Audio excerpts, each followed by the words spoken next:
Hello everyone. We are pushing 2 videos a day with little to no budget. You can help with Buy Me a Coffee or Patreon. Link in the descriptions. Chapter 2251 Upgrading Keddies.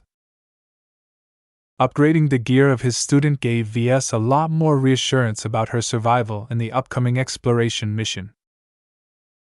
Keddies continually insisted on taking part, saying that she was completely unlike the lab nerds who were content to fiddle with designs all day.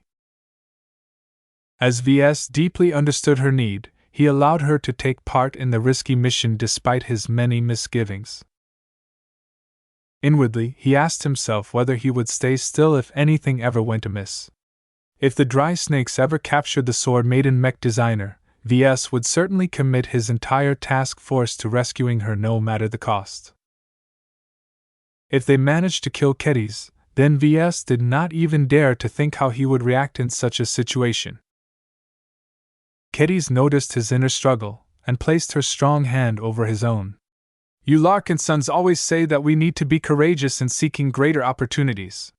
What I'm doing is no different. I've also learned from you that we need to pay the price for our decisions. If anything happens to me, just take care of the sword maidens for me, will you? I love my sisters, and they deserve to pilot the mechs of their dreams. If I can't give them that, then I hope that you will do so in my stead. She sounded as if she just heralded her own demise. How could Ves possibly stay calm at this moment? Right now, his imagination ran wild with tragic images of her death or capture. As long as the Larkinsons made just a single mistake at Yulimo's citadel, there was nowhere for them to go.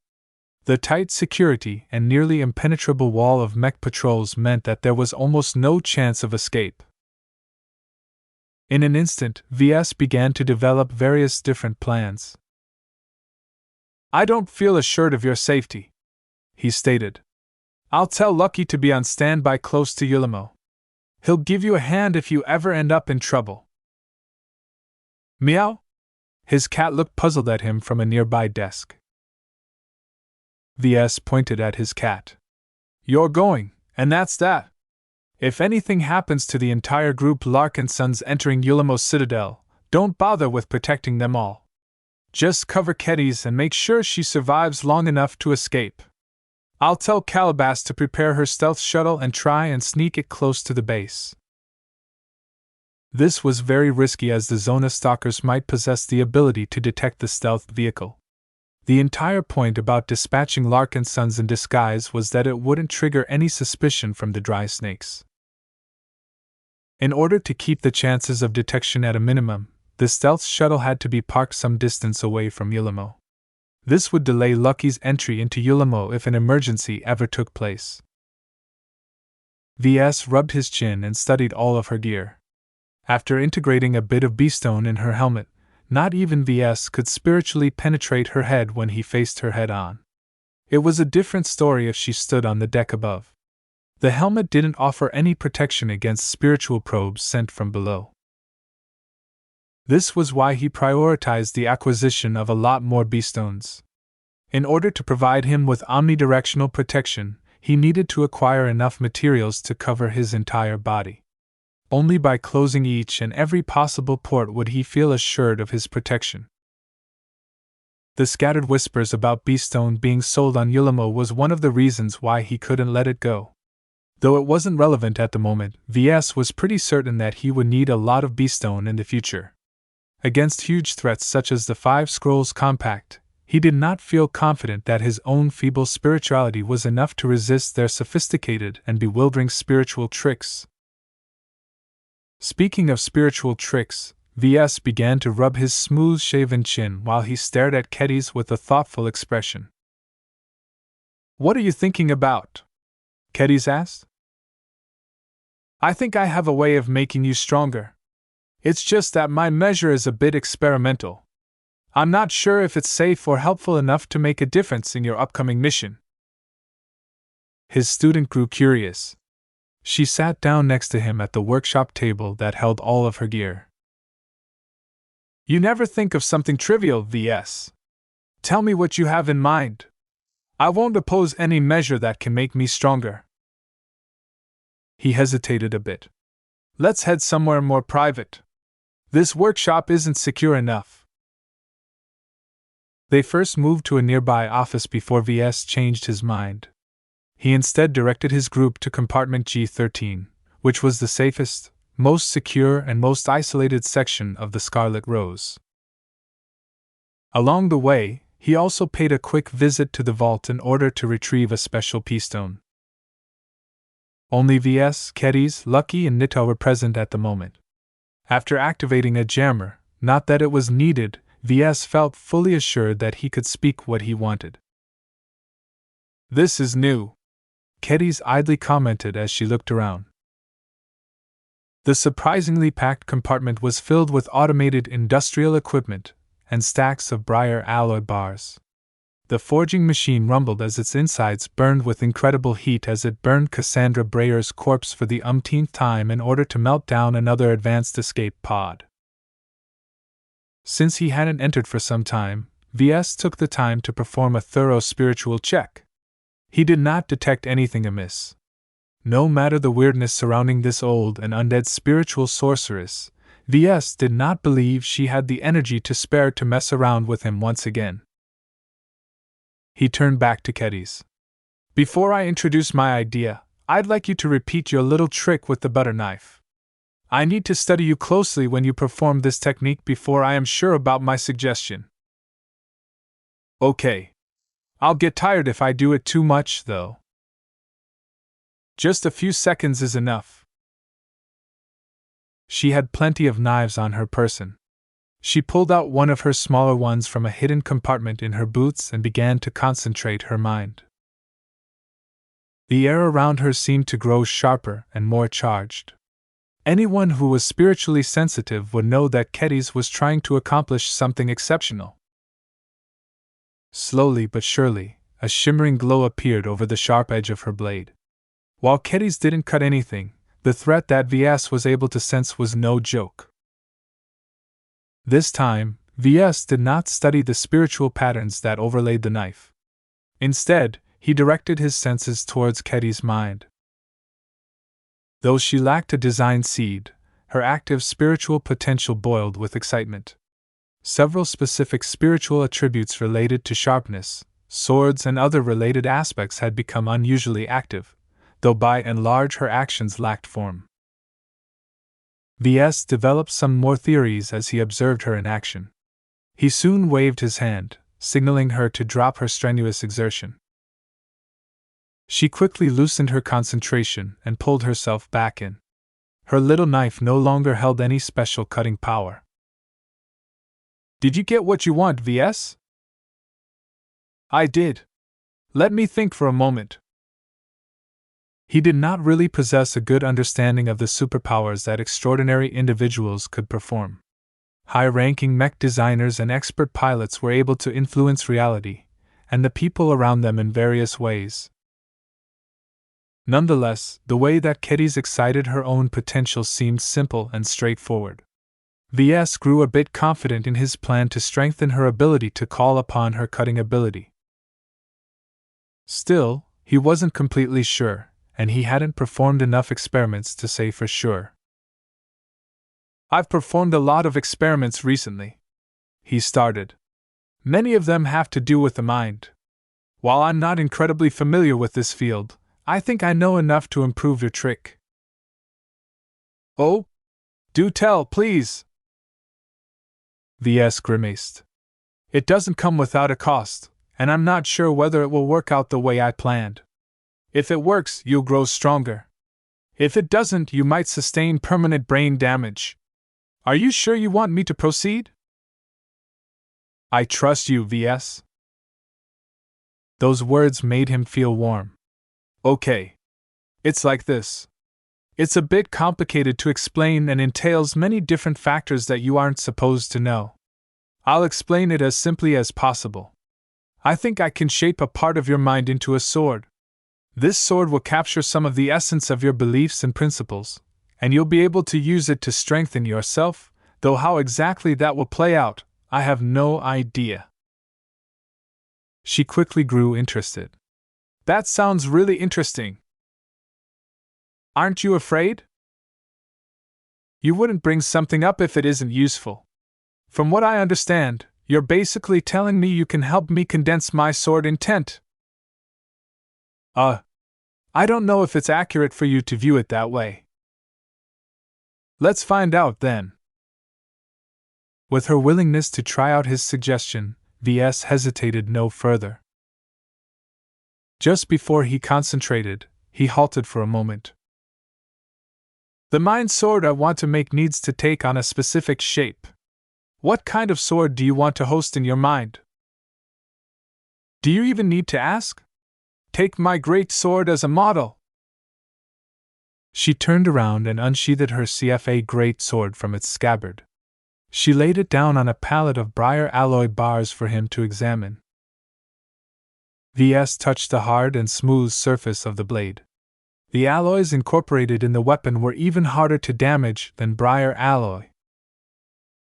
Though the weapon was just a lifeless sword, Kedis already treated it as her most cherished possession and her lifelong companion. Though Ves did not sense anything spiritual about the weapon, he believed the bond she shared with it was real. Hold out your hand. In order to make his work easier, he placed one hand on the flat of the blade and gripped Kedis' fingers with his other hand. He then proceeded to go to work. He concentrated his mind, causing him to acquire an intensity that Kedis had often seen from him when he worked at his hardest. Open your mind to me, he whispered. It will hurt if you don't. Just think of welcoming me in the depths of your mind. The more you trust me, the less your mind will rebel from my presence. One of his spiritual projections cautiously entered her mind. He hardly felt any rejection along the way. It seemed Kedis indeed trusted him a lot. Only Gloriana welcomed his presence with greater enthusiasm. This made his subsequent steps so much easier. He cautiously began to approach her spiritual potential before deriving a minute portion of it to mold into a mind sword. As he began to shape a literal part of her spirit, Kedis frowned and felt ill at ease. Don't resist. Try and endure it as much as possible. I'm trying. It was deeply uncomfortable for anyone whose spirits underwent substantial changes. After half an hour's work, Ves completely reproduced a small portion of her spiritual potential into a facsimile of her favorite weapon. In its current form, her prototype mind sword looked rather weak and feeble. In order to prevent it from collapsing, Ves quickly isolated a small portion of the spiritual attributes that Kedis drew upon when she performed her superpower and stuffed it into her mind sword. The new spiritual augment gradually turned solid and cohesive. Already, Kedis widened her eyes as she sensed something remarkable forming in her mind. Due to the relative weakness of her spiritual potential and the tiny size of her mind sword, the spiritual augment did not seem very potent. It was difficult for Ves to draw upon more without seriously impairing his student's ability to design mechs or work with swords. He only drew just enough of her spiritual energy to create a stable construct. Potency and effectiveness did not come to mind at this moment. He had a different solution in mind. He had arrived at the riskiest step of his plan. He directed his attention to the lifestone that he placed by the side.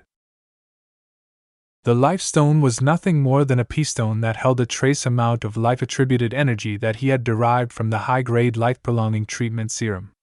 It constantly swelled with vitality to the extremely high quality of the energy locked within. The sheer potency of this life energy was enough to blow up someone's head. Ves still remembered what had happened when he recklessly inserted some of this incredibly powerful energy into Peter Ceterin's mind. The last thing Ves wanted to do was to repeat the outcome on Kedis. Chapter 2252 Mind Sword. Failure was the mother of success. Just because Ves accidentally exploded Peter Ceterin's mind did not mean he intended to fail again this time. The stakes were higher this time. Ves did not care a thing about the life of a former slave turned bad. Kedis was different. Ves genuinely cared about her life and well-being. So far, Ves learned many lessons from his human experimentations. Many of his captives suffered horribly from his callous spiritual manipulation. Due to his penchant for limit testing, Ves often tended to pursue extremes, much to the detriment of his unfortunate test subjects. He did not feel guilty for harming them, distorting them, or killing them. To Ves, they were irredeemable pirates who deserved to die. At least this way they at least contributed back to society before they inevitably sucked out in bed. His test subjects did not suffer in vain. Ves gathered a huge amount of research data and discovered many new rules. He possessed a deeper understanding of various spiritual mechanisms. Most importantly, by constantly exploring and breaking different boundaries, he became much better at judging how much he could get away with. As long as he did not go overboard, the risk of inflicting permanent damage was much less. All of this research progress made him feel confident enough to proceed with his latest experiment. Kedis was no test subject, though. He treated her as his patient and client. This meant that he did not dare to act recklessly. Rather than exploring new horizons, Ves tried his best to stick to familiar ground. This was not the time for him to engage in limit testing. Though Ves had not executed this exact series of steps on someone else, Ves had already performed them in isolation plenty of times for him to feel somewhat confident about the outcome. The only real uncertainty was that he never performed any spiritual manipulation to this degree on a mech designer. None of the test subjects that fell into his hands were mech designers, let alone apprentices with notable spiritual potential and nascent design philosophies. Nonetheless, at this stage, Kedis was not much different from an ordinary person with spiritual potential.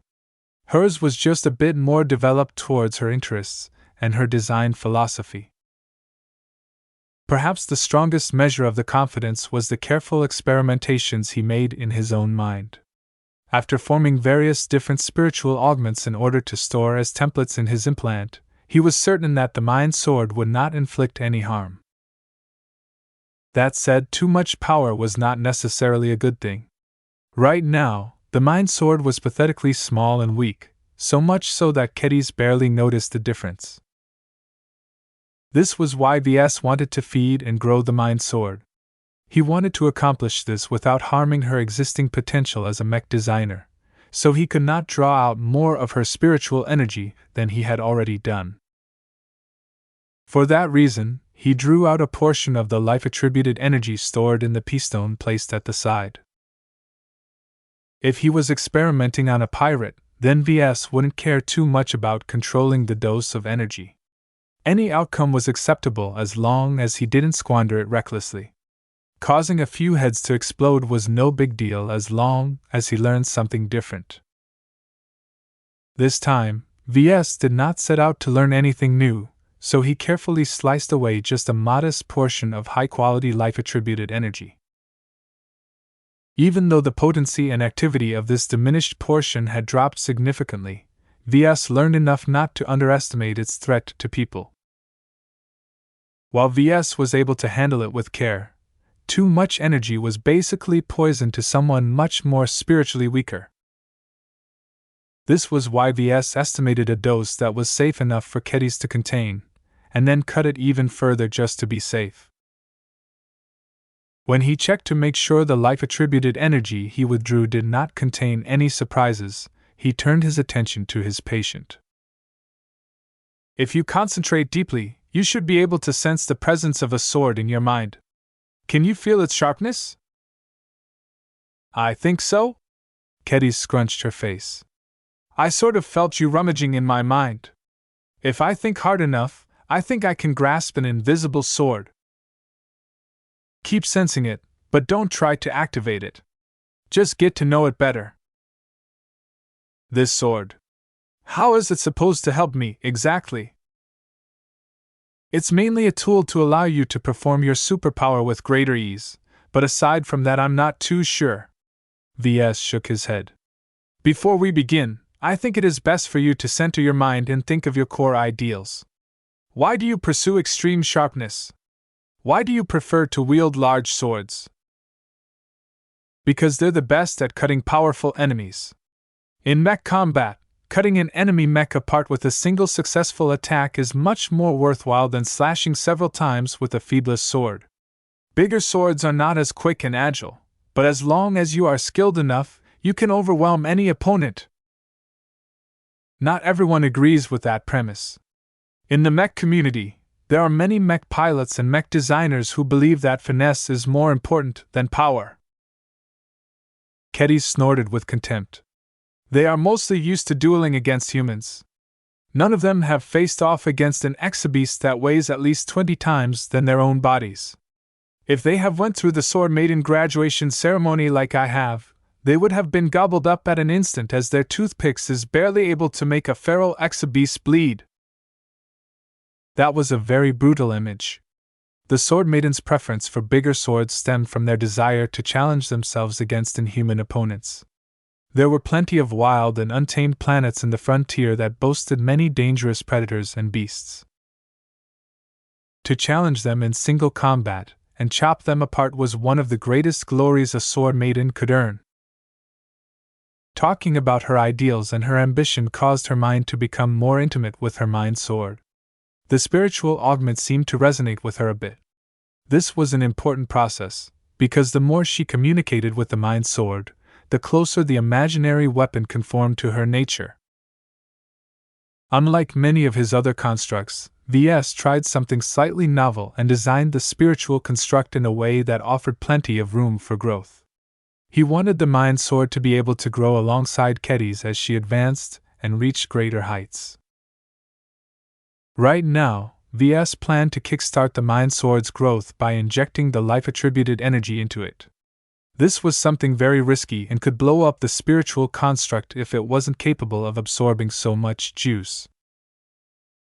In order to regulate the feeding process and to give him time to stop, he carefully fed just a trickle of life-attributed energy.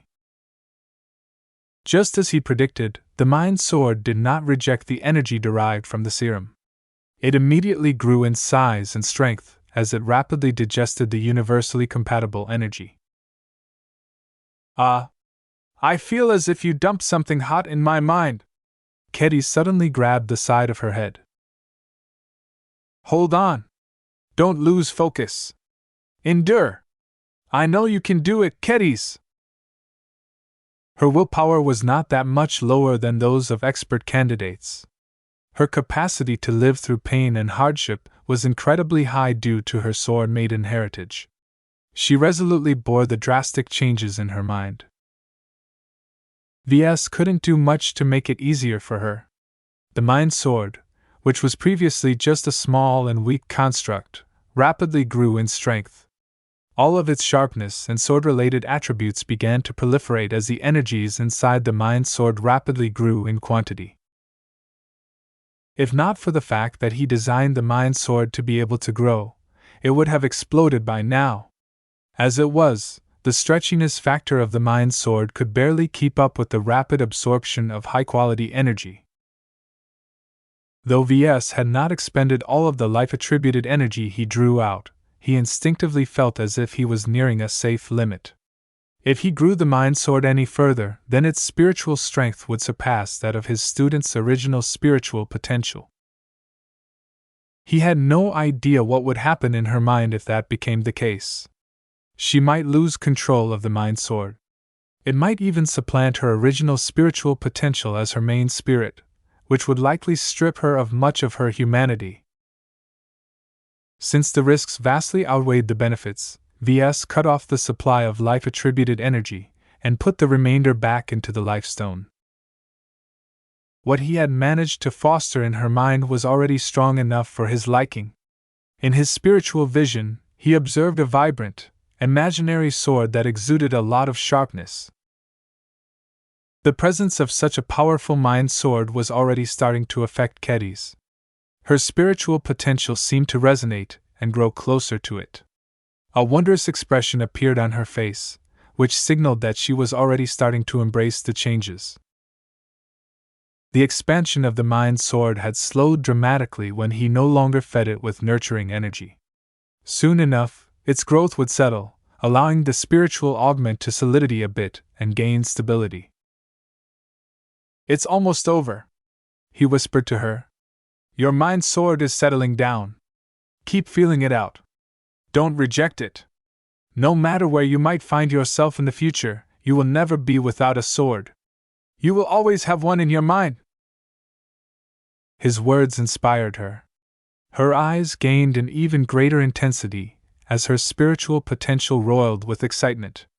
Her bond with the mind sword that Ves created had become stronger. There was no way she would lose control of it with such an intimate connection. Seeing the way that Kitty's embraced her mind sword with such love and dedication inspired him as well. He developed a small but radical idea on how he could empower the mind sword even further. At this moment, the mind sword was nothing more than a spiritual construct made from Kitty's own spiritual energy and attributes. Ves managed to create a very sharp spiritual sword from these ingredients that fully conformed to Kitty's. Though Ves already believed that this outcome was a success, he became more and more tempted to add an additional ingredient to the mix.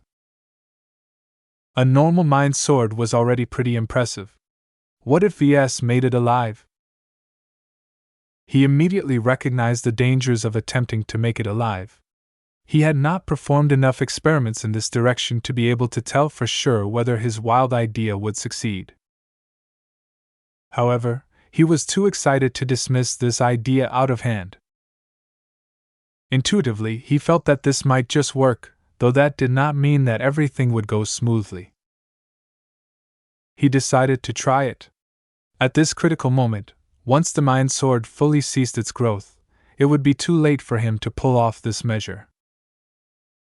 Similar to the formation of new design spirits, Ves began to impart some of his own spiritual energy into the mind sword. He did not dare to inject too much for fear of exceeding what Kitty's could bear. The small seed of life that he injected in the mind sword significantly increased Kitty's discomfort. "What are you doing? I feel as if the sword in my mind is going crazy." "Focus. Don't lose control. Bear with it. What I just did was to make your mind sword alive." "What?" "Think of what I have been doing to mechs. It's the same for what is happening at this moment. You don't need to think so much.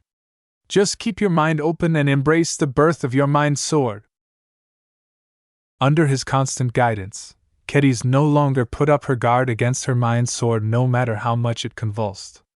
Her acceptance and closeness towards it helped the mind sword absorb and integrate the foreign spiritual energy. If not for her trust and friendship to Ves, she would have never been able to integrate his spiritual energy. Even so, the process went anything but smoothly. Ves partially regretted moving so quickly ahead of his experiments. Everything that took place now was completely new to him. It was useless to perform this experiment on pirates because they hated him so much that their minds and spirits always rejected his spiritual energy. Fortunately, his assumptions and theories did not lead him astray. Spiritual energy was intimately intertwined with thoughts and emotions. With a silent cry, the mind sword had completely integrated the energy that Ves had donated. An exultant wave of emotion spread from Kitty's mind as her mind sword had succeeded in coming to life. "I can feel her!" Kitty's status with wonder. "My sword! She's perfect!" Ves managed to create his first living spiritual construct. Chapter 2253 The Grand Cutter. Minutes passed as Kitty's quietly basked in the birth of her living mind sword. Ves carefully observed her integration with the new living entity. Ves had not injected it with too much of his spiritual energy, so its sentience and intelligence was incomparable to his design spirits. It acted more like a puppy in the form of a sword more than anything else. It held no complex thoughts and was still very dependent on Kitty's. The two were one and the same, mostly. He was glad that the living spiritual construct embraced Kedis wholeheartedly. What little foreignness he injected into the mind sword did not cause it to forget where it originally came from. Ves had no doubt that something bad would happen if the living spiritual weapon was taken out of her mind. The formation of this wondrous living spiritual construct had been an eye-opening experience to Ves. His understanding of life had progressed, and he figured out a number of new promising applications. As soon as he began another design session, Ves intended to see whether he could augment the triggered abilities of the Valkyrie Redeemer by making them alive. It sounded ridiculous, and Ves had no idea whether it would work at all, but he really wanted to see what resulted from basing triggered abilities on actual living spiritual constructs.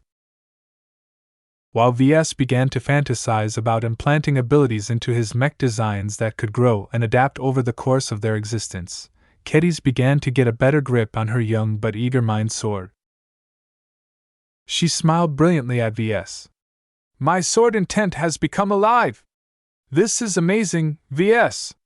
While I feel a bit disappointed at myself that I haven't been able to form her on my own, I would have never been able to form something so vivid and sharp on my own." Hardly any of her earlier discomfort remained. At this stage, she fully accepted the new addition to her mind. Likewise, the living mind sword fully embraced Kedis as her sole partner. The only thing strange was that Ves didn't see anything about the mind sword that suggested that she was female. Ves didn't bother too much with it. As long as this little quirk helped increase her compatibility with her mind sword, it should be fine. An odd thought came to his mind. He chuckled a bit at its absurdity. "I guess I have finally fulfilled my promise of gifting you with a new pet. Congratulations!" The mind sword was not quite a pet. She was actually a piece of Kedis that gained some independent life with his help. Ves actually didn't really know how to regard her existence. Living spiritual constructs differed from the design spirits he was familiar with, so he did not have a good grasp of what they were capable of at the moment. Nonetheless, Ves did not believe that the mind sword would become a burden to Kedis. Already, he could see that her spiritual potential was slowly growing more vigorous. Her path to advancing to journeyman just became a little smoother. In fact, Ves had a suspicion that the formation of the mind sword might even trigger the process of forming a design seed right away. That was actually an undesirable outcome to Ves. While Kedis was a fine apprentice mech designer and knew a lot about mechs and swords, he did not believe she designed enough mechs to reach a sufficient degree of maturity with regards to her work. Letting her advance to journeyman while she was still in a relatively immature state would only doom her career later on. Only by climbing up through her own power would she be worthy to a higher rank. As Kedis acclimatized to her new pet, she suddenly stood up and grabbed her sword from the stack of briar alloy bars. She lifted her great sword over her head before concentrating her mind. "What are you doing, Kedis? Look at this! My sword can cut all matter!" A strong glow appeared along the entire length of the sword. Though it looked a bit wobbly and unstable, this was the first time she was able to apply her superpower onto such a huge weapon. His vision seemed to freeze as Kedis unhesitantly swung down her sword. The glow around her CFA greatsword left a bright moon-shaped imprint as the sword parted straight through every single bar of briar alloy in the way without encountering any hindrance. If not for her conscious control, her sword would have cut straight through the reinforced deck that isolated compartment G13 from the rest of the ship. Ves looked wide-eyed at the result. While the CFA greatsword was already strong and sharp enough to cut through armor plating, in practice it was not that easy for her to cut through so many bars of second-grade alloy. Yet with the help of her superpower that had been augmented by her living mind sword, she was able to cut straight through by relying on a phenomena that defied the natural laws. If his suspicions were right, Kedis could even cut through the chest armor of a bright warrior with a single swing. Kedis released a victorious war cry after cutting through so many bars. The strength she exuded was magnificent, and both her spiritual potential and her mind sword seemed to change and adjust after she had tested her own prowess. Unfortunately, she couldn't repeat her trick again. Her mind sword looked exhausted after this exertion. It would be better for her if she stuck to her new cutlass for now. Once her excitement finally faded a bit, she turned to Ves with a smile. "This is a fantastic gift, Ves. My sword intent is so sharp that I can study it for hours. I have formed so many new ideas." "Well, before you get lost in them, aren't you forgetting something?" What?" Ves smiled. "Since your new sword is now alive, she deserves a new name."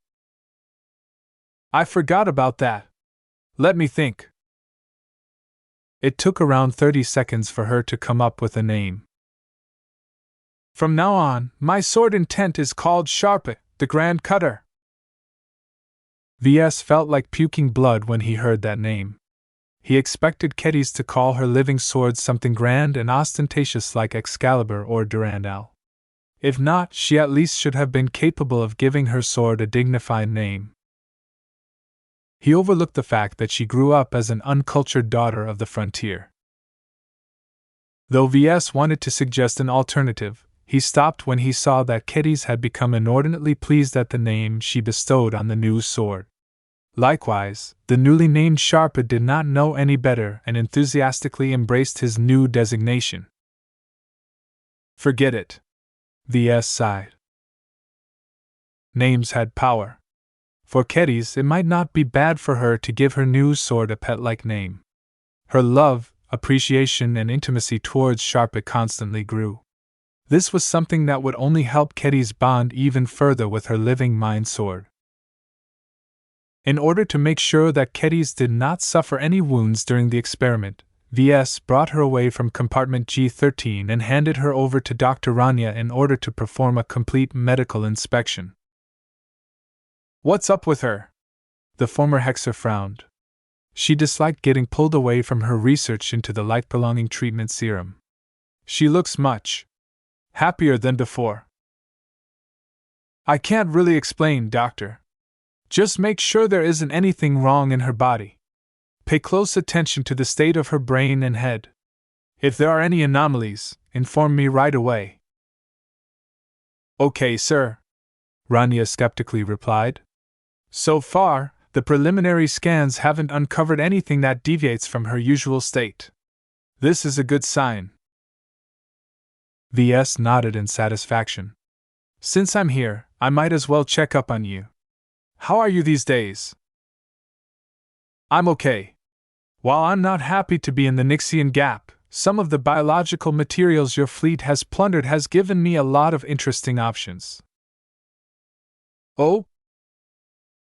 "Every different environment breeds a different form of life. While the Nixian Gap is most famed for its endless, barren asteroids, even life can bloom in this strange region." She directed him towards a lab machine that seemed to incubate some unusual-looking exoplants. The chamber was almost completely dark and cold. Ves couldn't immediately find out what provided the plant with the energy to grow. "Strange, isn't it?" Dr. Rania grinned. "These nameless plants are considered weeds by the Nixian pirates. They are treasures to me, though. They are actually feeding on cabinet to grow." "Really?" Ves studied the soil and found out that it largely consisted of finely ground cabinet ore. The unknown plants seemed to derive almost all of their energy and all of their nutrients from this soul material. This must be why the plants looked very stiff and rigid. "So what is the use of this plant?" "On its own, it's not that useful. It's when they are combined or altered that they become of use to us. It will take a lot of research, though. I don't have enough samples to start a big research project." "Don't forget your primary responsibilities." "I know. This is just a side activity." He quizzed Rania a bit further. While she hadn't made any major breakthroughs in her current research projects, she still figured a bit more useful insights about the high-grade light-prolonging treatment serum. None of them immediately helped him, though. After he finished his questioning, he left Rania to conduct her examination on Kedis and returned to his stateroom. He sent a quick message through his comm before sitting down to wait. He played around with Lucky for a time. Meow. Ves tossed his cat into the air in a spin. Lucky didn't look dizzy at all. Instead, his metallic frame seemed to drift up and down as if he was as light as a feather. You haven't produced a gem in months, Lucky. When are you going to pay your rent? Meow. Come on. You ate so many valuable exotics from the pirate bases we've raided. Where is all of that going? The argument lasted until his latest guest arrived. Ves stopped arguing with his cat and instead stood up to welcome the new arrival. Dietrich. It's good to see you again. Hello, Ves. Though the two hadn't been in touch very often, they were still friends. Both of them soon sat down. So, I believe you'll be a part of the group that will pay a visit to Yulamos Citadel in disguise, right? Dietrich nodded. Yup. I've already become familiar with the fake pirate outfit we've invented. I know many of the fellows who will be a part of this charade. We have had a lot of fun trying to plan out our disguise. That's good to hear. Ves was already aware of some of the details. Let's get to the reasons why I called you here. First, I told you to bring your gear along so that I can upgrade them in person. How are you faring with my old stuff? The peaceful repose is very powerful, though it doesn't quite fit me. The Sparus Vise possesses many functions that are too complicated for me. It's frankly a waste for me to wear such an advanced suit. I don't think so. Our Larkinson clan already has better. Since you have some misgivings about your gear, I'll go ahead and make some additional modifications while I upgrade them. I'll automate some of the hacking and scanner functions. That will be very helpful. Thank you, Ves. I don't really deserve all of this attention from someone important like you. There must be better ways for you to spend your time. Ves smiled and faintly shook his head. I don't think so. While I am showing some favoritism, I don't give a damn. You're one of the few Larkinsons in the clan that doesn't look at me like I'm some sort of great figure or a superstar. He shrugged in a nonchalant manner. It helps that I've been in your chair, if only for a brief amount of time. Becoming the leader of an organization is a huge burden. The moment you became the clan patriarch is the moment you put yourself on top of other people. I figure you don't want to lose the few close relations .I.P.S you have. He was right. Ves found it hard to make any new friends among the Larkinsons. He mostly clung to his existing circle. This was a bit short-sighted as the clan had absorbed many new talents and notable people. I'll pay more attention to this issue, Ves pledged. Chapter 2254 Slow to Change. After almost a week of frantic preparation, the task force finally prepared their fake pirate outfit. Kedis, Dietrich, and several hundred other Larkinsons each donned their pirate disguises and boarded one of the two sh.I.P.S. Each vessel had been overhauled in a deliberately sloppy manner that made them appear more shabby and derelict than before. The avatars even fired their weapons onto their hull plating in order to make their disguise more convincing. In fact, the damage to one of the light carriers was so severe that it desperately required repairs. If the damaged vessel couldn't be patched, then she would certainly shut down in a matter of weeks. With such a disaster hanging over their heads, the so-called Mirror Raiders possessed ample reason to approach and dock at an unfamiliar pirate base. As the sh.I.P.S and mechs of the Mirror Raiders carefully left the bosom of Task Force Predator, Ves watched them go on the bridge of the Scarlet Rose.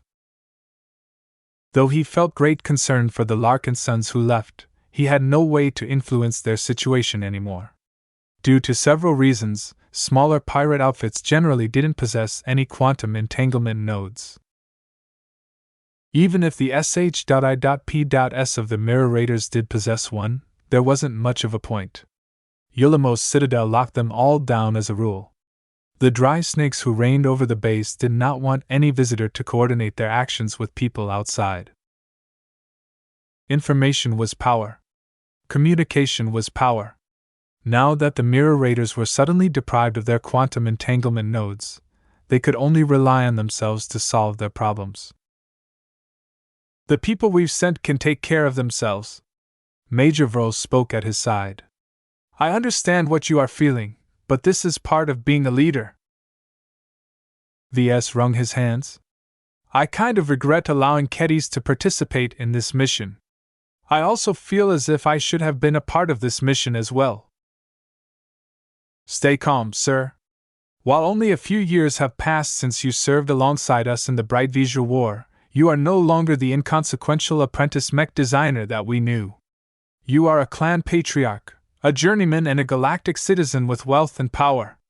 Fighting on the trenches is no longer an option for you when the future of the entire clan rests on your shoulders. I know that, Vril.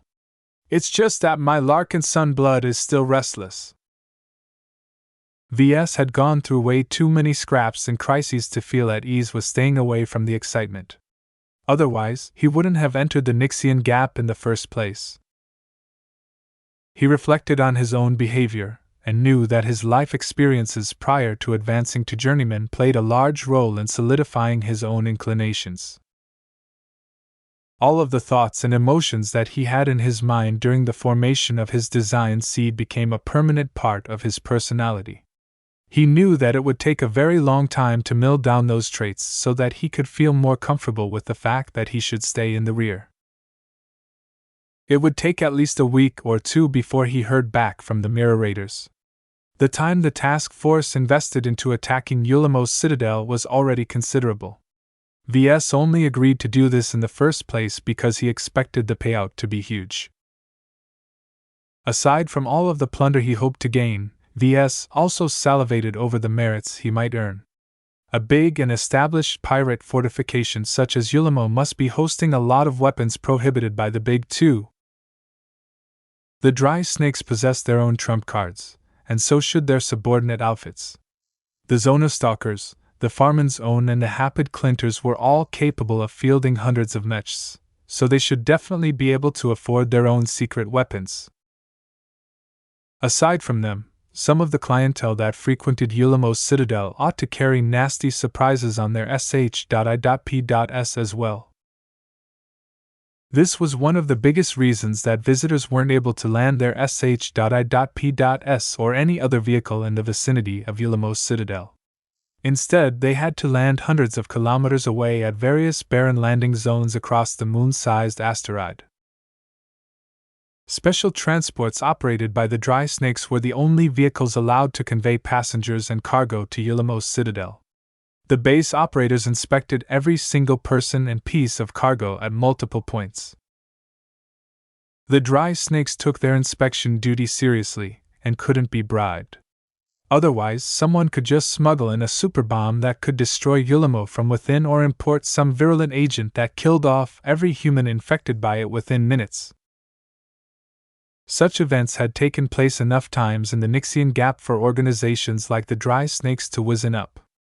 At the very least, the halls open to the public were placed some distance away from their core base complex, and this made it a bit difficult to scope out the most important sections of Yulamo's citadel. Infiltrating these parts of the pirate base was the biggest challenge of the Mirror Raiders. Well, there's no use procrastinating any further, he muttered. I might as well do something more productive. He reluctantly left the bridge and returned to the design lab. After handling some miscellaneous tasks, he called out all of the braves who were preoccupied with working on their respective projects. He also allowed Xanther and Michael to sit next to him in order to observe the meeting. Ves clapped his hands. All right, almost 2 months have passed since we entered the Nixian Gap. All of us have spent plenty of time on designing the mechs in the pipeline. Let's pause for a moment in order to see how much we have accomplished. The LMC's design department worked on 4 minor design projects. Ves and Gloriana assigned 3 design teams to every minor project, of which at least 1 consisted of Braves and 1 consisted of erudites. In the first couple of weeks, a lot of friction occurred between the Braves and the erudites. The former preferred to work briskly while the latter wanted to be thorough. It took a lot of coddling from Keddies and Miles for the 2 groups of assistants to settle some of their differences. By now, the Braves should have gotten into their groove. As long as none of the projects fell behind schedule, VS didn't really care how the assistants organized themselves. He gestured towards the 9th design team. Miss Rena Orion, please report the current status of the Crystal Lord Mark II project. The heavily mechanical augmentations on her body were partially visible to the naked eye. This made her look like a cyborg. She looked just like any other citizen of the Coman Federation. It was too bad the Coman Federation existed no longer. The Sandmen engulfed the state before crashing headlong into the defensive lines of the Bright Republic and other prepared states. The woman stood up. The Crystal Lord Mark II project is proceeding according to schedule, though our progress is uneven due to the addition of Luminar technology. Ever since VS struck a deal with Master Willix, he gained access to exclusive MTA research on Luminar or Crystal Builder race technology. Aside from improving his understanding of laser weapons, he also gained the capability to integrate better alien crystals in the design of the Crystal Lord. Due to the sensitive nature of the classified MTA research data, only VS and Gloriana worked with this new tech. Their busy schedules and lack of time meant that they couldn't contribute as much as they wanted to this project. On the other hand, this freed up Rena and her fellow assistants from some of their duties, allowing them to invest more work in other aspects. Since VS had not upgraded its design spirit yet, he refrained from engaging in any spiritual engineering. He still needed to see how the upgraded Crystal Leader turned out before he knew what kind of glow and triggered ability he wanted to impart in the mech. Even without them, VS still believed the Crystal Lord Mark II could make a substantial impact on the battlefield. What are the most serious challenges facing this project? There are several problems slowing down our work. The lack of coordination between the work on the Luminar crystals and the rest of the mech design makes it difficult for us to expect what is necessary. Another problem is the lack of testing facilities.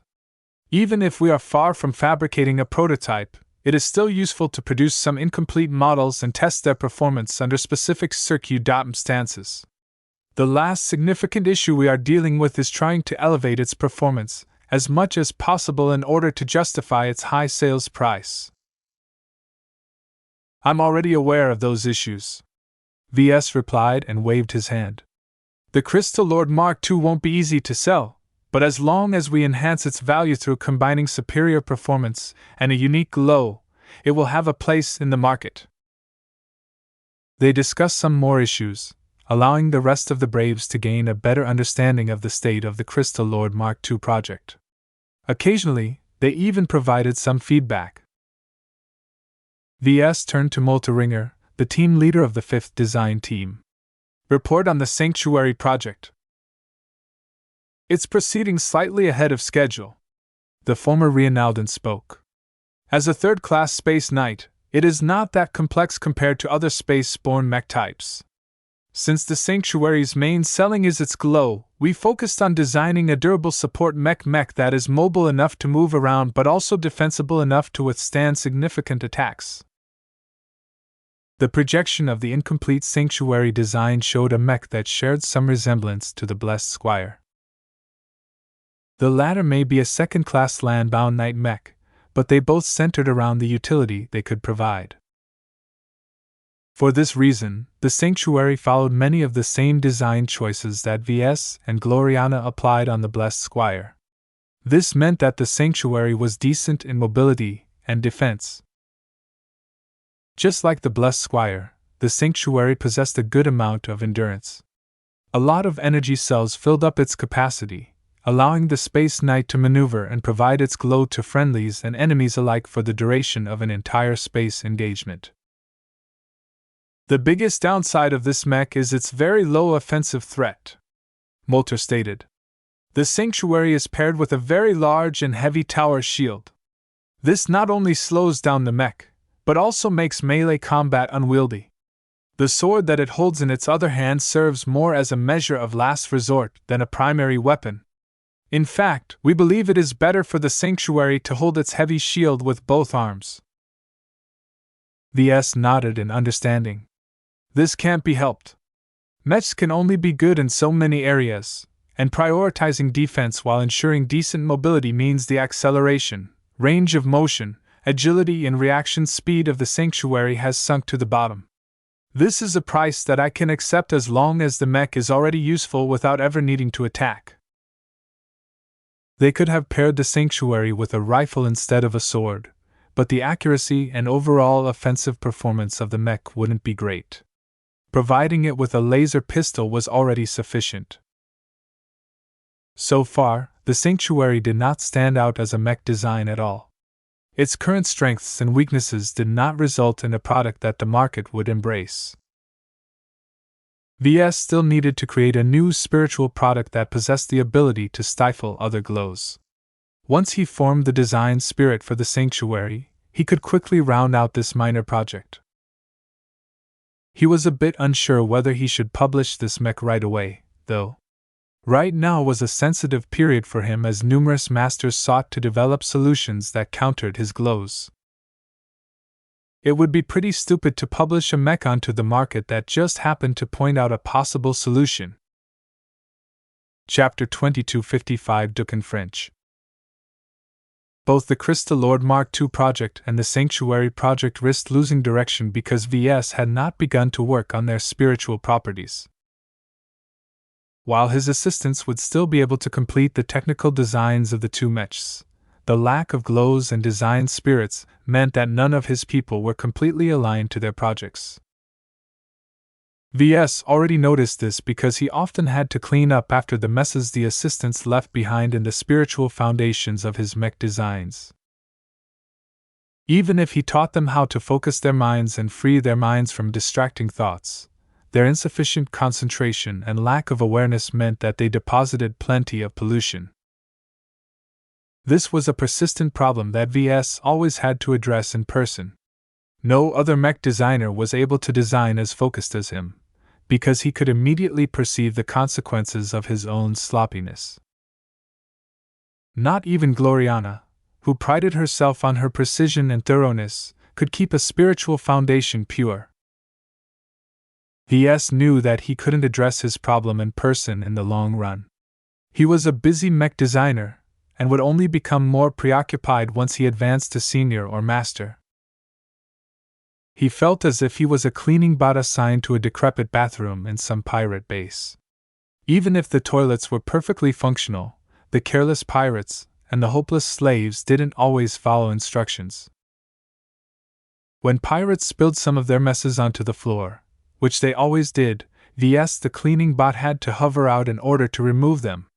Failing to do so would ruin the bathroom.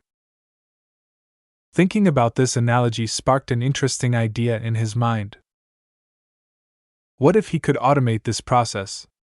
What if he created some spiritual construct or something that would automatically wipe away the incongruities? Ves noted down this idea in his implant. This wasn't the time to go into it, and he hadn't reached the point where he was unable to pay attention to every minor project. He turned his attention back to Molter. The Sanctuary is not as challenging to design as the other mechs in the pipeline, so I expect more from you and your team. Don't think that the way forward is smooth sailing. I will provide some specific feedback to you later on how to improve some of the areas that look a bit iffy. Yes, sir. Molter obediently bowed his head. Over the course of the Sanctuary project, Ves hoped that Molter would suggest something new or interesting. His chosen specialization was signal disruption, which meant that he should have a good affinity with a mech that sought to still every glow. It turned out that Ves expected too much from him. His progress in his chosen field still hadn't left the starting line, which meant it would take a good amount of years before Molter even came close to advancing to journeyman. At the very least, he hadn't wasted his time up until now. Molter possessed quite a broad range of knowledge due to all of the books he studied. He just needed to transition from learning to innovation. No matter how pathetic the results, every apprentice had to start somewhere with their original research. Ves quickly moved on to Catherine Evanson, who led one of the design teams assigned to the Ferocious Piranha project. "Our work is proceeding exactly on schedule," she began. "As a space-borne light skirmisher, we have tried our best to turn it into a peak performance machine that can disrupt and assassinate enemy elements. While we don't have its adapted fear glow to work with, we believe that the mech should be more than capable of disrupting the rhythm of enemy mech pilots." "How is the endurance of the design?" "Pretty bad, even if we account for its generous budget. It's not suitable for extended deployments, and can't perform too many attack runs." Catherine looked a bit helpless at this admission. "This is a deliberate design choice on our part, Miss Evanson. You don't have to feel too ashamed at this shortcoming. We just have to make sure that the mech provides sufficient value in the short time that it is active." In this regard, the Ferocious Piranha possessed the opposite performance profile to the Sanctuary. Part of this contrast emerged due to their diverging roles. The Ferocious Piranha had to leverage its terror glow to disrupt and break enemy formations in the shortest amount of time. The Sanctuary did not engage in any risky maneuvers. Instead, it was merely expected to keep up with friendly formation while staying alive as long as possible. Another reason to design these two mechs in opposite directions was the capacity they boasted. A light skirmisher did not possess a lot of internal space for energy cells and other components that increased their run time. Space Knights were much less limited in this aspect. Even if much of their volume consisted of armor plating, they were still big enough to fit plenty of energy cells inside.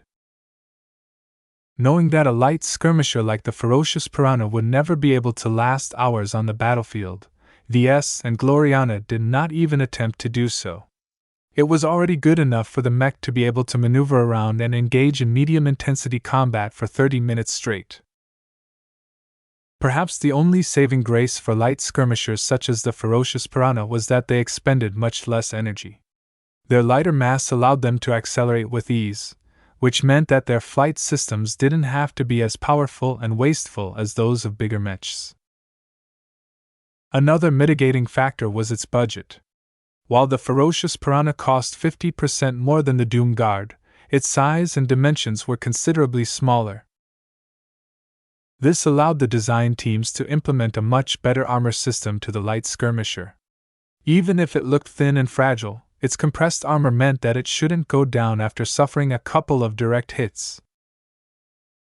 The situation of the Ferocious Piranha was relatively close to the Valkyrie Redeemer in that regard. The latter might be a medium mech, but both of them emphasized mobility. The Valkyrie Redeemer actually boasted much better armor that could withstand much more damage. The only problem was that it was a second-class mech designed to fight against the best the Friday Coalition could muster.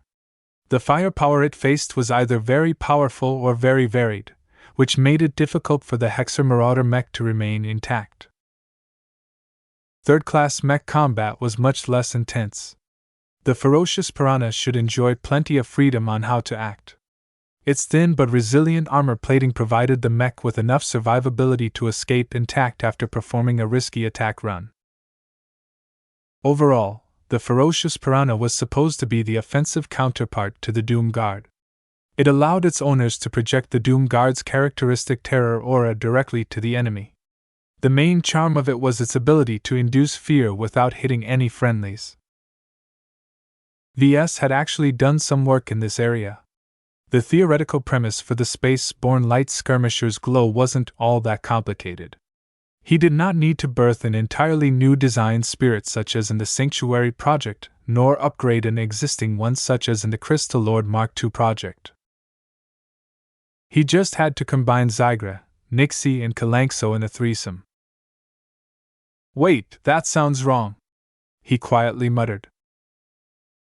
He already experimented with combining them. The results weren't pretty.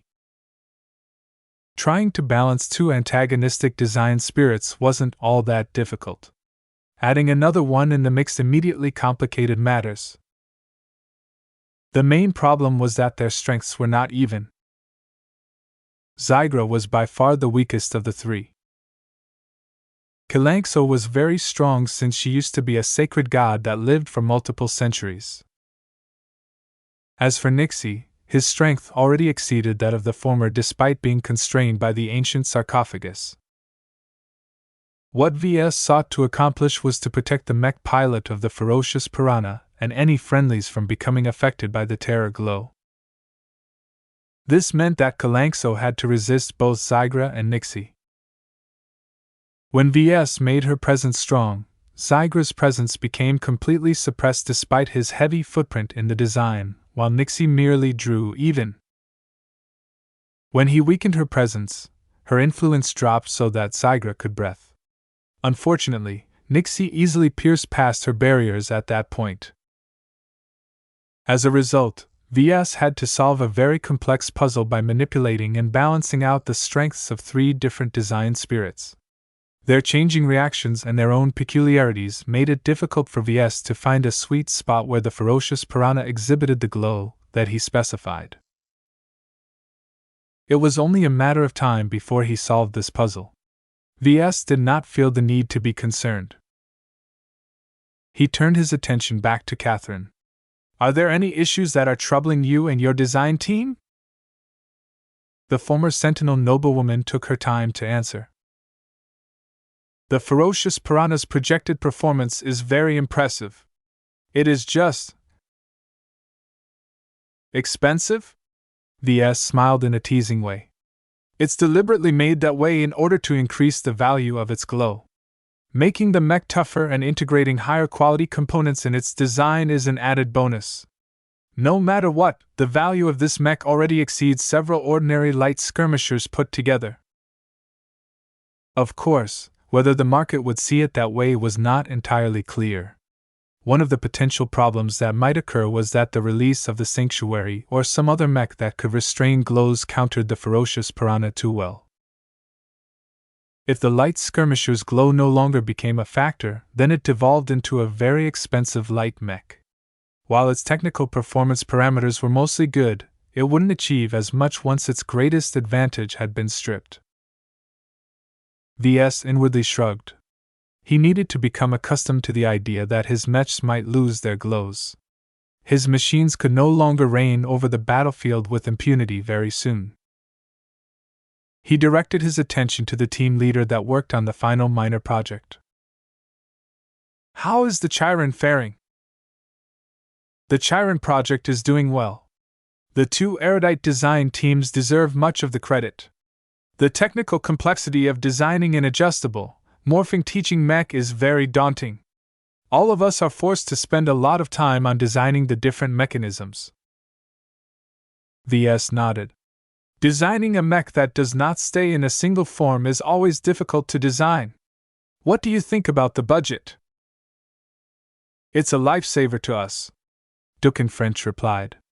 "With 6 million hex credits, we can outfit the Chiron with excellent, sturdy materials that possess a high tolerance for abuse. The current iteration of the Chiron would have never been as feasible if it was made out of cheaper materials." "That's not a good way to approach the Chiron's design, Mr. French. We need to get away from our dependence on using the Chiron's superior fault tolerance as a buffer for our failures. The mech needs to work even if its frame was made of materials that are just a third as strong." The team leader reluctantly nodded. "We are trying, but it will take time." French happened to be one of the mech designers that Ves recruited right away without undergoing any of the bravery tests. He who possessed amazing spiritual potential and used to be a bright talent as well. The reason why he ended up joining the Larkinson clan was that he used to be a citizen of the Chuko Republic. Ves remembered visiting the state on his previous tour. He had already sensed plenty of decline back then. Dukin French was one of the local Chicans who managed to get out quickly enough to escape the butchering of the state by its 3 greedy neighbors. Though Dukin possessed plenty of talent, Ves found that the former Chukan lacked a bit of passion and resolve. Hopefully, spending more time in the Nixian Gap would remedy this problem. Chapter 2256 Mirror Raiders. 2 light carriers slowly flew past the asteroids as they made their way to a famous pirate stronghold. The Bloody Fang and the Cruel Intention were light carriers that served as the main possessions of the Mirror Raiders, a small and forgettable pirate outfit. There were so many different pirate gangs operating in the Nixian Gap that it didn't matter if the Mirror Raiders possessed no prior history. Due to the inherent instability of pirate society and the devastating consequences of losing battles, a lot of pirates were used to forming and disbanding outfits within the span of a few years. The larger pirate organizations that managed to build and protect a stronghold possessed much more permanency. Once they began to become productive members of the rudimentary pirate economy of the Nixian Gap, they were no longer under the threat of falling apart due to suffering a single, devastating mishap. Not everyone could be like the dry snakes. Bottom feeder outfits that barely managed to eke out a living were much more common. In that regard, the Mirror Raiders were slightly better off despite their damaged state. They had 2 sh.I.P.S instead of 1, and both of them were light carriers. Even though they suffered moderate battle losses that dwindled their protection to just 57 mechs, that still provided them with enough strength to fend off many opportunistic enemies. Even so, the carriers were not in good shape. The Cruel Intention still looked rather decent, as most of the damage only marred her hull plating. The Bloody Fang was worse off, as one of her thrusters suffered some direct hits that impaired her mobility. What was worse was that the rest of the Bloody Fang's propulsion system had begun to deteriorate. Any naval engineer who looked at the Bloody Fang would immediately know that the ship would soon become dead in the water if she did not receive timely repairs. The damaged pirate sh.I.P.S along with the decent but shabby-looking pirate mechs that escorted them looked no different from any other pirate outfit that was down on its luck. That did not mean the Mirror Raiders was on the verge of falling apart. Their battle scars told of a hard-fought battle which they eventually won. A considerable amount of containers rested in the cargo holds of the Bloody Fang and the Cruel Intention. Each of them was filled with either cavanite or a random assortment of other valuable minerals. This was the capital the Mirror Raiders relied upon to replenish their strength and rise up from their setback. Before their arrival at Yulimo Base, the 5 most important members of this fake pirate outfit gathered in a meeting room aboard the Bloody Fang. Kedis wore her upgraded Rising Red Dragon that had been decorated with numerous pirate trophies. She looked completely unlike a mech designer with her large laser pistol and her broad cutlass. She now went by Avery, and her official function was infantry captain. Absolutely no one should ever be able to know that she was technically adept and a very capable mech designer. Dietrich wore the lighter Sparris vise which had been modified to look deliberately more gauche. It looked like a poor pirate's attempt at adding some class onto a serviceable suit of combat armor. He played the role of Bo, the heir to the Mirror Raiders and a slightly foolhardy and inexperienced pirate. Sitting quietly next to him was Lieutenant Soda Rodden, a Black Cat intelligence officer trained by Calabast. While he didn't excel in fighting, he was very good in hacking and communications. He played a key role in trying to scope out Yulimo Citadel's defenses. Leaning against the side of the bulkhead was Lieutenant Sendra, a rough-looking woman who clearly hailed from the Sword Maidens. She only looked kindly at Kedis and her fellow Sword Maidens. She put up a gruff face to everybody else, which didn't make her very popular. Sendra took on the guise of Captain Itries, the strongest mech pilot and the second in command of the Mirror Raiders. The final person to enter the compartment was Lieutenant Commander ABI's Firelight, a mech officer of the Flagrant Vandals. Major Verl chose the commanding officer of the Mirror Raiders carefully. After contemplating several options from several mech forces, he settled on ABI's.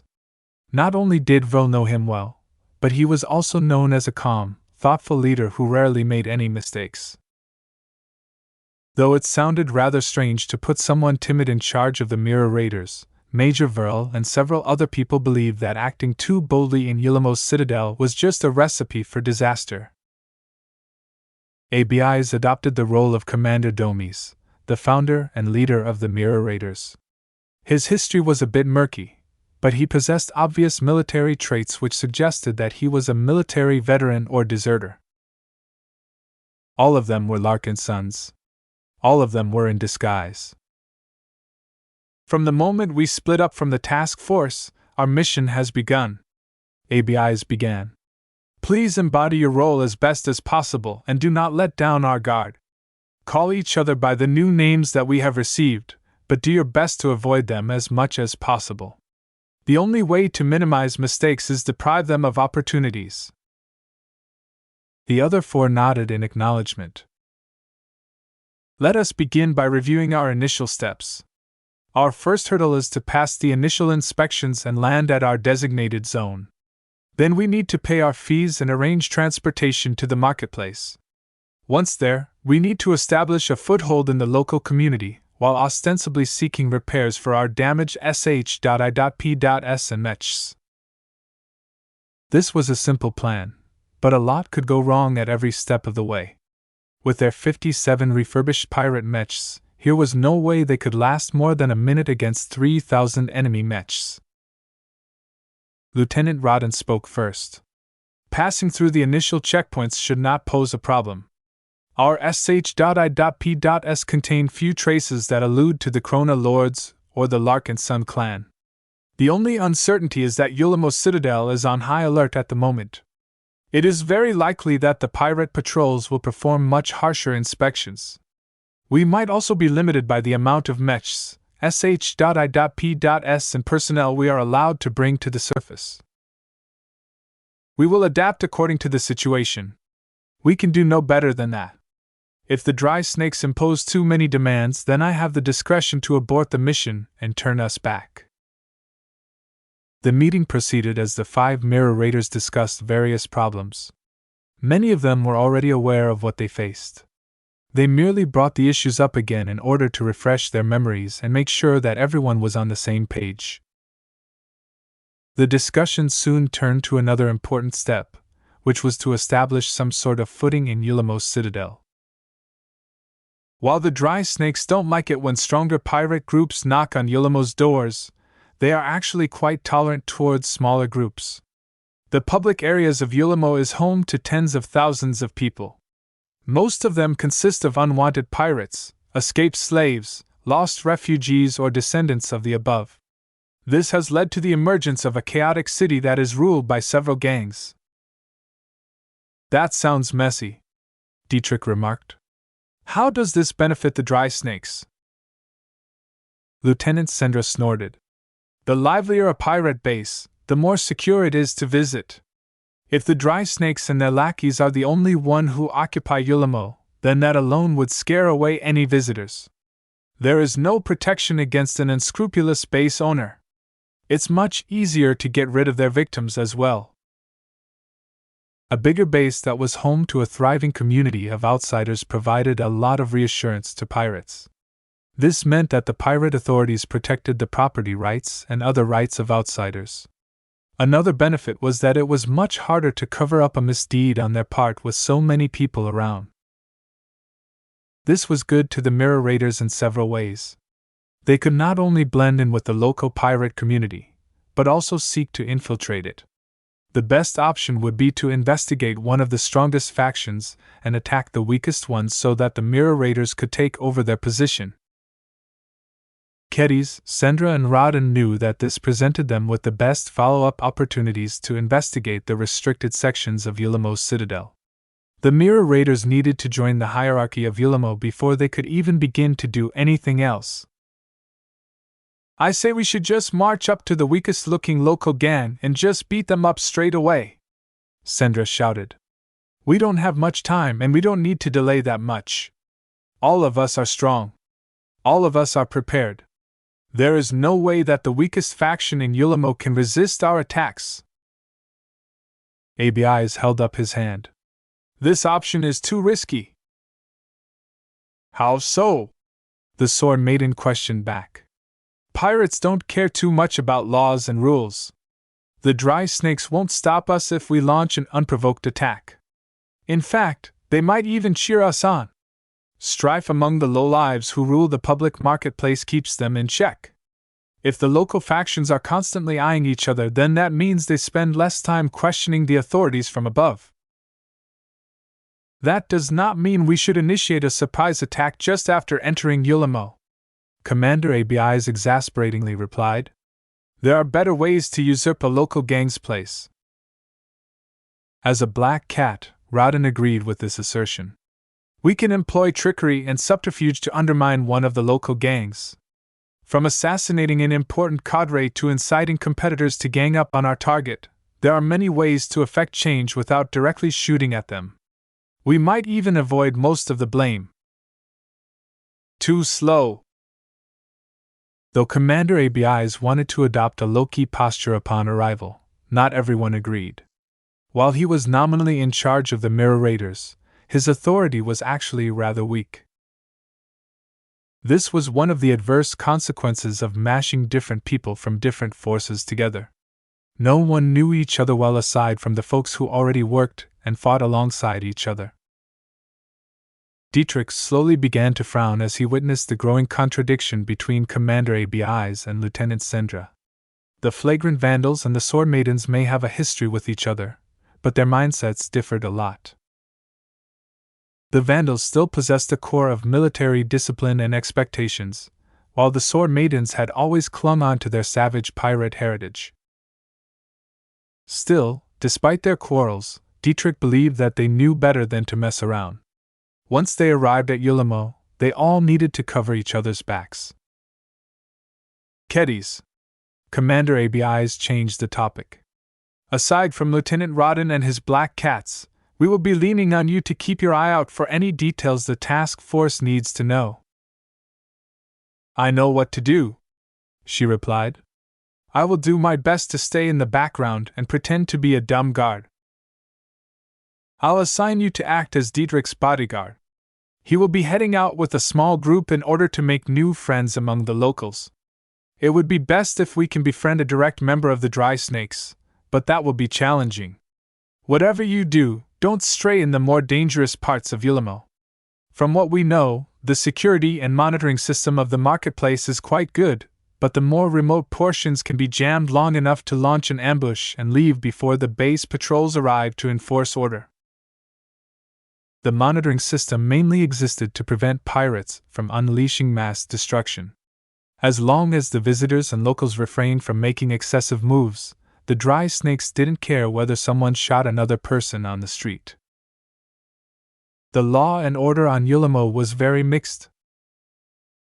Chapter 2257 Thorough Inspection. The Mirror Raiders slowly limped towards the vicinity of Yulimo's citadel. The Bloody Fong battle damage was not cosmetic at all. The inherent instability of her propulsion system caused the ship to vibrate, shudder, and sometimes even skip. It was as if she was a wounded pig limping back to safety while leaving a bloody trail on the ground. Due to their damaged state, the Mirror Raiders adopted a defensive posture. Their mechs might not be in the best of shape, but with danger potentially lurking around every corner, the pirates did not dare to drop their vigilance. Their course led them closer and closer to Yulimo, but not in a direction that suggested they were familiar with the route. They acted as if they stole the route from hacking an enemy ship's navigational database or beating it out of a captured ship captain. This disguise appeared to work. The Dry Snakes soon noticed the arrival of a small outfit and diverted a patrol. A small frigate and a squad of mechs slowly came into view. Their green and yellow coating along with the symbol of a snake immediately caused the Mirror Raiders to slow their approach. The pirate frigate transmitted a message to the newcomers. Halt! You are on approach to Yulamo's citadel. Cease translating forward and prepare to be boarded for inspection. Retract your mechs and shut them down.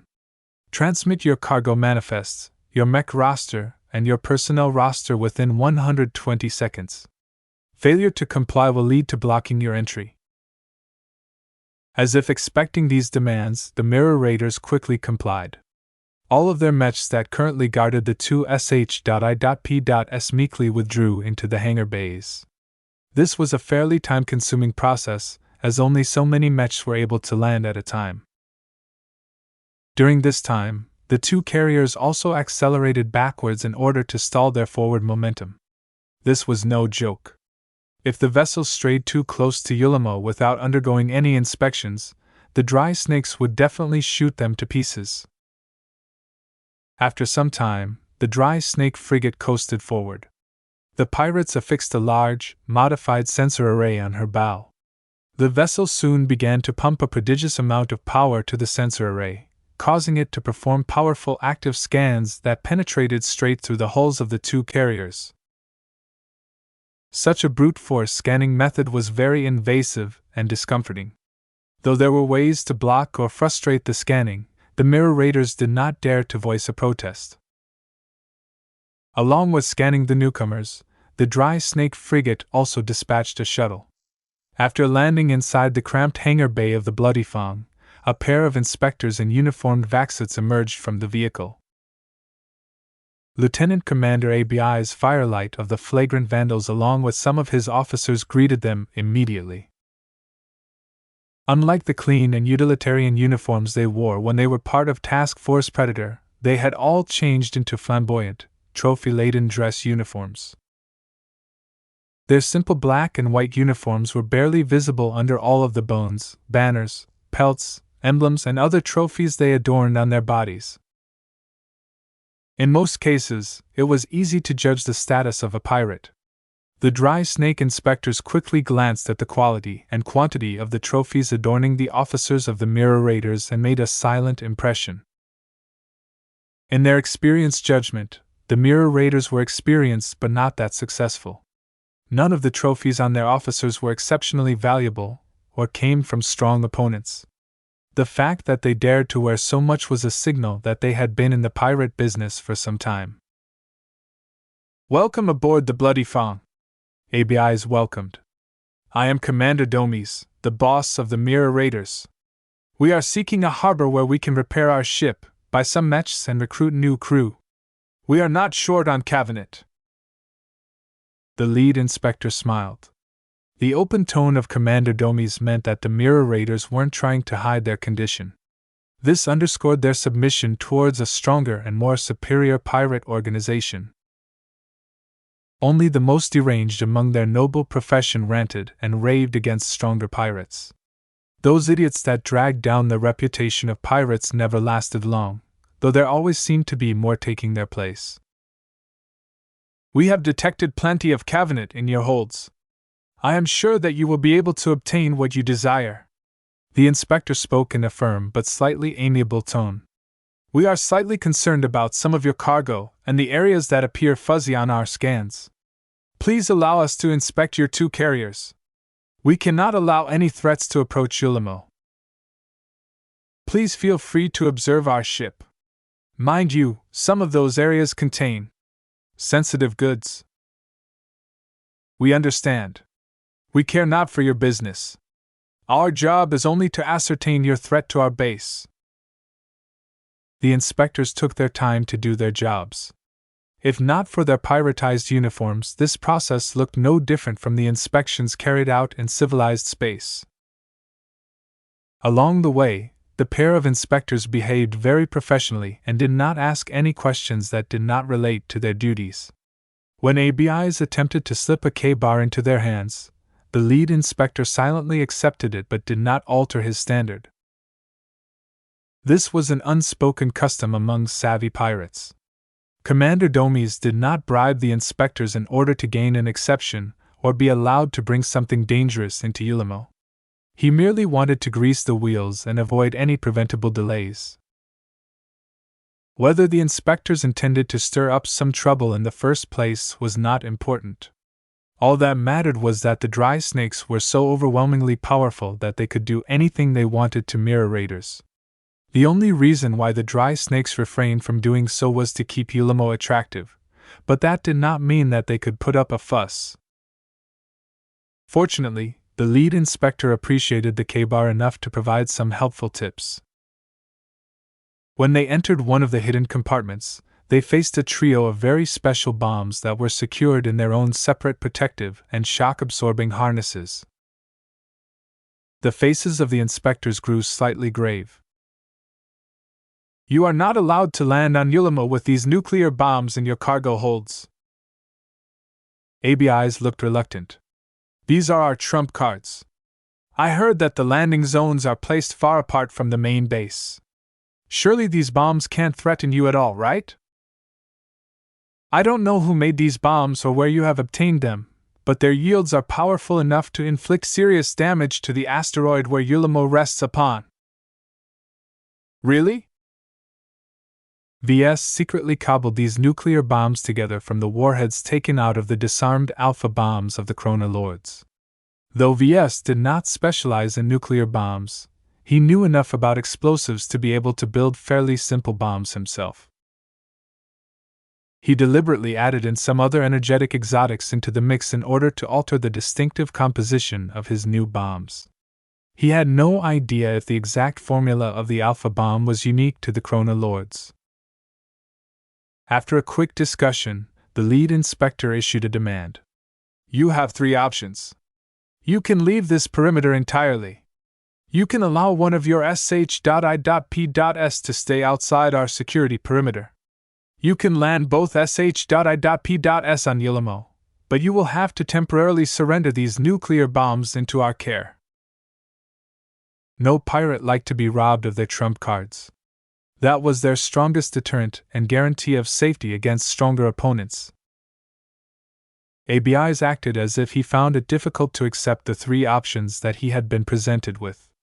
However, he also appeared to be in control of himself. It was as if he already expected to hear such demands. "I choose the last," he squeezed out of his lips. His face looked pained. "Where will you take my bombs?" "Do not be concerned, Commander Domes. Your bombs will not be confiscated. We are merely holding them for you until you are done with your business on Yulimo. We shall store them carefully in one of our outer vaults dug into one of the many asteroids in this asteroid field." This was critical news. ABI's only stirred a tiny bit. The existence of these vaults, and the practiced way in which the dry snakes demanded to take over custody of dangerous superweapons meant that their vaults must contain quite a number of taboo weapons. "What are the fees?" ABI's asked. The inspector grinned. A lot of visitors overlook this seemingly trivial issue. "A single K-bar is enough to guarantee the safety of your bombs for a couple of months. We will not be staying at Yulimo for long. I will prepare several hundred K-coins instead." "Good. You may deliver the coins to us when we complete this inspection." They exited the hidden compartment and headed down to the brig. Along the way, the lead inspector gave out another tip. "Oh, by the way, our vaults contain a sizable number of unknown trump cards. If you are interested in bolstering your arsenal, please let us know." "What happened to their previous owners?" ABI's asked. "They fell apart and lost their claim. They broke one of our rules and suffered our punishment. They traded their secret weapons to another pirate group who left before receiving their purchases. They no longer possessed any sh.I.P.S to take their goods away. They made a foolish gamble and lost their bets. They fought in our arena and lost their lives." There were many different reasons why so many pirate outfits lost their ownership of these valuable trump cards. The causes mentioned by the lead inspector proved that Yulimo's citadel was not safe. Every visitor needed to pay close attention to their lives and possessions. "How can we acquire these powerful weapons?" We conduct a periodic auction where a selection of these goods are put on the block," the inspector proudly explained. "We also import these types of weapons from our other partners, so there is always something that fits your budget and your needs. I heard that we have recently received a batch of ship-grade lasers that can be mounted on light carriers such as yours. For a reasonable commission, we can install these weapons onto your sh.I.P.S. The gap has grown more dangerous as of late. Your bombs may be powerful, but they are also consumables. You would do well to add a more sustainable trump card to your arsenal." Bribing the inspector sure paid off. This was critical news that the Larkinson clan needed to know as soon as possible. ABIs did not hide his excitement too much. The inspectors probably thought the Mirror Raiders were desperate to acquire the powerful laser weapons. "When is the next auction? How can we take part? With all of the unrest stirring in the Gap and crazies such as the Larkinson clan rampaging in Maynard Fields, there is no use keeping all of our cabinet in our cargo holds. The sooner we obtain those lasers, the greater our chances of survival." The inspector stirred a bit as soon as ABIs deliberately mentioned the Larkinson clan. By now, practically every pirate had heard how the Larkinson clan completely broke the status quo in Maynard Fields. Their strength and ruthlessness turned them into even greater demons, on par with the bigger pirate alliances that truly ruled the Nixian Gap. Even the inspectors expressed a bit of fear. "Don't talk about the Larkinson clan when you arrive at Ulamo. Mentioning it will only spread more panic. There is no reason for you to fear these ignorant brutes. Ulamo's citadel is fully prepared to repel the Larkinsons. If they think that Ulamo is just as exploitable as Zifford, then they are sorely mistaken. Even their pet hexers shall fall if they dare to enter our security perimeter." Though the inspector might be exaggerating, ABIs did not think so. The dry snakes seemed fully confident that they were able to defeat the full might of Task Force Predator. Chapter 2258 Don't Eat the Food. The inspectors examined a lot of suspicious compartments that were difficult to scan. Some of them contained sensitive or valuable goods. This was normal pirate behavior. It would have been odd if the Mirror Raiders didn't squirrel their most valuable trade goods in these hidden nooks and crannies. The only concern for the inspectors was to see if they posed a threat to their base. The value and provenance of these valuables were not their concern, and the dry snakes weren't stupid enough to rob them from their visitors. The dry snakes already earned plenty of cabinet coins from collecting fees and taxes. This was the kingly way of doing business, no matter if it took place in a lawless region like the Nixian Gap or in a bastion of civilization at Centerpoint. The pirates, at least the clever ones, had more in common with the MTA than most people thought. The inspectors paused a bit once they reached the brig. Locked inside the cells were dozens of prisoners who appeared to be in awful shape. They were obviously pirates, or slaves that the Mirror Raiders had captured. What was odd about them was that they weren't physically injured. Instead, they looked broken or listless. Some of their eyes looked dull and their bodies rarely moved. Others twitched and shook at irregular intervals.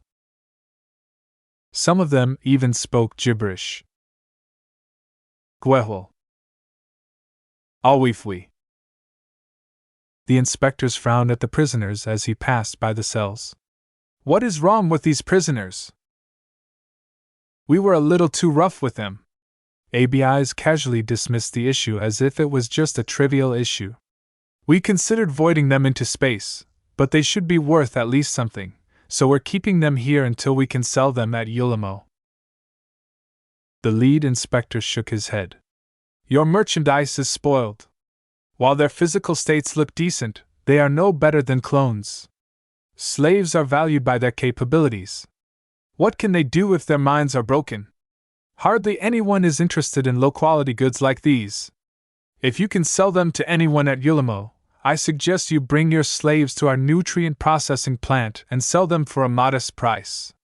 We can at least recycle their biological matter to produce a couple of batches of nutrient packs. ABIs silently reminded himself to tell his crew not to eat any of the food sold at Yulimo. "I'll look around," he replied noncommittedly. "It took too much effort to capture and subdue these slaves. I don't want to end up with a loss." "Suit yourself." The inspection proceeded on to the bays and stables that held the mechs of the Mirror Raiders. None of the machines looked impressive. The pirate mechs that the Larkinson clan had refurbished to look even rougher and trashier all appeared as if they had been serviced by 3-year-old monkeys. The mech technicians that were supposed to repair all of the battle damage were instead spending their time on drinking beer, playing pirate empires, or injecting their bodies with recreational stimulants. The deplorable sight immediately caused ABIs to grow angry. He stormed over and kicked a stone chief technician. "You lazy gits! What the hell are you doing at this time? Do you think that you can put down your work just because we've reached safety?" But boss, can't we just hand over our mechs to the fixers at Yulimo and let them do all of the work? We'll only get ripped off if we do that, and who knows what they will slip into our machines when we aren't looking. Now stand up and get your butts back into gear. We aren't stopping until we have finally landed on Yulimo. "Yes, Commander." The mech technicians all grumbled and grudgingly went back to work. Their sloppy, lazy demeanor hardly grew weaker. As for those who were too out of their minds like the chief technician, it was impossible for them to perform their duties at this time. The shameful sight embarrassed Commander Domies quite a bit. Even so, the inspectors didn't say a word. They were mainly tasked with inspecting the mechs. They had already witnessed many sights like these in their positions. ABIs coughed. "As you can see, these are our mechs. They're not pretty, but they have not failed me so far. Once we patch them up, we'll be ready to fight anything." The quality of the pirate mechs were actually quite decent. They were not as cheap or awful as the economy mechs used by bottom-feeder pirate outfits. In general, most of the mechs of the Mirror Raiders consisted of decent budget mechs on par with the likes of the Desolate Soldier. It was just that they suffered from varying degrees of corrosion, ACCU.mulad battle damage, and fairly poor maintenance. Against a brand new budget mech, these pirates' mechs likely performed 30% worse. While some of that was due to the recent battle that the Mirror Raiders had fought, some of the problems stemming from lack of care truly dragged down the performance of the mechs by as much as 10 to 20%. This was one of the many reasons why pirates never fared too well against peacekeeper outfits. The latter were better funded, possessed access to legal channels, and could easily recruit some competent technical personnel. The lead inspector made a conclusion. "You are allowed to keep these mechs inside your sh.I.P.S, but must allow us to lock them once you land. You will not be allowed to activate your mechs or take them away without our express permission. Is that clear?" Though ABIs looked uncomfortable at the thought of being unable to defend himself with his mechs, he knew that this was a mandatory rule. "You are free to do so. How much does that cost?" "Right now, we charge 2 cabinet coins per locked mech per day. We suggest you pay in advance. If you do not pay this fee in time, then do not blame us if we confiscate your mech." ABIs winced at the thought. "We understand. I'll hand over a K-bar when we land." The Mirror Raiders hadn't even landed on Yulimo yet, but already they were being swept by several fees. Running out of money or valuables while remaining in the clutches of the dry snakes was a very bad idea. As long as the Mirror Raiders failed any payment, endless troubles might ensue. Was the founder of Yulimo's citadel a Rionaldan or something? The round of inspections soon ended without any remarkable events. The bloody Fong and the cruel intention proceeded onwards at a controlled pace under heavy escort. Along the way, a small pirate transport flew close in order to carry the 3 potent nuclear bombs of the Mirror Raiders to a remote vault built into one of the surrounding asteroids. Soon enough, the two carriers traveled close enough to approach the moon-sized asteroid that hosted Yulimo up close. A formidable amount of mechs, sh.I.P.S. and fixed defenses patrolled the entire space. The sh.I.P.S. that belonged to visiting pirate outfits meekly obeyed the instructions issued by the dry snakes and did not dare to stir any trouble. With all of their fighting assets locked or taken away, there was no way for them to win even if they all simultaneously rebelled. Moons came in various sizes and dimensions. Some were as big as terrestrial planets while others were about as big as a large island. The rocky asteroid that the pirates simply called Yulimo looked rather underwhelming. It was big enough to exert a bit of gravity, but small enough for any ship to land on its surface without sustaining damage. Under the guidance of what passed for traffic control in these parts, the mirror raider sh.I.P.S. slowly descended and entered a large hall built into a high mountain range. A dozen other vessels had already parked in this specific landing zone. Their markings and colors signified that they all belonged to separate pirate outfits. Once a couple of clamps moved to anchor the two sh.I.P.S. in place, the mirror raiders started to reach out to the dry snakes. Their sh.I.P.S. were in bad shape and urgently needed repairs. Large groups of mirror raiders began to exit their vessels. Each of them smelled the rusty air that was filled with various smells. When Kedys and Dietrich stepped out in their exaggerated trophy-laden suits of combat armor, they both experienced different emotions when they breathed the air. To Kedys, it smelled just like home. Meanwhile, Dietrich shook with nervous tension. Now that they managed to land on Yulimo, their real mission had started. If any of the mirror raiders slipped up even once, their identities as Larkinsons might become exposed. A squad of armored guards stepped behind him. As the supposed son and heir of Commander Domes, it was only fitting for him to be surrounded by formidable guards. Each of them exuded a ferocious or bloodthirsty vibe, causing them to resemble some of the crueler pirates in the Nixian Gap. The group waited for a moment until ABIs, Lieutenant Sendra and Lieutenant Rodden both arrived with their own entourage of officers and guards. "Let us enter the Citadel. We have a lot of business to conduct," ABIs remarked. The large group of mirror raiders stuck together as they stepped aboard a transit vehicle. The bus proceeded to zip through a tunnel that led straight to the Citadel at rapid speed. Once the transit vehicle arrived at its destination, the mirror raiders stepped off and became astounded by the sight that greeted them at an instant. A modest underground city unfolded before their eyes. Even though the ceiling was made out of nothing but carved rock, the lights affixed to them cast a rather pleasant shade onto the surface. Tens of thousands of pirates resided in the city. Most of them weren't actually pirates in the truest sense of the word. Most of them had been born in the Nixian Gap and lived their entire lives in lawless space. Despite the presence of violent criminals and cruel robbers in the boisterous underground city, the mirror raiders hardly noticed any signs of fighting or robbing. Of course, that did not mean that the public area of Yulimo was safe. The large amount of dry snake patrols at the entrance of the city exerted a strong deterrence at any pirate who wanted to stir up trouble. A few minutes passed as the mirror raiders slowly passed through the checkpoints and entered the city proper. Street urchins ran through the alleys. P.R.O.S.T.Ituts plied their services. A lonesome old man set up a market stall on the side of the street in order to sell a fresh batch of locally produced nutrient packs which were renowned for their unique texture and complex taste.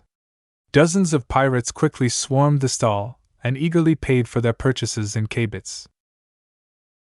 The value of a solid K-coin was quite high. Using them in mundane transactions was as ridiculous as paying an MTA credit for a simple shuttle transit. Kedys grew a bit curious at the nutrient packs on sale. She knew that VS was actually a big lover and a casual collector of them. Cheap and long-lasting, They fed the stomachs of a significant proportion of humanity every day. Just as she was about to approach the stall, ABI's reached out and halted her. "Don't buy any of the food on sale here." "Yes, sir." Keddies obediently nodded. If she was in her normal guise, she wouldn't pay attention to flagrant vandal officer. Sadly, she was just a simple guard right now. There was no excuse for her to disobey. "Bo, explore the city and make some friends if you can. Make sure not to stray anywhere that looks sketchy." Dietrich lazily saluted ABI's. "Yes, Dad." "Be serious. Don't piss anyone off and don't throw your weight around. While you're making friends, we will be spending some of our spoils on buying some much-needed mechs and supplies. This is just the first day of our stay here. There is no need to do too much. Scout out the city first. We need to know the lay of the land before we do anything else." The disguised Larkinsons eagerly explored the pirate city. Chapter 2259 Not Enough Room. While the Mirror Raiders scoped out Yulimo's citadel, the remainder of Task Force Predator had backed off in order to reduce the chances of discovery. Though Ves constantly worried about Keddies, he really couldn't do much this far away. The only consolation he had was that Calabas dispatched a stealth shuttle bearing Lucky to the vicinity of Yulimo's citadel as backup. He missed his cat a bit, but he didn't let the absence distract him from his many duties. Aside from progressing his mech designs, he also paid a bit more attention to his subordinates. Many of the braves he recruited merely possessed a lot of potential at the start. Whether they would bloom or not in the LMC remained to be seen. Luckily, every new hire in the LMC's design department adjusted well to their new life and job. None of them were unmotivated or neglected their work. The enterprising Larkinson energy, along with the subtle influence of the Larkinson network, made sure that each of them fostered genuine belonging to the Larkinson clan. Whether they L.U.S.Ted after the rewards offered by the Larkinson Merit Exchange or wanted to offer their support to the clan, the assistants under his care all worked dutifully to keep their projects on schedule. Enough time had passed for the differences to become clear. For example, Catherine Evanson performed well enough to keep up with most of the erudites when it came to solving complicated technical problems. Her noble temperament attracted the friendship of mech designers with better backgrounds. Molter Ringer Exuberant unleashed his passion during every design session. His solutions were slightly more original and innovative as a result, though they weren't always executed well. He was still struggling to make something special out of his chosen specialty of signal disruption. Rena Orion made few friends due to her cybernetic implants. Her design philosophy was very interesting, though. She specialized in targeting systems, which was something that was useful to all range mechs. She had already accomplished a decent amount of progress in her nascent design philosophy before she joined the Larkinson clan. After spending her merits on a select number of Clarion University textbooks, her understanding in her chosen field grew by leaps and bounds. Aside from her competence, leadership ability, and interesting specialty, Ves had another reason to pay attention to the former citizen of the Coman Federation. She possessed spiritual potential. That was always remarkable, but hers was a little special. It looked dim. For some reason, Ves felt as if he was looking at a starved puppy that had been leashed onto a pipe and left in the yard for hours or days. Ves scratched his head at the perplexing sight. Why did Rena possess such a defective spirituality? From what he observed of her work, she was truly passionate and engaged in her craft and specialty. While Rena might be overly bossy towards the members of her design team, she didn't behave too excessively. A mech designer like her should possess a more vigorous spiritual potential. While she may not be as talented as Duke in French, at the very least she should be slowly getting closer to advancing to journeyman. She presented an odd puzzle, and Ves felt the urge to take her aside and see what was wrong with her. He refrained from doing so after he figured that it might be weird to talk to her about a strange problem out of the blue. For now, he intended to keep her in observation and monitor the changes to her spiritual potential. If it remained stagnant or began to deteriorate, then Ves would step in no matter whether it was appropriate or not. He did not wish to see a potential journeyman get ruined by some weird spiritual affliction. Aside from that, he also made sure to spend more time on guiding his two Larkinson seeds. Michael and Xanther were still too young to his liking, but they behaved like sponges as they observed the design teams at work. Ves was also pleased with their studies. He had fed enough attribute candies to them to give them a leg up, but not so much as to distort or unbalance their personalities too much. Their high concentration allowed them to absorb knowledge from basic science textbooks for hours on end without getting distracted by their comms. Unlike many other boys their age, they did not play any virtual reality games or shared silly memes with their friends on Combook during their study time.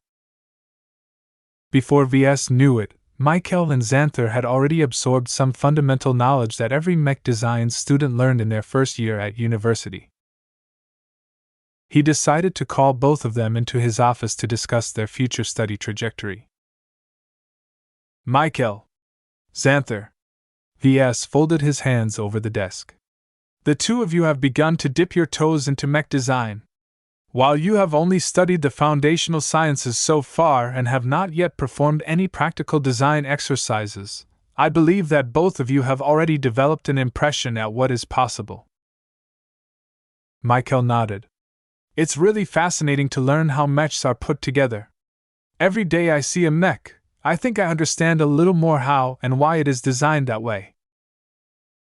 What about you, Xanther? There is something about building machines that can fight that is awesome. I can't wait to design my first real mech. Both of them expressed genuine enthusiasm in mech design. It was difficult not to. Spending so much time in the design lab while occasionally mingling with Ves or the assistant mech designers increased their intimacy towards mech design. Even if they didn't really understand what any of the mech designers were working on, simply witnessing the diligence they performed their craft was inspiring. This was actually something that Ves deliberately set out to do. He did not want to waste his investment into the two adolescents. By making them spend so much time in the design lab, Ves hoped that some of the passion and dedication of the assistants would rub off on them. It was like taking advantage of institutional isomorphism on a smaller scale. However, at this stage in their learning, Ves did not want them to follow an ordinary study trajectory. As his next batch of students, Ves wanted to turn them into innovative mech designers who weren't afraid of blazing their own trail. From his observations of many low-ranking mech designers, Ves knew that they had to meet two requirements. First, they needed to develop spiritual potential. So far, Ves didn't know how they emerged, but Michael and Xanther had plenty of time to foster their own potential. He could do nothing but facilitate their passion in mech design with the hope that this was one of the methods to develop spiritual potential. Second, competent mech designers had to develop a mindset towards innovation. Even if human science was incredibly advanced, even if many innovations had already been done before, a mech designer needed to develop an unflinching conviction in their own inventions. This was why Ves pushed Molter towards researching and developing his own homegrown solutions in signal disruption. Ves knew very well that if he wanted to buy a good jammer or interference device, he could just license a highly optimized module from the MTA's internal catalog. Yet that did not mean that the innovations of an apprentice or journeyman were obsolete. As long as their specialties developed to the point where they were able to augment their inventions with their own spirituality, the performance of their mechs reached a higher level. In any case, it was far too easy for beginner mech designers to get caught up in the cycle of learning. Ves did not wish for Michael and Xanther to become accustomed to spending all of their time absorbing knowledge. At some point, every capable mech designer had to generate new knowledge. This was the only way for them to become something more than an imitator whose future was limited. Ves theorized that mech designers should start innovating in their first year at university. This was very early, but it was much harder to instill the correct mindset into his students when they grew older. Both of you must have developed a decent overview on the specialties that people of our profession can devote towards. Choosing a specialty is one of the most important choices in your lives. While I don't expect you to have made any solid choices, it is helpful to explore what inclinations you developed during your studies. Could you please tell me which fields interest you the most? Michael, you go first. Oh. He grew more nervous. To be honest, I'm more interested in the glows of your mechs. It's so fascinating to see how they are alive despite their nature of machines. I would like to learn how to design a mech as remarkable as yours. Ves blinked. He should have expected such an answer. He didn't know yet whether he was willing to pass on his core trade secrets. His design philosophy was very unique, and he didn't even know if Michael was capable to adopting the extreme mindset that Ves adopted whenever he thought about mech design. He coughed. You have a bright future ahead of you. Don't let success fool you into believing that you will become just as renowned as I. Try and find something that interests you that doesn't directly depend on another mech designer's work. What do you mean? Michael looked confused. I'll give you a quick example. If you are still interested in my design philosophy and what I can do, then don't try and develop the same design philosophy as mine. Only the direct disciples of very renowned masters can do so boldly. You are better off finding a path that is more suitable to your interests. What if I don't want to do something different? Michael stubbornly asked. Ves developed a bit of a headache after hearing that. Obviously, spending so much time around LMC mechs had turned Michael into a devotee of his own work. This was not necessarily good. Every mech designer is different, Ves stated. This means that some mech designers are better suited to some specialty than others. Right now, I don't believe that my specific field fits you best. If that's the case, why can't I change myself so that I do fit well with your field? Anyone can change as long as you work hard enough. That was true. Ves believed in this statement, which made it difficult to reject Michael's suggestion. He bowed his head. Let's return to this topic when you progress your studies some more. Both of you have only scratched the surface of mech design so far. There are many more possibilities out there for the two of you to explore once you graduate into fully fledged mech designers. Both Larkinson seeds nodded. Xanther, let's start with you. What interests you the most right now? Xanther grew a little nervous. During this expedition, I got to take a look at big and powerful weapons. I am no stranger to mechs. Even though your LMC mechs are great, I'm rather bored of seeing them all day. It's only when we started attacking pirate bases that broke up the monotony. Seeing the alpha mines, the omega lasers, and those other huge and powerful weapons up close is very exciting. The sheer might they contain is impressive. Well, I know it's wrong, but I want to build something like that too one day. In a mech. Legally, of course. Ves glowered at Xanther when he heard those words. The young man grew nervous. At least you are honest, Ves eventually said. Not every interest is healthy, Xanther. Let me note down your initial fascination as an admiration of extreme firepower. Taboo weapons aren't the only impressive weapons that mechs can wield. I highly suggest you expand your horizons. First and second class mechs are very diverse when it comes to their armament. Though Ves believed that every mech designer should follow their passion, that did not mean he was okay with letting Xanther go down a crooked path. The Larkinson clan only possessed room for one war criminal. Chapter 2260 Ruination Witch. the Mech system slowly sucked out to the hexers. With the introduction of the amazing Blessed Squire model, the Wrathful Doves Mech Army group embraced the new addition with remarkable speed. Initially, Diva pushed the Blessed Squire onto the Wrathful Doves through backroom deals and secret agreements with the upper ranks. Later on, the positive reactions of the rank-and-file mech pilots who drew strength from the new model ensured that no one would be able to reverse the tide. No one within the Wrathful Doves wanted to deprive their fighting boys and women the incredible utility offered by this odd new supportive night mech. Even if its design was not as optimized as regular Hex Army models, the Blessed Squire somehow possessed its own slightly foreign charm. Even when word started to spread that a boy of all people played an integral role in its design, the Wrathful Doves simply accepted the news without any controversy. This was because anyone who experienced the Blessed Squire simply couldn't imagine getting rid of it. Many hexers believed that the mech was literally blessed by the superior mother. With such a mythical supreme revealing her presence through a mech model of all choices, how could the Wrathful Doves reject this sacred mech? No amount of external pressure would convince them to give up a mech that had helped them achieve victory after victory. Weeks after the Blessed Squire energized the ground forces of the Hex Army, the territories of Marikath III quickly fell to their offensives in quick succession. Like falling domino stones, the rapid conquests rapidly caused the defenders to lose an enormous amount of supplies and war material.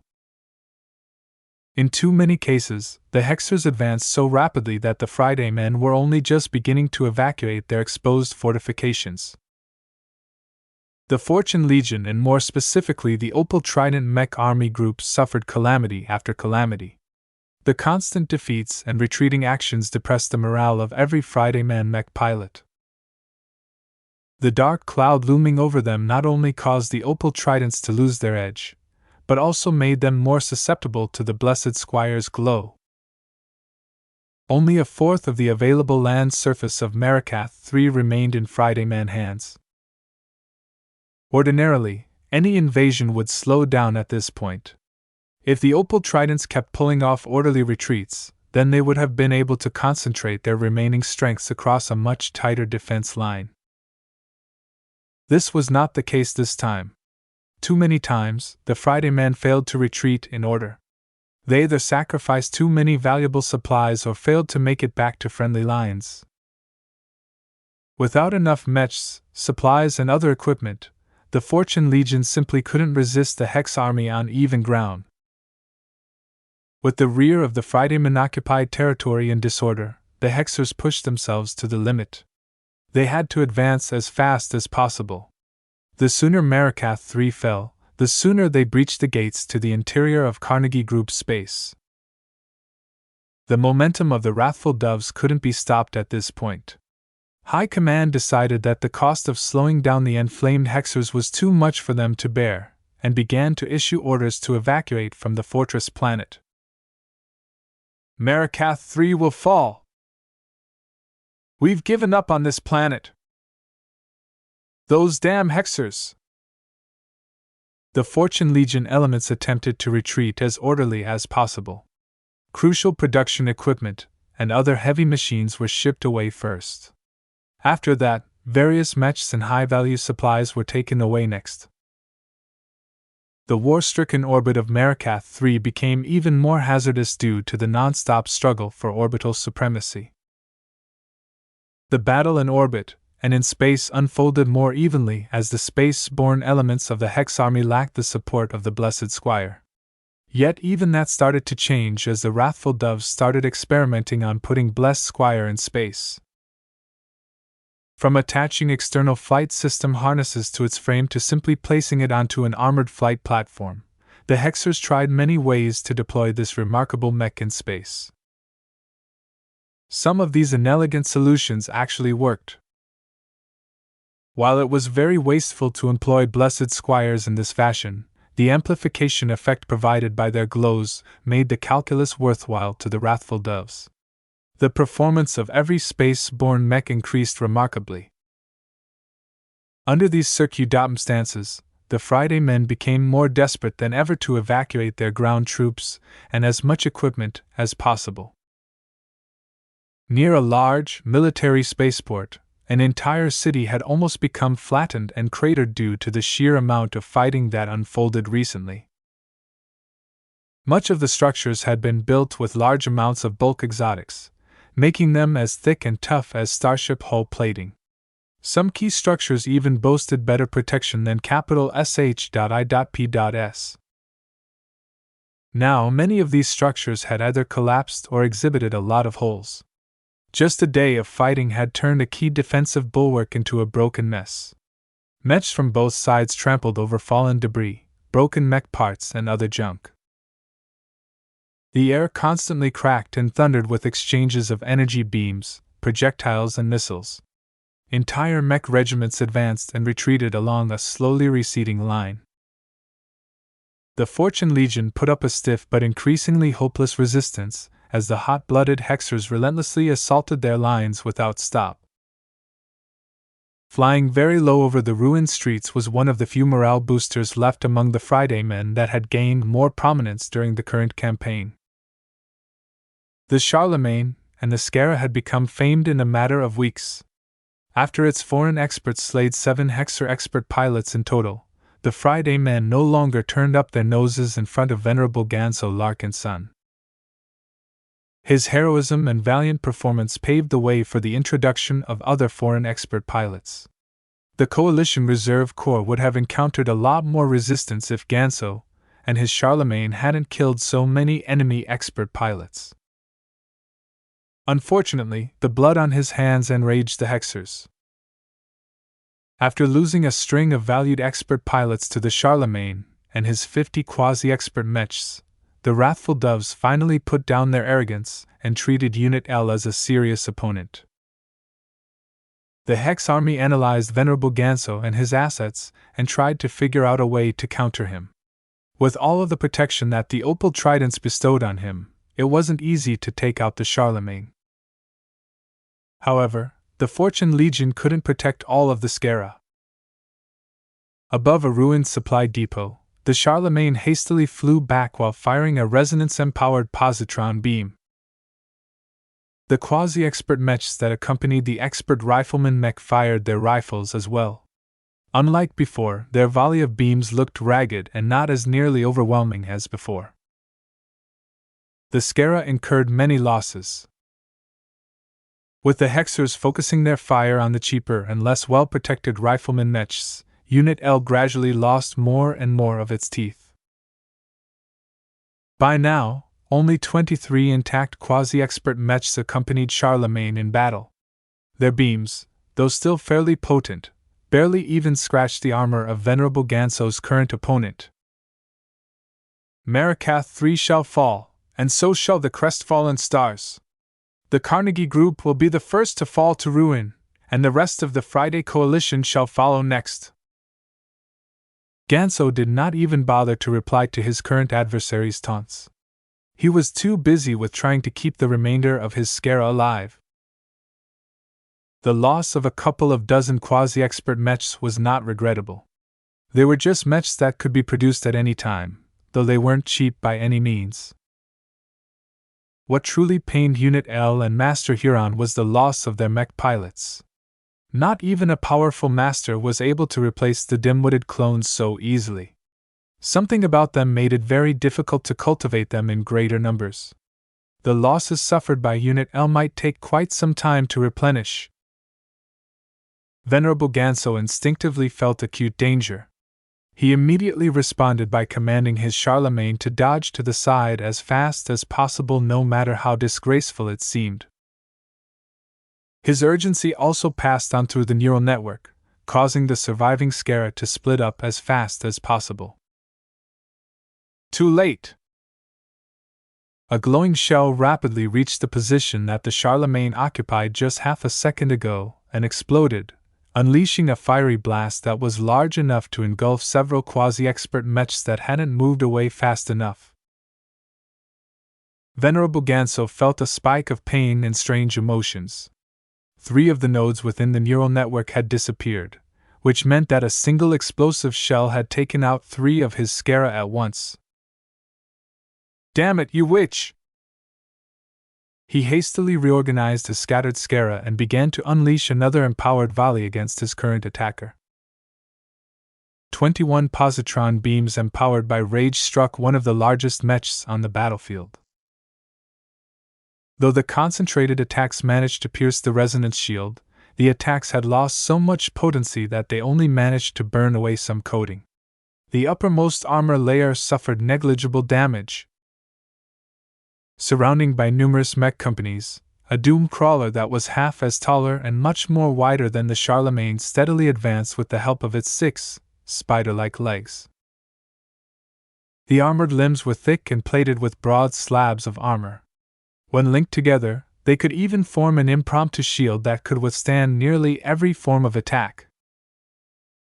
This huge expert mech was the infamous Death Blossom, an extremely powerful doom crawler that outputted a mind-blowing amount of damage at various distances. It was one of the most renowned expert mechs of the Wrathful Doves. Piloted by Ginevra Costa, a high-tier expert pilot, the appearance of this infamous doom crawler spelled the end of the Fortune Legion's stand in this city. This was because the so-called Ruination, which was one of the most powerful artillery specialists in the Hex army. 6 different weapon mounts fired in an alternating pattern at various targets on the battlefield. Even as the Death Blossom put the Charlemagne under pressure, entire Fridayman mech companies and defensive fortifications sucked out embed under its prodigious firepower. Each and every attack unleashed by the huge doom crawler was powered by as much resonance as the Charlemagne's fully charged attacks. Whereas Ganso had to exert himself in order to magnify his expert mech's attacks, the Ruination, which could easily empower all 6 weapons of her Death Blossom in quick succession.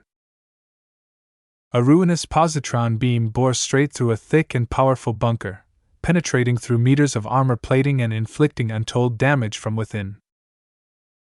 Another weapon mount fired a split laser beam that lanced in over 100 different directions, intercepting missiles, blasting through aerial mechs, taking out sensor arrays and more. A thick and heavy Gauss cannon fired a powerful projectile that slammed straight through the shield of a heavy knight mech. Immediately afterwards, the round pierced straight through the mech itself before punching through 8 more mechs further backwards until it finally slammed into an evacuated headquarters, causing the entire structure to be blasted into pieces. As the Charlemagne and the Skara continued to give ground, the Death Blossom's gravitic cannon fired a strange orb that rapidly landed in the midst of some of the quasi-expert mechs. Soon, the orb expanded, causing 4 more rifleman mechs to be caught in a powerful localized gravity well. No! Not again! The plasma cannon mount of the Death Blossom ruthlessly fired, causing all of the trapped mechs to melt into pieces due to the incredible energy and heat impacting their frames. Throughout this entire rampage, the largest weapon mount of all thundered once again. The howitzer placed on top of the expert doom crawler had fired an empowered explosive shell that arced over everyone's heads. Despite the various mechs and turrets that attempted to intercept the incredibly powerful shell, the glow surrounding the shell easily resisted the hasty attacks. Soon enough, the shell landed within the perimeter of the military spaceport many kilometers away. Boom! A huge explosion engulfed several transports, hundreds of Friday men, and a large amount of critical equipment and strategic supplies. An exultant war cry erupted from the ranks of the Hexers. Women shall reign supreme! Chapter 2261 Trouble in Yilimo. While the Hex army was on the verge of kicking out the Fortune Legion in the Marikath system, the Nixian Gap experienced more tension than ever. The Peacekeepers and the Nixian pirates confronted each other much more often. Driven by greed and other reasons, more and more pirate gangs intruded into civilized space in order to raid the border region of the Sentinel Kingdom and other nearby third-rate states. In response, the Peacekeeper Association heavily encouraged its affiliate outfits to invade the periphery of the Nixian Gap. While the Peacekeeper outfits managed to defeat many pirates, most of the SCU.M they eliminated were decrepit, bottom-feeder pirate gangs that rarely possessed any trump cards. No matter how many incentives they received, the Peacekeepers were very reluctant to move past the outer periphery. Once they entered a territory like Maynard Fields, the mercenaries in the service of the Sentinel Kingdom risked getting overtaken by the powerful, entrenched pirate factions that long held sway in their respective territories. Therefore, the heated conflict didn't actually generate much concern among the higher-ups of both sides. Yet everyone knew that this was just the calm before the storm. Much greater movements took place in the dark. Right now, the Mirror Raiders that had been sent to scout out Yulamo's citadel learned a lot of new information. The Black Cats underestimated the activity at Yulamo. In the past few months, its importance has risen as it stood out as one of the few accessible marketplaces where pirate outfits could acquire reliable superweapons. The intelligence that Calabast and her analysts compiled from interrogating pirates and decrypting captured data banks weren't wrong. Their conclusions were just outdated. With so many more pirates desiring to increase their deterrence power and self-protection ability, the demand of taboo weapons had skyrocketed. Though owning them would make any pirate damned in the eyes of the Big Two, most pirates didn't care at this point. The MTA and CFA never entered the Nixian Gap these days, and whatever helpers they hired barely made an impact. Sure, the Larkinson clan raised several pirate bases, but no one on Yulamo believed that they were in danger. Yulamo was too strong. The dry snakes enjoyed such a great reputation that even the latest scourge to have entered Maynard Fields hardly shook the confidence of the locals inside the public area of the pirate stronghold. After a couple of days, the Mirror Raiders spent a hefty amount of cabinet. Through a series of deals, ABIs managed to arrange repairs for the Bloody Fang, the Cruel Intention, and most of their mechs. He had also paid the equivalent of 25 million hex credits in cabinet to acquire 23 second-hand pirate mechs that looked to be in decent shape. While ABIs could have spent more, such a choice did not make sense for someone in his position. Yulamo's Citadel's mech market was quite small and inadequate. Most of the mechs on sale were targeted towards the smaller pirate gangs that frequented this pirate base. This meant that most local vendors only sold the most affordable mechs. To put it simply, ABIs could choose between buying third-hand mechs, second-hand mechs, or some rare factory new budget mechs that were sold at twice or thrice their actual value. The Mirror Raiders could only bow their heads and acquire some stopgap machines while they recruited more mech pilots. So far, the recruitment drive did not proceed very smoothly. While the Mirror Raiders managed to rent a respectable haul, the pirates that strolled in were less than ideal.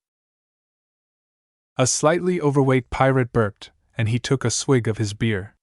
"What do you mean you can't give me a mid-range mech? I'm the three-shot prince, you stinking turd.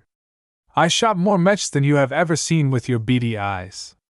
I refuse to pilot your trash.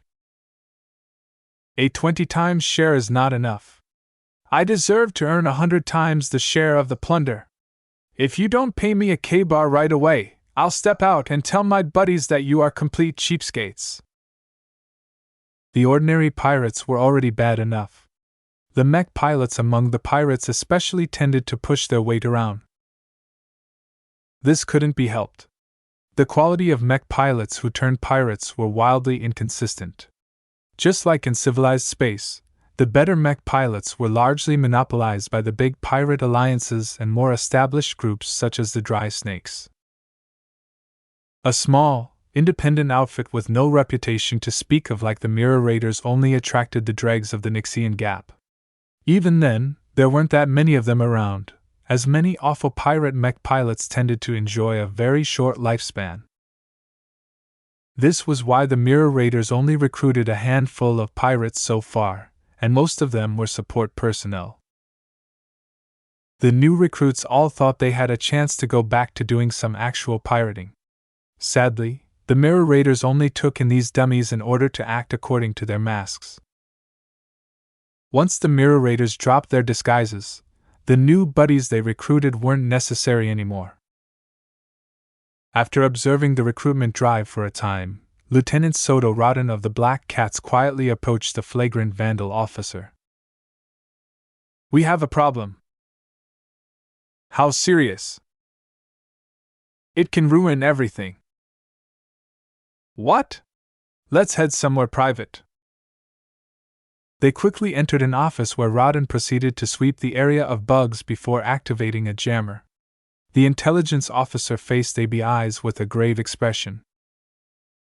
"Captain Atreides and her group of women have bumped into a local gang called the Roid Rats and come to blows. 7 local thugs are dead and more of them are wounded. As far as we know, the gang is calling upon its friends to take revenge." The Sword Maidens among the Mirror Raiders were supposed to stay put. Lieutenant Sendra, who played the role of Captain Atreides, was supposed to buy a batch of energy cells at this time. "What is the case of this fight?" ABI's grew angry. The captain and her posse of women barged into a gambling den and stirred up some trouble. It's safe to say that the conflict hadn't ended well for the locals. "I told that woman not to wander off and pick a fight." According to their current plan, they should still be scouting out the local situation. What they had seen and learned only scratched the surface of the sheer amount of activity taking place in Yulamo's public marketplace.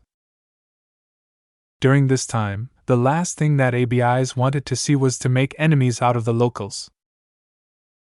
Even if the local gangs didn't possess any mechs or sh.i.p.s, within the confines of Yulamo, heavy weapons were forbidden. As long as the gangs united together, not even the Mirror Raiders might survive. The troublesome aspect about this was that ABIs knew that Lieutenant Sendra strongly disagreed with his cautious and patient approach. In her opinion, the Mirror Raiders didn't need to be so circumspect. The dry snakes didn't really care what took place within the marketplace area as long as nobody damaged the infrastructure. In that case, why not attack the local pirates? As long as the Mirror Raiders took over their footholds, they would definitely become more integrated in Yulamo's citadel. Once that happened, the disguised Larkinsons would gain deeper access to the pirate base they intended to destroy. Though ABIs did not disagree with this plan, he wanted to take it step by step. They had barely finished the first couple of steps before the Sword Maidens recklessly sprinted a dozen steps forward. "That woman is too reckless!" "Blood has been spilled," Rodden grimly spoke. "Now that it has come to this, we can only take up arms and take the Roid Rats by storm." The two swapped some quick ideas and formed a hasty plan. When Rodden finally shut down his jammer, their comms suddenly chimed. Their worries increased further. "Bo and Avery are in trouble!" At a lobby in one of the many small arenas that provided the most visceral form of entertainment to the locals, Bo, Avery, and a squadron of armed guards all held out their weapons as they faced 10 times their numbers in gang members. "Big Rat!" Dietrich shouted as he wore his excessively decorated Sparus Vise Mark II. "Don't go too far! I don't fear your SCU.MMY gang at all. Compared to true pirates like our Mirror Raiders, you are nothing but jumped-up gutter trash. Just look at your troops. Hardly any of your men wear fully covered suits of combat armor. And those weapons! The peacekeepers would laugh if they saw those toy guns of yours." "Stop! Don't shoot up the front entrance of my arena!" The arena manager stepped in. "I swear, if you attack someone, don't blame me for activating my turrets." Dozens of turrets slid out of the ceiling. Their menacing laser barrels pointed straight at the two opposing groups. "You're not getting away from me, Bo!" Big Rat shouted. "You Mirror Raiders messed with the wrong gang. Once we call up all of our friends, we'll crush you all to pieces before taking your sh.i.p.s and mechs as our own. The dry snakes won't protect you if most of you are dead. Heh. You should finish the job first before you lay claim to our stuff. The arena manager pulled out a pistol and shot into the ceiling. The weapon discharge instantly stifled the argument. Boys! Stop it! If you have any differences, fight it over in the arena if you dare. If not, then get the hell out of my lobby! Both Dietrich and the so-called Big Rat eyed each other menacingly. After several seconds of staring, they nodded. See you in the arena. Say goodbye to your men. Under the arrangements of the arena operators, Dietrich's escort and mob of roid rats both signed a contract to hold a grudge match in the arena grounds. Soon, word began to spread that a mob of more than 100 local gang members intended to battle a small number of real pirates to the death. Though the former brought vastly more people, their gear didn't look as good as that of the latter. No one really had a clue which side would win in an uneven group match, and that made the arena manager excited. Locals and visitors began to flock to the arena and purchase tickets with their K-bits or K-coins. Even though the price of attending this impromptu arena match was low, the bets these people made quickly filled up the arena's coffers. In one of the backstage areas, Dietrich faced his chief guard with concern. Are you sure that we can take all of those enemies, Avery?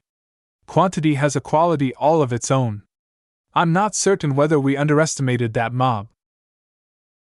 Relax. Keddies replied behind her helmet. I understand their gear the best. Nothing they have is better than the gear wielded by a typical pirate. While the armor of your guards might not hold if the roid rats are smart enough to concentrate their fire, their protection is patchy. Just slaughter them quickly and we won't have a problem anymore. Soon enough, the arena stands had filled up sufficiently to begin the match. Both sides began to enter the arena grounds. Dietrich held his modified peaceful repose tightly in his armored grip. As for Keddies, she eschewed her Uter in favor of unsheathing her new broad cutlass.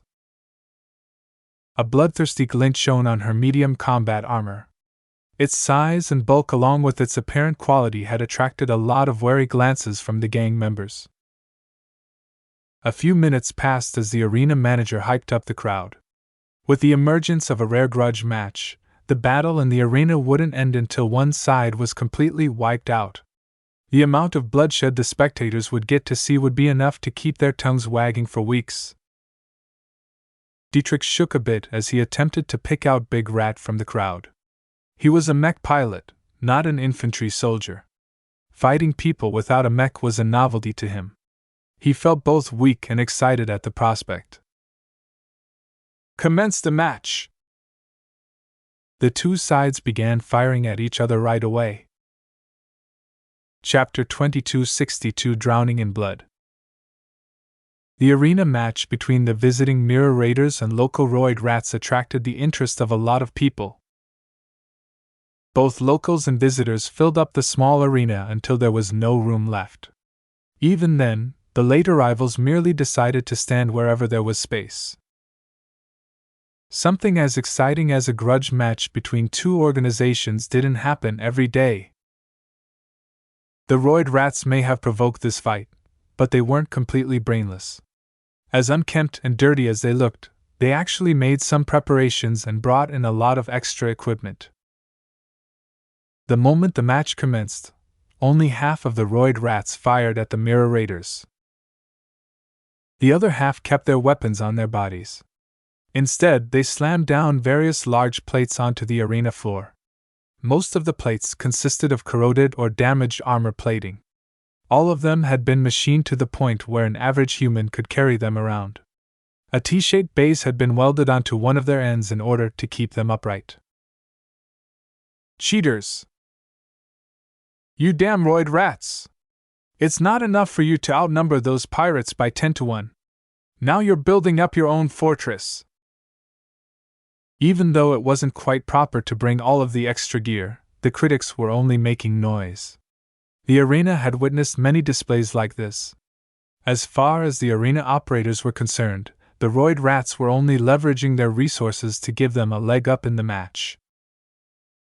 After layering the armor plates, most of the shots fired by the mirror raiders failed to overcome the defenses. This was because the materials were all built to resist mech attacks. Even if the handheld plates weren't as thick as genuine mech armor plating, they offered a lot of resistance against small arms fire. Dietrich immediately looked troubled. Out of his small group, only his peaceful repose managed to punch through the successive thin plates. Each time his pistol fired, a roid rat taking cover from behind dropped onto the arena floor in a bloody mess. The power of the peaceful repose was not trivial at all. As one of the weapons previously chosen by VS, the Masterwork ballistic cannon possessed the power to end someone's life with every shot. Unfortunately for Dietrich, he didn't carry enough ammunition to finish all of his opposition. The peaceful repose only fired specialized exo rounds, which nobody in the Larkinson clan could reproduce. Perhaps VS might be able to, but he had better things to do than waste his time on fabricating bullets. As for his guards, their laser rifles only scored shallow grooves in the solid armor plating. The pirates weren't stupid enough to take cover behind the holes the peaceful repose had created. While Dietrich and his guards were actually able to do more, they were reluctant to pull out any high-tech equipment. Exposing the altered peaceful repose was bad enough, but it at least made some sense for Bo to own such an extravagant weapon. As the heir of the Mirror Raiders, it would be odd if he didn't own a powerful toy. Damn, how tough are these pirates? Did they steal them from the Sentinel military or something? The combat armor of the Mirror Raiders all held. There were no objects in the arena that offered shelter against the rain of firepower, so Dietrich and his guards could only withstand the blows in the open. The spectators sitting in the stands behind protective energy screens didn't think so much. They all cheered and screamed at all of the action. The volleys of lasers, the shocking boom of the peaceful repose, and the constant impacts on armor plating caused everyone to become ecstatic. Most arena matches mostly consisted of feeble brawls between debt-laden pirates. A large-scale battle involving so many fighters was a rare and splendid sight in these parts. You idiots! Those walls aren't going down by themselves. Why are you standing there? Are pirates always this stupid? Do they think that their combat armor can last forever? The trophies adorning the armor of Dietrich and the guards sucked out in bed immediately. A lot of locals found it a shame to lose so many marks of honor, though most pirates tended to own copies in case situations like these took place. Nonetheless, the crowd became increasingly more confused as the Mirror Raiders did attempt to close in. Every arena regular could tell that the improvised wall the roid rats had set up was too resilient to overcome with regular small arms fire. If the Mirror Raiders kept shooting their rifles at these defenses, they would eventually use up their batteries. Something needed to change, and the boisterous crowd eagerly offered suggestions. Charge forward! If you can't shoot past those walls, then just hop over them. I hope you brought some sharp knives. Flank them already! Why are you clumping up together? Just split up in two parts and attack them from opposite directions. That's stupid. The roid rats will just reform their walls to cover every direction. The arguing went on and on until someone spotted a flicker in the edge of their vision.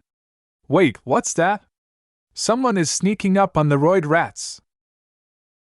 Though most of the crowd hadn't noticed anything and kept shouting nonsense, a handful of perceptive spectators noticed that one of the guards had left the group of Mirror Raiders and circled around the arena grounds.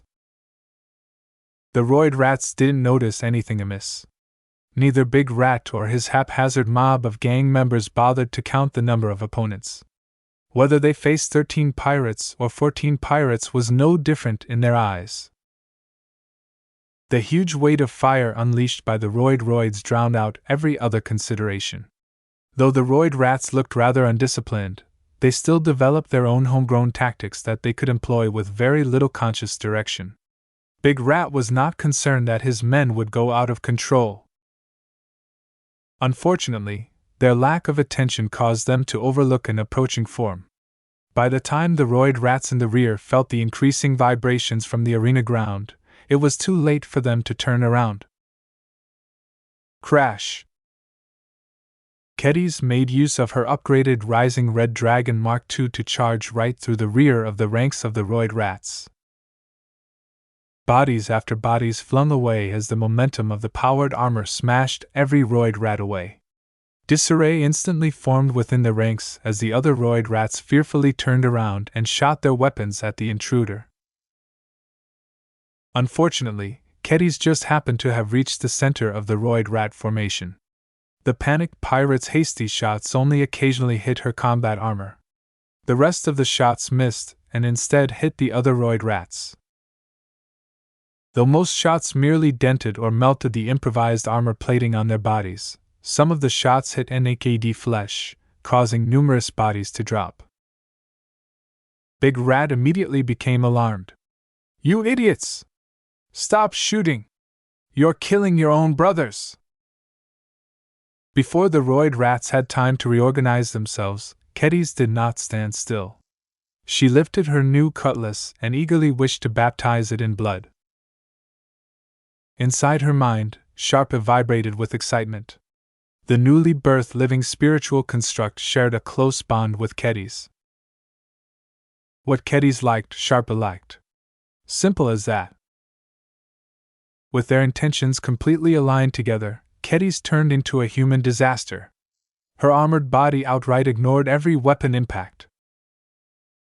Even though the laser beams and ballistic rounds scarred her armor, the damage was contained at the upper layer.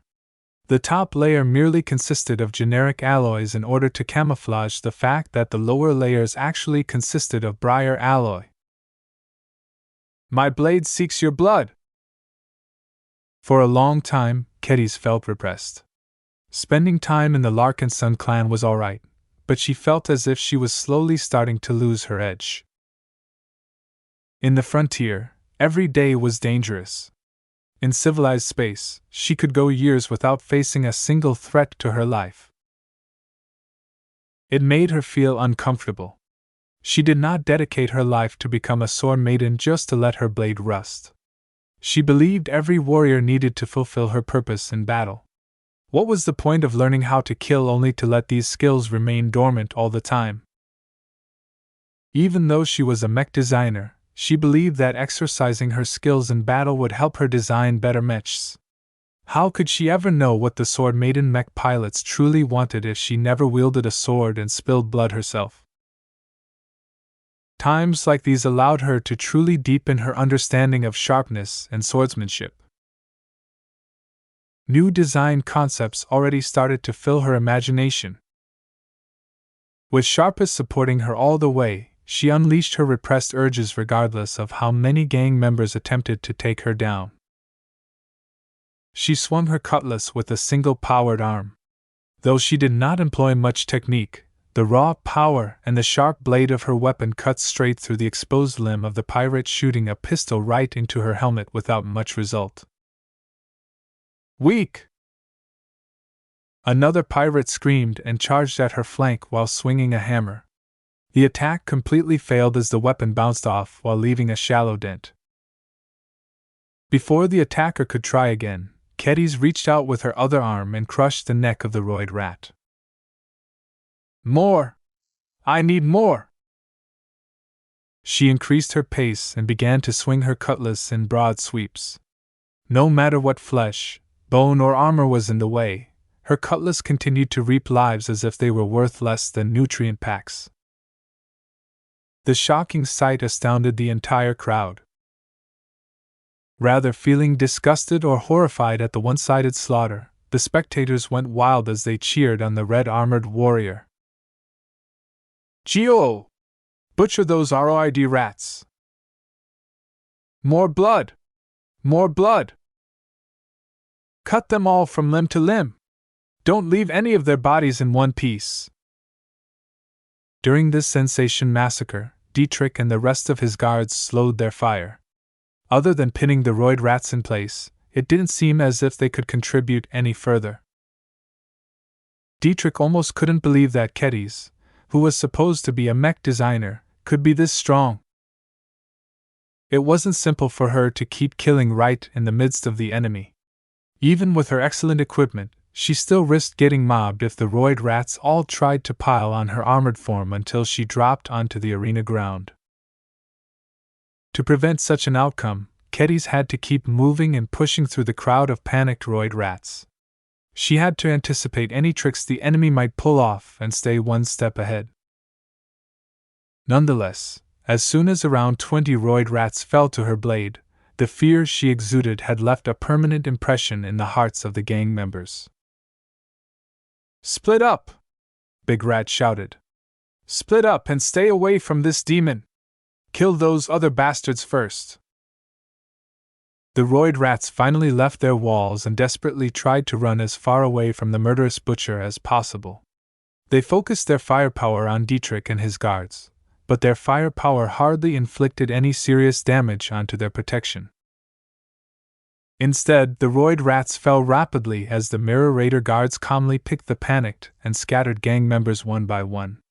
Though the infantry guards surrounding Dietrich were all good in marksmanship, they deliberately missed most their shots in order to hide their true skill. Kettes had already revealed more than Dietrich wanted to show off in public.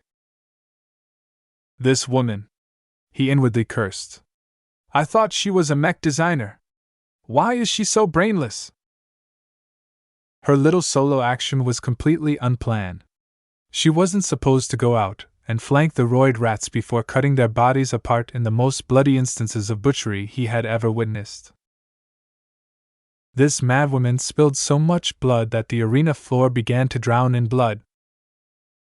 Chapter 2263 Inspiration from Carnage. Inspiration.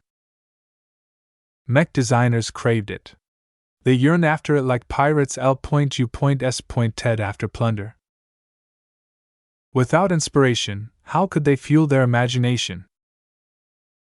Without inspiration, how could they design works that stood out from the competition? Without inspiration, how would they be able to stand out from AI mech designers? It took skill, effort, talent, and serendipity to gain inspiration. Not everyone was cut out to be an artist. Those who failed to get inspired when needed would not be able to create works that dazzled their target audience and put them ahead of their peers. To some people, inspiration came as easy as breathing air. These blessed individuals possessed both a rich imagination and a mindset that was receptive to new ideas. Most people lacked this blessing. There was nothing wrong with that. To those whose views were less than vivid, they could often compensate for their lack of vision by acting more proactively. To mech designers such as Ves, it was enough for them to travel around and experience different cultures and customs. Every adventure, every war, and every tour provided a wealth of inspiration to Ves. The majority of his mech designs directly originated from sparks of inspiration that he gained over the course of his travels. As his student, Kettes developed a similar inclination to gaining inspiration from new experiences. However, she was different from Ves. Her mentor grew up as a relatively average third-rate citizen in a fairly normal third-rate state. His sudden improvement shortly after his graduation launched an eventful career that constantly propelled him towards new horizons. He was living the dream he developed over the course of his fairly mundane life. Every average person yearned to become exceptional, and Ves was no different. As for Kettes, she lived and breathed through danger ever since she became self-aware. She grew up in a typical rural pirate settlement in the frontier. Her life wasn't all that good in that lawless backwater. If not for the sword maidens touching down and picking up some stray girls, Kettes would have lived a much worse life. Since then, she drilled and trained under the harsh but ultimately beneficial regime of her sisters and succeeded in slaying an exabeast with her own sword. The constant cycle of training, killing, studying as well as developing deeper bonds with her fellow sisters had shaped her entire mentality. She had become so indoctrinated in the creed and customs of the sword maidens that hardly anyone recognized her as a talented mech designer. In fact, she knew that her ability in mech design wasn't all that great in the beginning. Despite Myra's diligent tutelage, she had become too enamored with practicing her swordsmanship to completely dedicate herself to mech design. She was a bit better now. Under Ves, she discovered her love for mech design, found her design philosophy, and learned how to marry her passion for swordsmanship with her primary profession. Marrying swordsmanship with mech design was not something commonly seen in mech design. Although it made absolute sense to Kedis, most mech designers were nerds who rarely entered gyms, let alone practice with any weapons.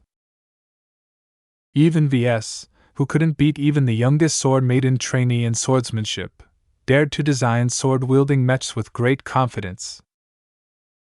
This was the norm. Mech designers only possessed a limited amount of time, and needed to devote most of it on absorbing new knowledge or designing more mechs. How could they ever waste their time on training their bodies and learning how to defend themselves? If they needed protection, they could just invest in more bodyguards. With Nita constantly by his side, Ves decided to completely let go of any opportunity to train his martial prowess.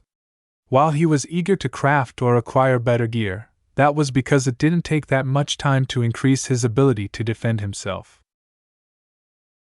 Otherwise, Ves would have relied exclusively on gear produced by other manufacturers to save himself the trouble. As for Kedis, she was different. Lately, she vastly increased her knowledge base. Whatever Ves had fed to her had vastly expanded her cognitive abilities. Even without an implant, she wasn't that worse off from the assistant mech designers with average cranial implants. Yet all the book learning in the galaxy did not help her make any progress in her heart for swordsmanship. Some lessons couldn't be learned from passive study. Only active effort enabled her to advance. Sparring with her fellow sword maidens and the other fighters in the clan helped a bit. Yet those restrained, rule-bound practice sessions failed to get her blood pumping. How could she ever understand what it meant to wield a sword if she never fought to kill? Even when she chopped up the prospective new hires for the design department, she hardly achieved any progress. None of those weaklings wanted to beat her. Chopping off their limbs without encountering any meaningful resistance was fun, but pointless. It was different now. Standing in an expanding pool of blood, the corpses of dozens of chopped-up roid rats laid before her feet. With her strong and undaunted sword strikes, she leveraged the power of her combat armor and the strength and sharpness of her cutlass to the fullest. The result became clear to every spectator who roared their jubilance at the impressive carnage that had unfolded earlier. They had rarely seen a single pirate slam into such a sizable mob of enemies. The moment when she harvested lives left and right with her deceptively easy sword swings turned into an unforgettable moment to the people who paid to watch the grudge match. The K-bits they paid had absolutely been worth it. Those who bet on the victory of the small group of mirror raiders were even more excited. In fact, few locals and visitors who bet their K-bits and K-coins on the roid rats had any regrets. Some lopsided battles were boring to watch, but this was not one of them. The actions of a single cutlass-wielding warrior had made a remarkable impression on everyone. Hardly anyone paid attention to the young heir of the Mirror Guards and his band of rifle-wielding bodyguards. Even though Dietrich and his companions killed the majority of roid rats when they broke, they were just doing some cleanup work. The true champion of this match was Kedis. Amidst the elation of the audience of thousands, an expression of extreme ecstasy appeared on her face. With her thick helmet completely covering her head, Kedis did not restrain her emotions. She completely allowed her body and mind to become engulfed by the brilliant emotions that burst out from the depths of her being. The sensation was indescribable. This is what I sought. This is what I want. This is what I need. Like a gladiator who gloriously vanquished his foes, Kedis spread her arms and raised the tip of the cutlass into the ceiling. The cries of joy from the crowd instantly doubled. Blood! Blood! Blood! Kill more people! Where are the rest of the roid rats? Bring them here right now so we can dye the entire arena with red! The degenerate locals weren't squeamish at all. Every single individual who chose to attend this arena match lived for spectacles like these. Dietrich and some of his disguised companions all frowned at the unrestrained bloodle.u.s.t from the audience. The star of the show paid no mind to how barbaric she seemed. In her exceptional state of mind, her bond with Sharpe had reached an even greater degree of intimacy. During the grudge match, she not only baptized her physical sword in blood, but also her spiritual one. A subtle flicker appeared on the edge of her cutlass. In her mind, Kedis imagined herself gripping the hilt of her mind sword. A subtle aura surrounded her. If anyone stepped close enough, they would have noticed a strange intensity emanating from her body. To Kedis, this was her sword intent manifesting. The other sword maidens often spoke in airy terms about sword intent. A lot of sisters chased after it, but no one had ever developed it aside from Commander Dice. Now, Kedis believed that she had taken an important step forward in nurturing her sword intent. The sharpness radiating from her would have stung anyone who approached her at the moment. Since she fused her swordsmanship with mech design, something else took place as well. Her mind and imagination churned and began to produce numerous mech concepts and mech ideas. Vague design schematics blended with her sharp sword intent, causing a portion of her mind to produce vivid mental simulations where mechs that resembled her current self unceasingly rampaged through formation of hostile mechs. The moment passed too soon, much to her regret. Her aura disappeared as Dietrich guided her away. After the handful of mirror raiders achieved an explosive and dramatic victory against the roid rats, the situation in Yulamo's public area completely changed. The strength shown by the mirror raiders signified that their actual strength was far beyond a typical undisciplined bottom-feeder pirate gang. There were signs of military training, and the rumors that their leader was a former military officer appeared to be true. Word of mouth spread quickly. Even if those who passed the stories about the grudge match exaggerated a lot of elements, it became clear that the newly arrived pirates belonged to a different class from the gutter trash of Yulamo. These outsiders are demons. Don't provoke them. Who knows what they will do? Stop sending reinforcements to the roid rats. Those guys are out of luck for pissing off the mirror raiders. Friends? What friends? Get out and don't come back. We don't want your trouble. Every local gang and faction in Yulamo turned around and refused to help the roid rats. All talks of solidarity against pushy outsiders and unfamiliar pirates turned into nothing. Though the gangs were all confident that they possessed enough strength to demolish the mirror raiders, the losses would certainly be serious. If every mirror raiders possessed gear as good as the guards on the arena, then the poorly equipped locals would likely die by the hundreds before they achieved victory. Hardly anyone wanted to pay such a big blood price. This was especially so when helping the roid rats only benefited one of their rivals at the expense of their own strength. Why should those other gangs engage in meaningless charity? As long as the mirror raiders did not attack anyone else, it was far more ideal to let them have what they wanted. If they wanted to destroy the roid rats and take over their territory, then that was fine. Deprived of their allies, the roid rats found themselves alone. Shortly after ABIs and the rest of the mirror raiders received word about the victory that Dietrich and Kedis accomplished, they knew they had to move quickly. The roid rats should be discouraged and isolated after they suffered this loss. Lieutenant Rodden quickly advised his superior. This is a golden opportunity to sweep the territory of the roid rats. In fact, I believe that Captain Itries should be on her way already.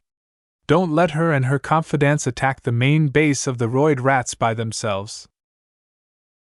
Though ABIs never intended to set out on this path, now that they had been forced into it, he had no choice but to go all the way.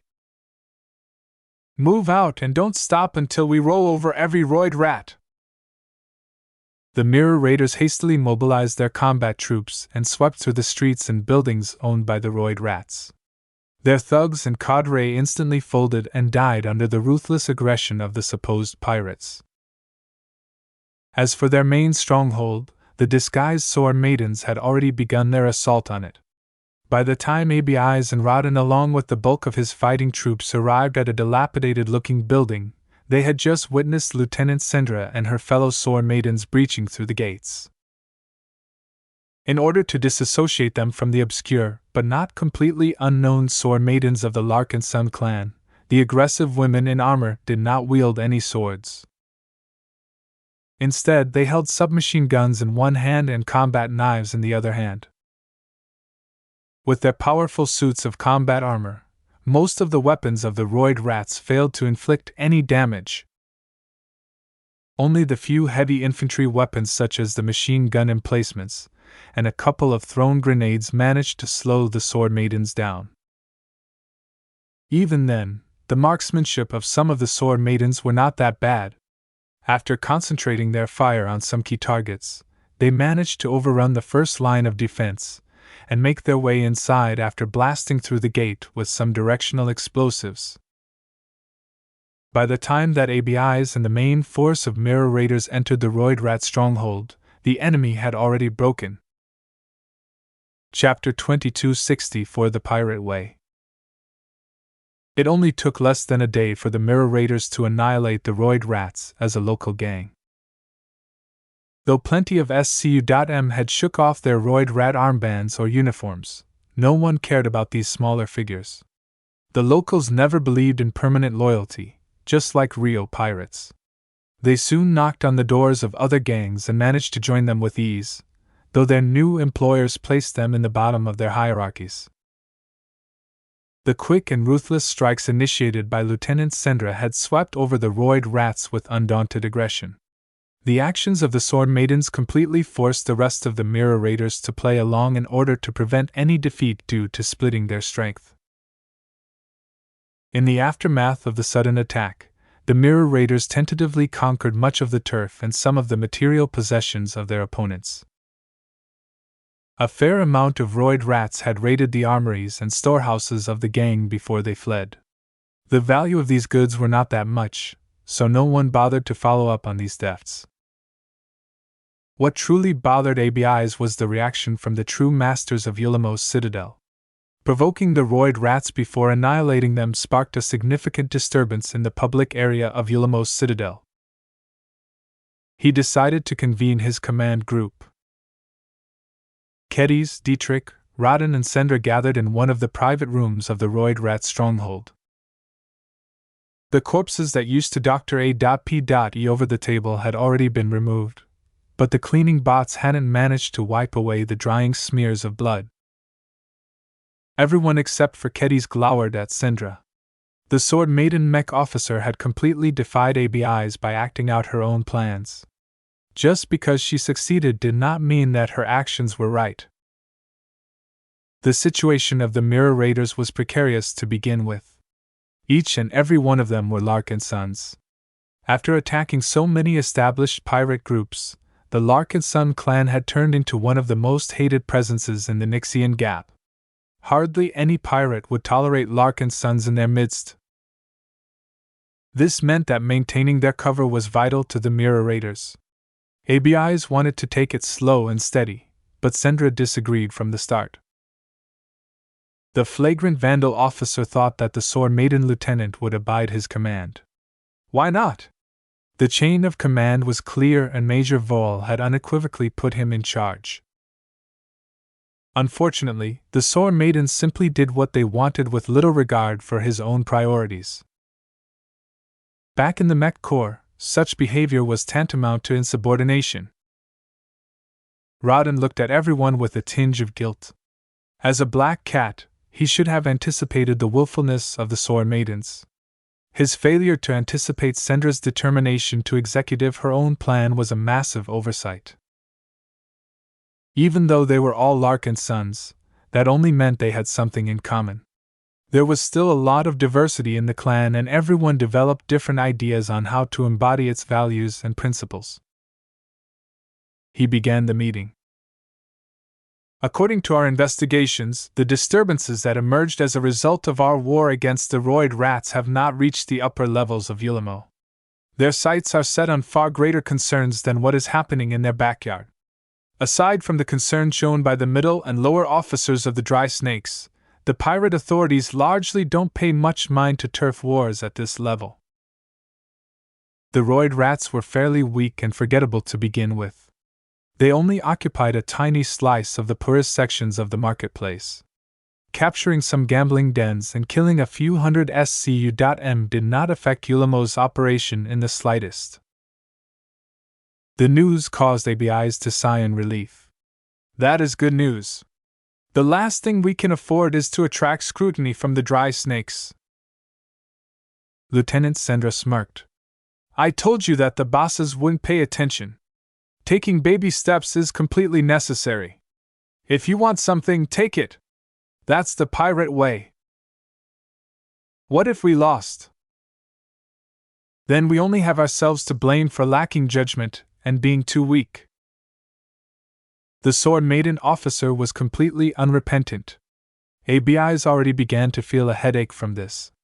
Including the Sword Maidens into the ranks of the Mirror Raiders sounded great in theory. The words spoken by Sendra made it clear that she possessed a true pirate mindset. Yet ABIs would have rather kept her and her fellow Sword Maidens out of this mission. They were too high profile and way too daring for his liking. Just one mistake could spell their doom. In such a situation, it made sense to minimize their risks. Each step they took could end up triggering a landmine. This was why ABIs deliberately wanted to move slowly. As for Sendra, she just pointed her finger at a direction that she felt right before sprinting straight through a minefield. To ABIs and most of the Mirror Raiders, the Sword Maidens only managed to avoid stepping onto the many mines due to luck. ABIs argued with Sendra for a few minutes. The atmosphere in the room grew hotter as their opposing mindsets clashed. Rodden stretched his hand in order to interrupt their shouting. Stop! We have already fought the roid rats. Our enemies are no more, and we have managed to avoid attention from the big shots. What we should do now is to continue playing with the hand that we have been dealt. Do you have any ideas? Maybe we can make use of the territory we have conquered to set up a foundation in Ulamo. Once we take over the properties of the roid rats and operate them ourselves, we can become a permanent fixture in Ulamo base. What does that matter? ABIs looked confused. We'll be on the same side as the Dry Snakes, Sendra shouted with a grin. Don't you realize what I have been trying to do? The first way to get closer to the pirates in charge of Ulamo is to become a part of Ulamo. Now that we are able to do this, we might have a chance to receive invitations from the Dry Snakes. They might recruit us or ask us to become their subordinates. If we're lucky, some of us may even be assigned in the core sections of Ulamo. Ulamo's citadel was not a single underground stronghold. Instead, the pirates dug up multiple caverns in the moon-sized asteroid that they called home. There was a fair distance between the public marketplace and the restricted core sections of Ulamo. Sneaking into the latter was incredibly difficult for that reason. Not even the Black Cats dared to use their infiltrator suits and stealth gadgets to cross over. Rodden and his fellow intelligence operatives had already scouted out some of the security checkpoints and discovered that they were partially manned by security experts of the Zona Stalkers. The Black Cats weren't confident enough that their own stealth suits would be able to circumvent the anti-stealth measures employed by the subordinate pirate outfit. Therefore, in order to complete their mission, the Mirror Raiders had to find a different way to get into the restricted sections. Everyone in the room realized that they could only proceed onto the path opened up by Lieutenant Sendra. Fine. We will do what you say. ABI's gritted his teeth. I want you to be upfront and forthright about your intentions from now on. I will not tolerate any further independent actions. Have I made myself clear, Itries? The disguised sword maiden officer continued to look smug. Don't worry. I know my loyalties. I will do anything that allows us to complete the mission. Just keep in mind that I have been in the pirate business longer than all of you. All of you have been acting as if we are in the shadier parts of civilized space, but that is completely wrong. The rules are different in the Nixian Gap. Since we pirates dare to employ taboo weapons, what else won't we do? She made a very clear point. ABI's felt as if it might not have been a good idea to put him in charge of this mission. Major Vol had good reasons to appoint him as the leader of the Mirror Raiders, but his understanding only stretched up to a point. Standing at the side, Kedis and Dietrich didn't bother with joining this discussion. They were younger than the rest and didn't possess enough of a voice in command decisions. They opened a direct channel with each other in order to chat in private. Your fellow sister's actions have really caused us all a lot of trouble, Dietrich said. She makes complete sense, you know, Kedis calmly replied. The Nixian pirates are the same as pirates in other places. Don't let Yulamo's citadel lack of anarchy fool you. Any law and order you see on the surface is just a shallow means of staying in power. The dry snakes possess cold hearts and really won't be bothered if we wipe out a single gang. They will only step in when the operation of the marketplace is under threat. As long as we don't affect their bottom line, we can do anything. That was something that Dietrich felt was a step too far. You women are playing a dangerous game. I did not sign up for this. Will your sister keep stirring up trouble? Kedis chuckled. I know her well. She has already plotted out her next 3 steps. As soon as she leaves this room, she'll immediately engage her follow-up plan. The sword maidens disliked waiting around. They were women of action. Her words only made Dietrich more worried. Before he signed up to the Larkinson clan, he was just the son of the leader of Walter's Whalers. Back in Cloudy Curtain, his old gang didn't really amount to much. This modest background had quickly caused him to feel out of depth. This mission was far more dangerous than he thought.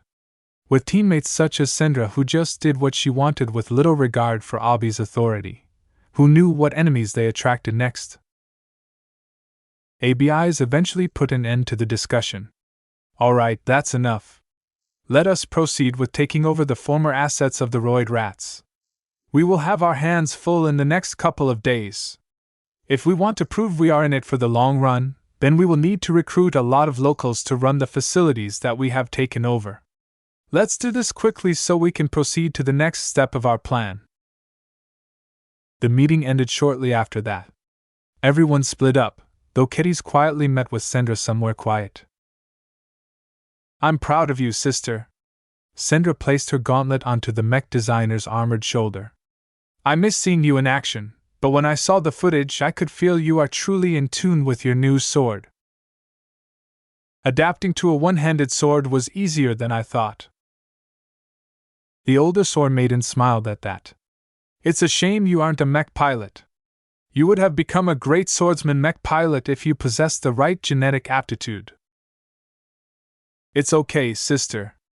I can do so much more for us after studying under my new boss. Just wait. After a year or 2, I will completely transform the way we fight. The sword maidens all had high expectations of Kedis. With someone as good in mech design as Ves guiding her, there was no way she would become a mediocre mech designer in the future. Let's head out before the rest gets suspicious. In the following days, the Mirror Raiders quickly made their apparent intentions known.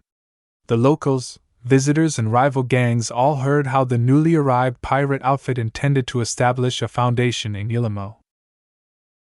When it became clear that the Mirror Raiders truly wanted to join Yulamo's power base, the dry snakes finally sent an envoy to discuss important matters. Chapter 2265 Lovers of Mech Designs.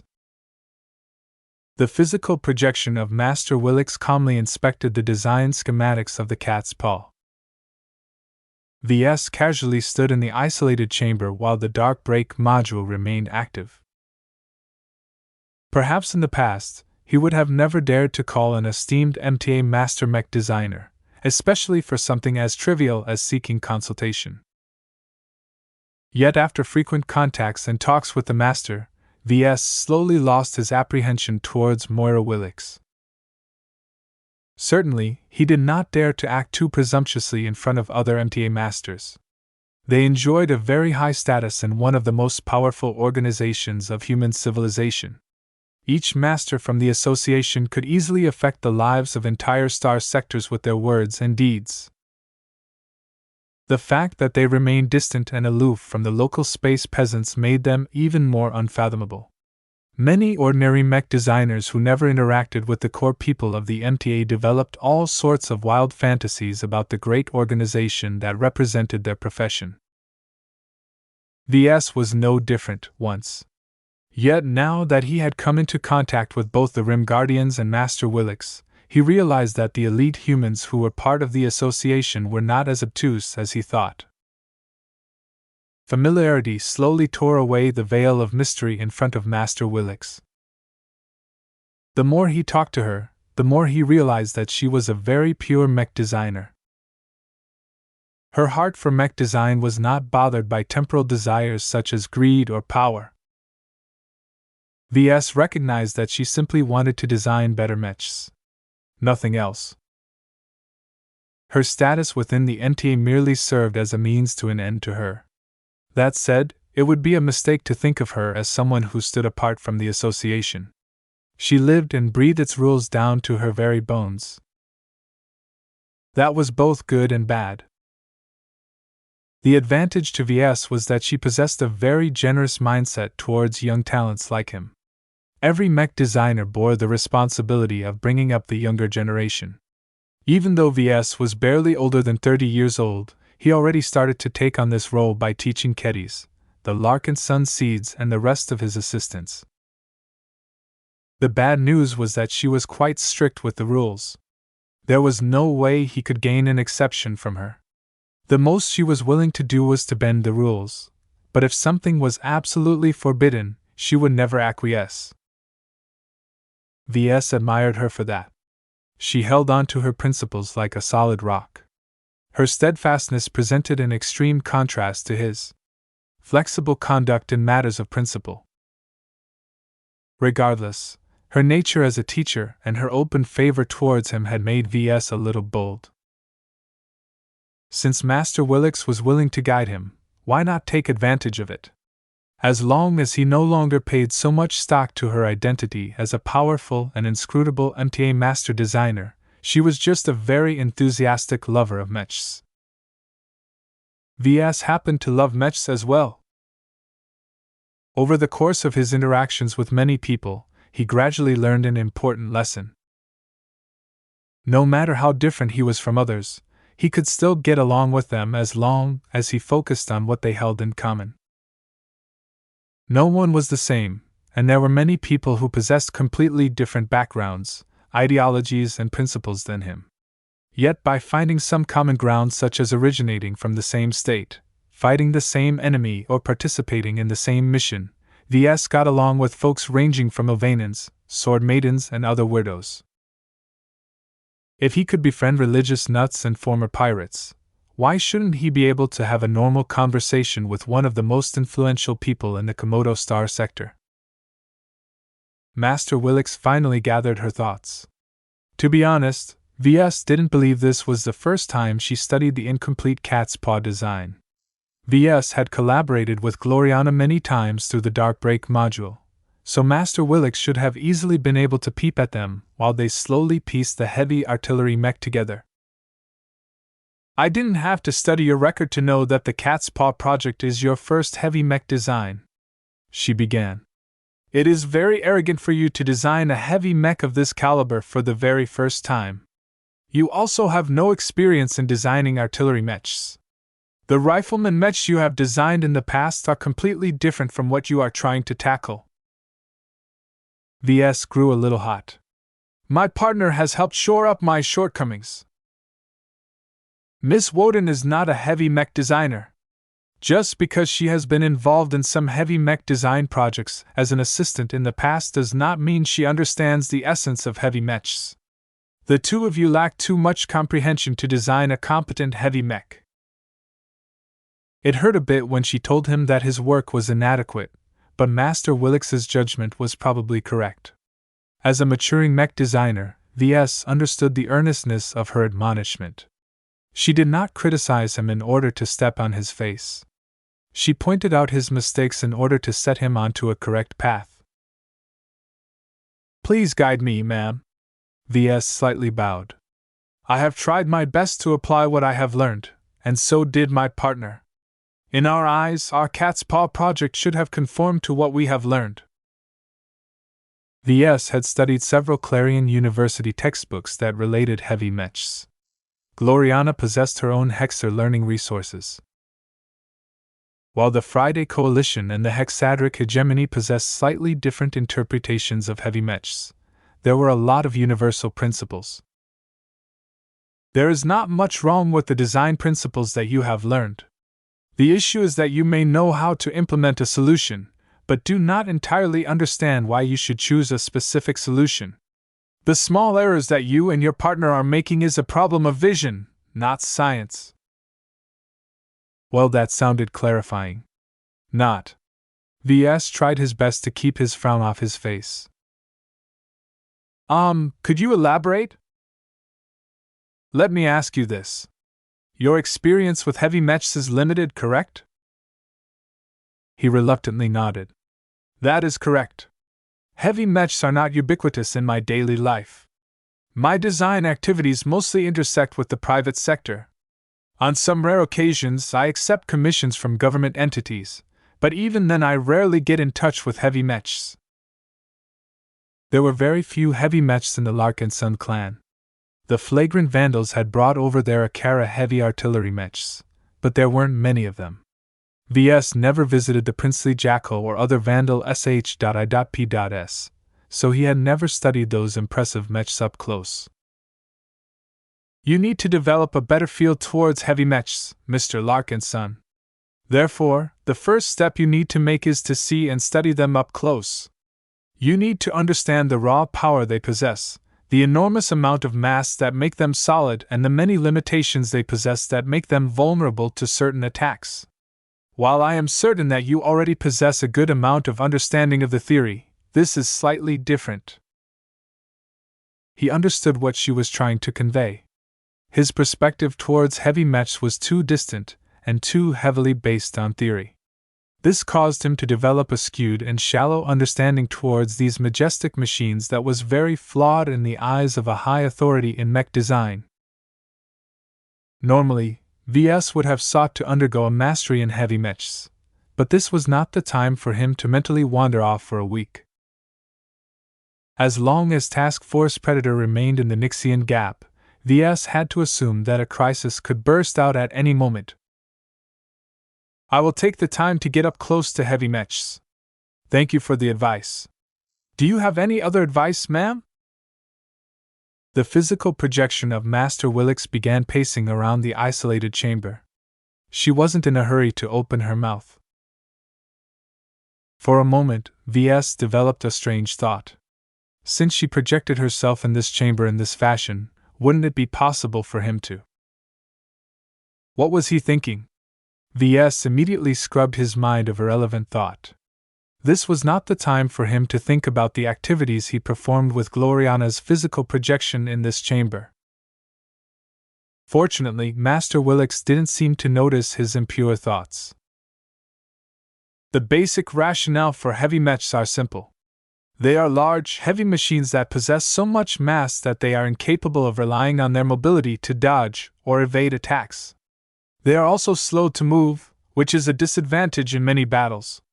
Retreating becomes impossible, and so does advancing quickly. This is also why they are mostly fielded by state mech militaries. Heavy mechs are very potent in both large-scale battles and battles of attrition. Ves nodded.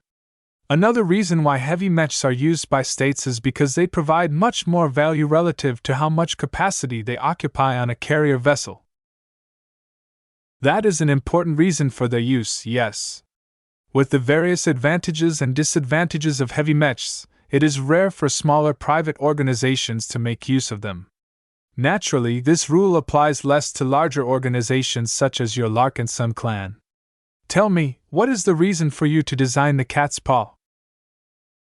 Our Larkinson clan will soon acquire a factory ship and a fleet of combat carriers. Each of them are very valuable and require a lot of protection. Since they come with bunkers, we can make use of them by slotting in the cat's paw. Why design the cat's paw as a land-bound heavy artillery mech? She asked. Why did you not design a space-borne heavy artillery mech instead? The mobility of the latter will never be good. Adding a functioning flight system onto a heavy mech is an enormous building and will take up way too much capacity. A lot of the energy that the mech can draw upon will have to be diverted to the flight system as well, thereby reducing the firepower of such a mech even further. I would rather design a flightless heavy artillery mech that I can fully devote towards maximizing firepower. She nodded. This is a logical reason. Space-borne mechs have to devote a considerable amount of capacity to accommodate flight systems. This is a major burden that you must have already experienced in your previous mech designs. However, you are missing the point. There are many differences between space-borne and land-bound heavy artillery mechs. But why do they truly exist? Why has the mech community settled on defining heavy mechs within specific boundaries? Ves paused a moment. He dug up a lesson he learned long ago. Heavy mechs should be big enough to fulfill their roles in a cost, resource, and time-efficient manner. They should not exceed a certain mass or volume because doing so makes them less efficient in the areas that I have mentioned. That is a good answer, Mr. Larkinson. But it does not address the point I am trying to make. Mech designers develop heavy mechs along a substantially different paradigm from light and medium mechs. There are good reasons why most mech designers who choose to specialize in heavy mechs belong to a different category. It is not easy to span all three standard weight classes. She provided another vague answer. Ves felt increasingly more irritated at her lack of clarity. Master Willix probably didn't want him to obtain answers from others. She believed it was best if he came up with the answer on his own. Every mech designer develops a slightly different perspective towards heavy mechs. Master Willix noted. Depending on how you view them, your heavy mech designs will take on different characters. This is something you must explore on your own. This is a deeply personal process. Understood. Thank you again for your guidance. Ves respectfully bowed yet again. The guidance of a genuine master mech designer neatly made up some of his weaknesses that he had developed as he rose up into prominence. Despite his various thoughts towards Master Willix and the MTA, he earnestly appreciated her teachings. As a mech designer, he could set aside everything else in order to learn some valuable lessons. Chapter 2266, Calandra Woden. Calandra! You're finally here! Two Hexer women both approached each other before hugging each other with great affection. A large number of Woden warriors and Glory warriors stood guard around the landing zone of the Larkinson clan's temporary base on Sinek 6. Both mechs and foot soldiers diligently scanned the perimeter for any threats. The reason for their caution was because two of the Woden dynasty's descendants had both gathered on a foreign planet. The identity of Gloriana Woden had always been special. As the sixth child of Constance Woden, she had always been the baby of the family. She enjoyed the love of 5 older siblings as well as her parents and many other relatives. Yet it was only in the last few years that she made her mark in Hexer society. Ironically, she only managed to break into prominence by leaving the Hexadric hegemony and entering into a relationship with a foreign boy of all people. Many of the Hexers back home who knew Gloriana silently or overtly disapproved of her shameful actions. Why in the galaxy did she decline to choose from the billions of eligible and well-bred pretty boys of her home state in favor of pursuing a rustic space peasant? Gloriana paid no mind to the jeers. She had already made a determination to stay with Ves forever, and even her own relatives couldn't stop her from making her dreams come true. Fortunately, the bet she made on Ves had paid off. With the help of his unique design philosophy, the so-called miracle couple shot up into prominence. With their reach expanding into other star sectors, there were hardly any journeymen in the Yena star cluster who had achieved more impact in the mech community. The Woden dynasty eventually changed their mind around Ves. While there were still many conservative old women in the expansive dynasty who still opposed the relationship, Constance Woden and many other forward-looking Hexers saw the potential to rise up and benefit from the miracle couple's rise. The latter faction soon received vindication in the form of the successful reception of the Blessed Squire. The supportive knight mech designed by Gloriana and Ves not only caused the Marikath system to fall ahead of time, but also inspired great fervor among the Hexers who fought under its glow. Even though the Blessed Squire was very problematic in terms of quality and attribution, many Hexers believed it was only a matter of time before the Council of Matriarchs reluctantly approved the use of the unique new mech model. In fact, Gloriana had even heard rumors that other units of the Hex army had secretly begun to mass-produce the Blessed Squire. As soon as the stubborn matriarchs ceased their resistance, a flood of mechs that was partially designed by a boy would quickly flood the battlefields across every front line.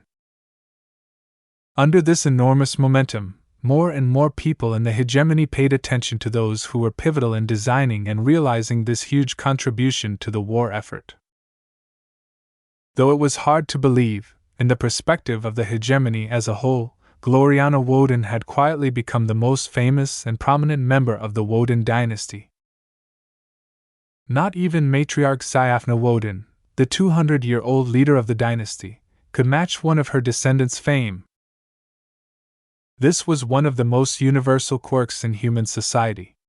No matter how much the hegemony differed from other states, most of its citizens never paid much attention to the leaders and politicians who governed the way they lived their lives.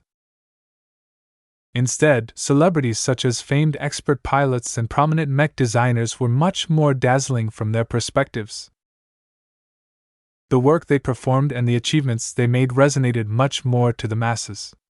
The marketability of their efforts made it easy for the media to hype and promote their greatness. In contrast, Matriarch Syaphna and Minister Constance largely escaped the public eye despite their high positions and advanced ages. Fortunately, there was hardly any conflict within the Woden dynasty on this matter. After Calandra and Gloriana finished hugging each other, they separated and took a good look at each other. Gloriana wore the typical red and white uniform of the Larkinson clan. Even though she hadn't asked for permission, she added some extra emblems and markings to it to allow her to stand out of the other clansmen. She also wore some tasteful Hexer jewelry this time in order to make a better impression on her older sister. In addition, she wore her opulent engagement ring with pride. As for Calandra Woden, she wore the blue and gray officer uniform of the Woden warrior as if she was born into it. After letting herself go for a moment, she regained her impeccable, disciplined demeanor, causing her to exude the unmistakable aura of a senior military officer. The various gold-rimmed markings and epaulets on her shoulders signified that she bore the rank of mech colonel. Within the Woden warriors, she commanded an entire mech regiment. With 2,000 mechs and mech pilots at her beck and call, she expected to be deployed to the front lines of the Komodo War this year. She never thought that the Woden dynasty delayed her deployment, and instead directed her mech regiment to leave the Hexadric hegemony and travel all the way to the Sentinel Kingdom. And that wasn't all. She arrived alongside several other mech regiments and reinforcements to the Glory Battalion. Right now, the Wodens appeared to have taken over the entire Synnax system. While regular traffic and commerce still kept the star system busy, the presence of hundreds of Hexer carriers and thousands of Hexer mechs loomed heavily on the local sentinels. House Evanson and the other noble houses in the star system did not dare to make any peep. The Woden dynasty might not be a great power in the hegemony, but they were more than strong enough to sweep their forces in a matter of days. The increasing amount of Hexer combat assets reflected the growing value of Gloriana. The wedding scheduled to begin a couple of months had become an increasingly more notable event. Some of the Hexers who had rejected Gloriana's invitation regretted their decision. "I have waited so long for your arrival," Gloriana giddily said. "Let me show you around the Larkinson clan. While they are rather rustic and misguided, they mean well. Don't let their shabbiness fool you. Once we get our hands on our new ships, our strength will soon transform." Calandra raised her eyebrows at her younger sister's choice of wording. She already showed an obvious belonging to the Larkinson clan. This was not entirely proper, as boys usually married into the families of women instead of the other way around. Still, Ves was such an exceptional boy to the Wodens and the Hexers that Calandra opted to let this matter slide. The matriarch herself had issued some decisive commands. "Meow. Oh, let me show you my new cat that I've picked up from Centerpoint." Gloriana eagerly held out her hands, causing Clixie to jump into her grasp in a practiced motion. The Rebarthan Sentinel cat looked similar to a calico cat, but her glossy fur exuded a sense of class and elegance that was far superior to her more mundane cousins. Meow. Even though Calandra was an accomplished mech colonel, she couldn't help but drop her stern mask once again as she petted the cat's head. "What a lovely feline! You have acquired 2 great companions instead of 1. You have grown up so fast. I told you that I would be able to find my success once I left home." The pair of prominent Wodens continued to chat while they toured the base where the Larkinsons had made their home for many months. The clansmen who lived and worked at the expansive complex all distanced themselves from the large groups of Hexer soldiers and guards. While Calandra caught up with Gloriana, her eyes kept darting around. She paid especially great attention to the various LMC mechs that Gloriana expressly showed off. Their unique glows each left a profound impression on the older Woden. Before she left for the Sentinel Kingdom, Calandra had already experienced the glows of the Blessed Squire. She had witnessed the performance of the prototypes during the testing phase and had become mildly impressed at the time. Yet the mech model's actual performance in the Marikath system completely exceeded her expectations. When the Blessed Squire's glow had reached its full form, its utility astounded every Hexer who experienced it in person. This happened to be related to one of Calandra's goals for visiting the Larkinson clan today. As they continued to tour the base as if it was their own possession, Calandra and Gloriana soon discussed some of the new arrangements. "The batch of Woden warriors that have just arrived with me won't be the last. There are more mech regiments on the way. During the wedding, we hope to have a full mech division in place." "A full mech division? That's much more than I expected." Gloriana looked surprised. "It's barely adequate. Mind you, your Glory Battalion will also play a greater role. We have decided to elevate its strength to a full mech regiment and implement some changes. From now on, your personal protection detail will be called the Glory Seekers." From Glory Battalion to Glory Seekers, the mech pilots and guards trained by the Woden dynasty still fulfilled the same mission. They were all expected to dedicate their lives to protecting Gloriana. Though she was happy with the obvious sign of favor from the dynasty, Gloriana looked a bit concerned. "Bringing 12,000 Hexers mechs to the Synnax system is a huge undertaking. Will our dynasty be able to bear it? Why bring so many mechs?" "Your value to the war effort is immeasurable, sister. We don't want to take your protection for granted, especially since we have become aware that the Friday men are plotting to take your life and the life of your boy. Our Woden warriors are only needed in order to protect all of the guests who will arrive from the hegemony in the coming months. Your mother and all of your brothers and sisters will attend, and so will our matriarch. Gloriana widened her eyes. The exaggerated troop movements all made sense once she knew that matriarch Syaphna planned to attend her wedding. The aged woman's presence was incredibly important, and showed that the matriarch was willing to commit her political capital to bless the coming union. Even if matriarch Syaphna was her grandmother, Gloriana still doubted whether the leader of the Woden dynasty was willing to stand up to her relationship with Ves. Now, all of the uncertainty disappeared. Thanks to the blessed squire, Gloriana had gained a great amount of credibility, enough to excuse all of her radical actions in the past few years. The tours soon ended once they entered an underground warehouse guarded by the soon-to-be-dubbed glory seekers. The tight security was warranted due to the extremely valuable treasure that resided within. After passing through the security checks, the two Wodens and cats slowly approached the marble-like statue of the Superior Mother. Ves had left it behind to keep Gloriana and her fellow Hexers happy. Each day, she and her Hexer bodyguards worshipped in front of the tall and imposing artwork. Its face imperiously stared forward as it exuded both love and consequence. As expected of the Superior Mother, Calandra gasped. Her emotions grew turbulent as she experienced the raw glow emanated by the statue. Its glow so much more pure than the glow of the blessed squire. Gloriana smiled piously at the work of art. This is my fiancée's mother.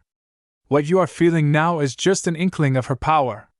During the ceremony that baptized this statue, I had the honor of experiencing the Supreme's full might. Calandra slowly adopted a similar pious expression. I hardly believed when you initially told me about it, but now, I believe you. I believe in the Superior Mother. No wonder your fiancé managed to make a mech as remarkable as the blessed squire. He is truly the son of the Superior Mother. That makes him a Hexer. Gloriana grinned. Isn't that right? Your logic is impeccable. It's a travesty to call him a brighter. We should correct his citizenship right away. Chapter 2267, Ornamental Gem. Meow. Something small but hard smacked his cheek. Ves yawned and stretched as he sat up from the bed. He rubbed the faint stubble that grew over his face while he wearily looked around for whatever hit his face. He became a bit more awake when a mysterious-looking gem rested on the side of his pillow. The gem attracted his attention due to the pulsing glow emanating from its center. Though faint, its irregular rhythm reminded him of the heartbeat of a dying person. Ves felt a very faint sense of instability and danger from the purple gem. He carefully pinched it with his fingers and brought it in front of his face. Soon, his system vision provided him with a description. Unstable chaos essence. A terrible essence of chaos is locked within this gem. The essence is stolen from a great and ancient horror that would dearly wish to regain it. Carry this gem at your own risk. That's it. Ves wondered if he was still dreaming. What kind of stupid description was this?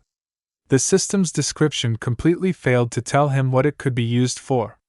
Could this mech even be used on mechs at all, or was it merely another bobbling that was only useful as an ornament? At least it looks good, Ves muttered as he rubbed his eyes in the hopes that the description changed. No luck. Maybe I can integrate it into one of my wedding bands.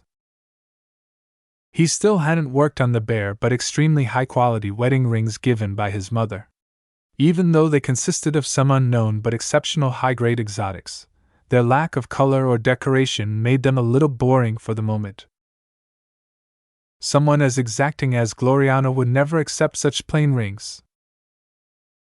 While Ves managed to keep her happy with the engagement ring he presented to her some months ago, he knew that he needed to come up with something better in less than 4 months or Gloriana would definitely become angry.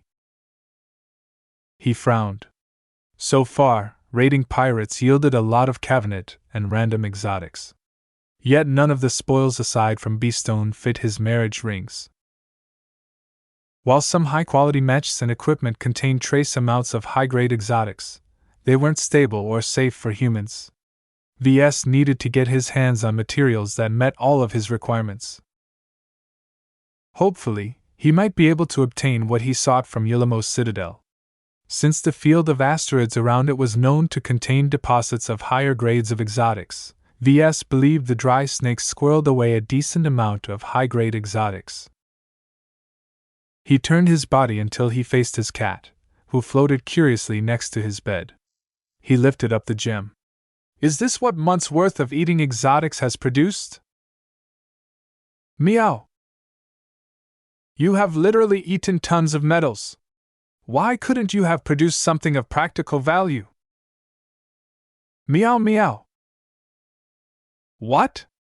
The Nixian gap is upsetting your digestion system? PFF. What a useless gem. I can't use it at all on mechs.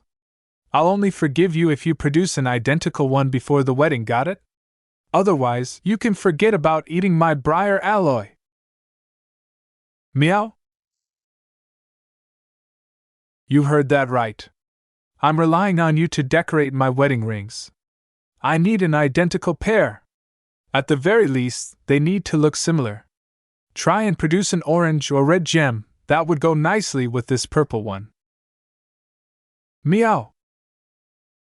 Lucky hissed and quickly dove through the deck. Ves merely shrugged at his cat's antics. He climbed out of his bed and went through his morning routine. After undergoing a quick cleaning cycle, he dressed himself in his ordinary clan uniform while a grooming bot lightly styled his messy dark hair. When it was time for him to shave, he held out his face, allowing the bot to shave off his stubble in a matter of seconds. The bathroom's original grooming bot unfortunately perished when Ves used it as a decoy during his successful hijack of the Scarlet Rose. Gloriana generously gifted him with a high-quality Hexer grooming bot that was originally part of the inventory of the Stellar Chaser. The Hexer model featured exceptionally effective shaving mechanisms. Ves was highly impressed with the speed and thoroughness it displayed when it got rid of his stubble. The fact that it made his skin feel exceptionally smooth and supple throughout the day was a great testament of its quality.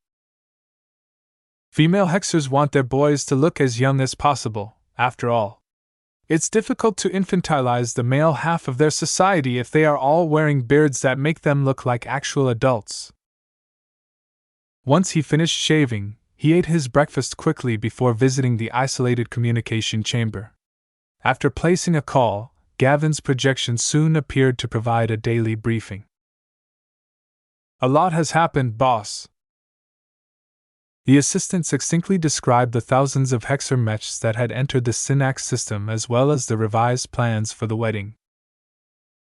Though Ves had expected the upcoming wedding to change according to the circumstances, hearing that the Woden dynasty planned to station an entire mech division of the Woden warriors was out of his expectations.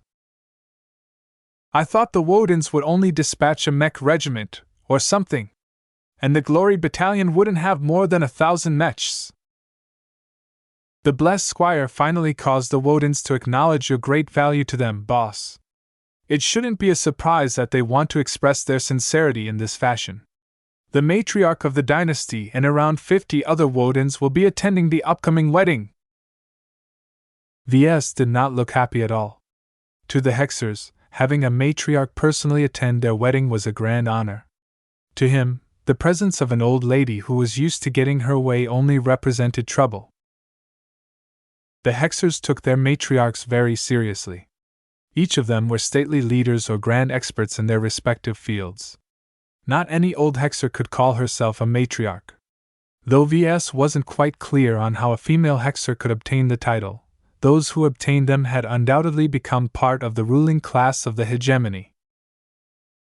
"I'm more concerned about the transformation of the Glory Battalion into the Glory Seekers," Gavin spoke. The Wodens are truly serious about giving Gloriana a private mech regiment for her to command. I don't know how they have done it, but every glory seeker is willing to leave the hegemony and follow Gloriana for the rest of their lives.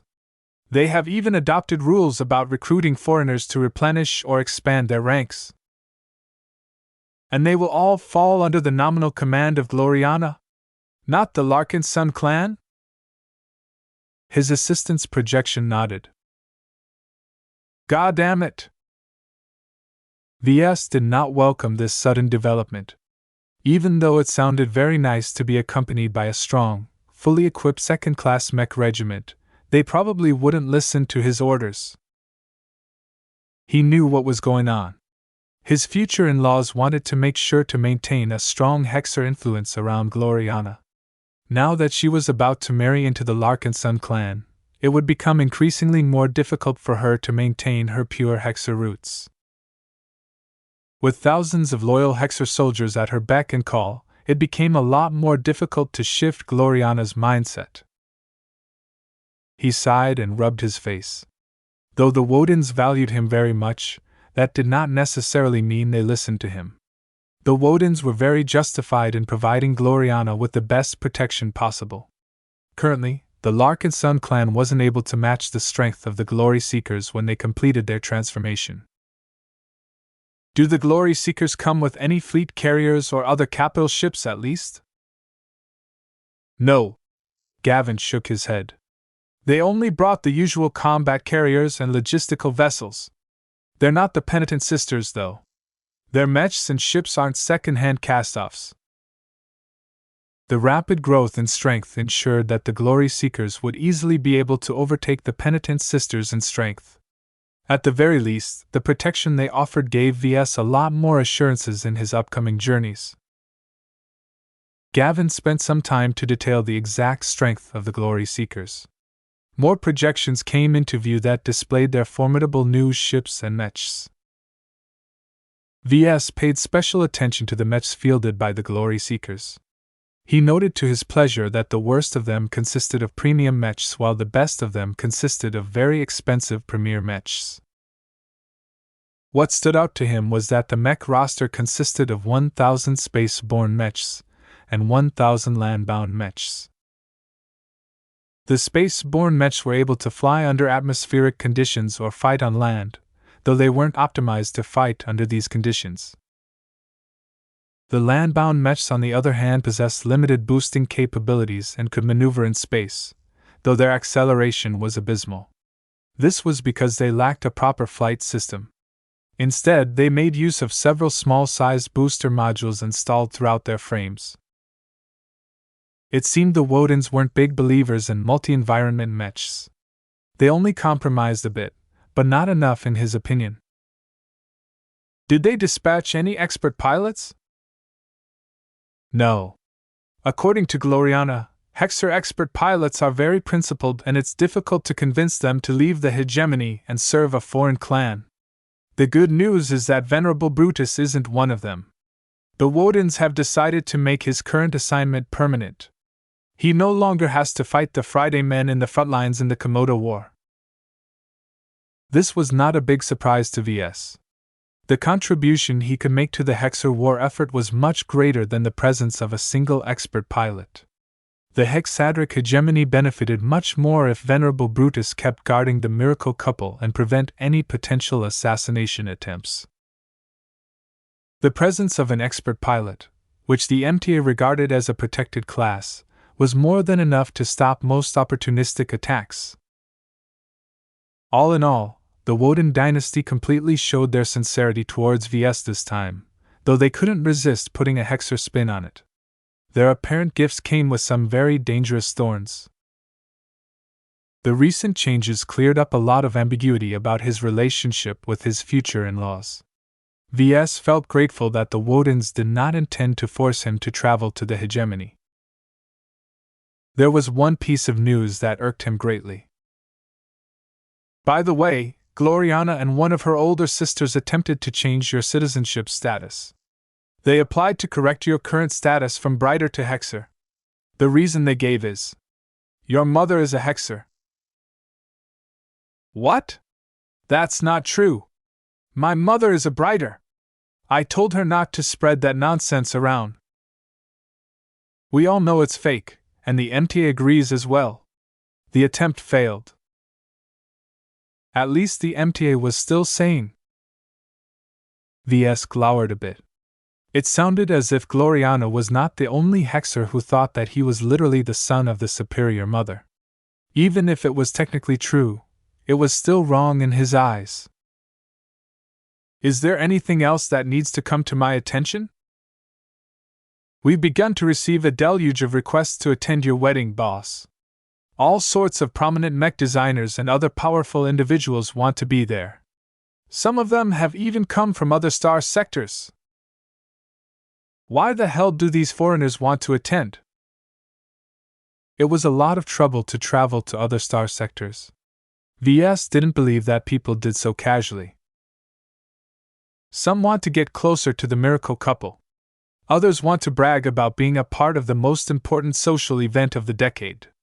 A few want to challenge you, while others want to partner up with the Larkinson clan. A portion of these people aren't easy to deal with, so don't reject them too hastily. Ves sighed. This smelled like more politics. He knew that he needed to take this warning seriously. Chapter 2268 Comprehending Heavy Mechs. Once he got his morning routines out of the way, he decided to follow up Master Willix's advice and view some heavy mechs up close. His first choice was to observe one of the few heavy mechs he was familiar with. He boarded a shuttle that brought him to the princely jackal. Aside from bringing Lucky, he also invited Xantha Larkinson to look at some big mechs. The adolescent student eagerly accepted the offer, not that he had any choice. Ves would have dragged him in the shuttle by the collar if he refused. Developing unhealthy fascination for illegal superweapons was a very quick way to get on the bad side of the big two. Once the shuttle arrived at the princely jackal's hangar bay, Commander Rosa Orphan Larkinson greeted him with a lazy wave. Hey kid! So what brings you here today? I'm not here for an inspection or anything. Nor am I here to discuss official business. I just want to take a good look at the Akara heavy mechs assigned to this ship. I always respected Professor Velton as a senior mech designer. She gave me some very valuable advice and taught me how to manage design projects. It is only proper for me to study a portion of her legacy. Right now, I'm designing my own heavy artillery mech, so I'm hoping to acquire some useful insights. Huh. Commander Orphan's face lost some of its joviality. The old professor was one of the bedrocks of our mech regiment back in the old days. She deserved more. She deserved more, Ves echoed. At least she lived a long and peaceful life. Professor Velton was already more than 150 years old, but her lifespan had already reached its limit when Ves had been drafted by the Mech Corps.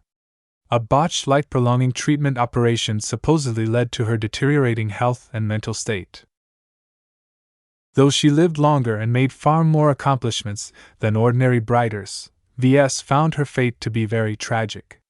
She even lost one of her journeymen who was supposed to continue her research after her passing. Ves learned a lot of lessons from her. He not only learned to value his time, but also cherish his opportunities. When he grew older, he did not want to regret the mistakes he made when he was young. The small group crossed the hangar bay headed to the adjacent mech stables where dozens of mechs were safely secured. They stopped in front of the machines that Ves wanted to visit in person. Technically, the Akara was a heavy cannoneer mech. This became evident due to the myriad of rapid-fire laser and heavier ballistic cannons mounted to its quadruped frame. The formidable mech featured no flight system to speak of, but its appearance lent itself well for both land-bound operations and use in space as a bunker mech. Not everyone understood the difference between an artillery mech and a cannoneer mech. To be honest, the differences were rather nuanced, mostly because the pioneers of mech design applied their own labels to similar concepts. In short, a typical artillery mech excelled at outputting damage at medium, but especially long range. Their armament could range from anything, but their firepower was always very strong. Land-bound artillery mechs were typically capable of attacking targets outside of line of sight, mostly by lobbing shells over tall structures and other obstacles. They were very vulnerable at closer ranges and possessed virtually no defense against melee mechs. They possessed slow to average mobility, but their inadequate armor despite their heavy frames were not designed to resist sustained attacks. A cannoneer mech played a different role on the battlefield. They were capable machines in both long and medium ranges and mostly wielded large-caliber weapons that were attacked by line of sight. This mech type was more suited to heated battles as they possessed slightly more armor and mobility, allowing them to perform at least some viable maneuvers on the battlefield. That did not mean it was a good idea to allow them to soak up enemy fire. Cannoneer mechs were also poor in melee combat as their strong but unwieldy limbs simply couldn't move fast enough. In any case, whether the Akaram model of the Flagrant Vandals fell under the definition of artillery mech or cannoneer mech was not important to Ves. What truly mattered was that the cat's paw fulfilled the same role as the Akara. Mostly. What a big mech! Xanther exclaimed as he looked straight up at the large and imposing mech. That's the point. The mass of the Akara was around 4 times greater than a typical medium mech. Its expanded height and girth significantly expanded the big mech's capacity, allowing it to mount over a dozen different weapons. Ves briefly immersed himself in his memories. He had seen Akara's mechs in action during plenty of battles between the Flagrant Vandals and whatever enemy stood in their way. Vesians and pirates all suffered dearly against these heavy cannoneer mechs. Thick plates of armor protected the mech against retaliation. Since the budget of the Akara was very generous, Professor Velton was able to make her Akaras withstand quite a lot of damage against its typical foes. This was no glass cannon that fell apart after suffering a few hits. When Ves looked at the dormant Akara, he tried his best not to focus too much on the details. Instead, he viewed the impressive machine from a holistic perspective, and tried to see if he could perceive what Master Willix hinted at during their previous consultation session. He developed various thoughts, some of which he felt were useless. Only a few stray thoughts merited more attention from him, but the problem was that these idle ideas usually led to dead ends. Even though Ves was in the process of designing his first heavy mech in the form of the cat's paw, he felt as if he came no closer to understanding the essence of heavy mechs. Maybe other people could point him in the right direction. What do you think about this Akara, Xanther? It's big. You already told me that. This is the most obvious aspect about this mech. Now what else is there? It has 4 legs. Yes, it's a quadruped mech. Thank you for that, Captain Obvious. Commander Orphan stifled a laugh. She wasn't very good at it. Ha ha! He's just a squirt kid. What does he know about heavy mechs? Hey! I'm a future mech designer, lady! Ves swatted Xanther's face. Watch your tone! She might not sound very formal, but she is the respected commander of the Flagrant Vandals. I don't care. Orphan. I'm trying to raise him into a proper and respectable mech designer, Commander. I don't expect you to help, but at least don't make it worse. What's so bad about this squirt? He looks kind of cute. Ves loudly coughed. Let's get back to the Akara mech, please. Xanther, your thoughts? Well, the adolescent trailed for a moment. I've seen a lot of medium mechs and plenty of light mechs. All of those mechs are at least somewhat maneuverable. I think one of the reasons why mercenary corps like to use mobile mechs a lot is because they never want to fight to the death. Once a battle goes against their way, they want to run away as quickly as possible, and lugging around a heavy mech is just a big mistake in those situations. Oh, smaller mechs are cheaper as well, so that's also a big advantage. Ves and Commander Orphan shared a bemused glance with each other. They found the remark amusing not because it sounded ridiculous, but because Xanther's argument was both right and ridiculous. The Vandal commander actually looked thoughtful this time. I think the greater point of this fellow is right. I fought in many battles where moving quickly and being in the right place at the right time was crucial. Battles between mechs is one big maneuvering game where you try to position your mechs to the greatest advantage while the enemy is doing the same. It's a mistake to think you can simply win every battle by investing loads of money into fielding a force that consists entirely of heavy mechs. Heavy mechs possess their own distinctive weaknesses. At the very least, their slow mobility made them vulnerable to either massed bombardment or committed melee assaults. How did you and your fellow Vandal officers work with the limitations of the Akaras? Ves asked. The Akaras are strong, but they aren't the right solution in every situation. We try to use them as the core of our defensive posture. When an enemy attacks us, we try to lure their mechs into the kill zone of our prepared Akaras. When we do the attacking, we don't overtake our Akaras but instead match their pace when there is no need for haste. Time. Ves suddenly felt he grasped something. The situations you mentioned are times where the Vandals didn't need to hurry. They traded time for greater opportunities, and they did so in order to leverage the strengths of the Akara mechs. Heavy mechs were so slow and cumbersome that they rarely took part in any offensive maneuvers. That limited their usefulness as the enemy wasn't obliged to run in front of their guns to get blasted. What the flagrant Vandals attempted was to invest time and effort into putting the Akaras into situations when they were useful. From luring enemies into the range of the Akara mechs to slowly pushing them forward so they could bombard enemy formations and defenses, all of these scenarios demanded patience and planning. Heavy mechs possessed awesome power, but their critical flaw limited their applicability. Those who owned them and fielded them in battle had to learn how to work around their known weaknesses in order to fully express their great advantages. He formed his first important insight. Heavy mechs are sort of extreme versions to their medium counterparts.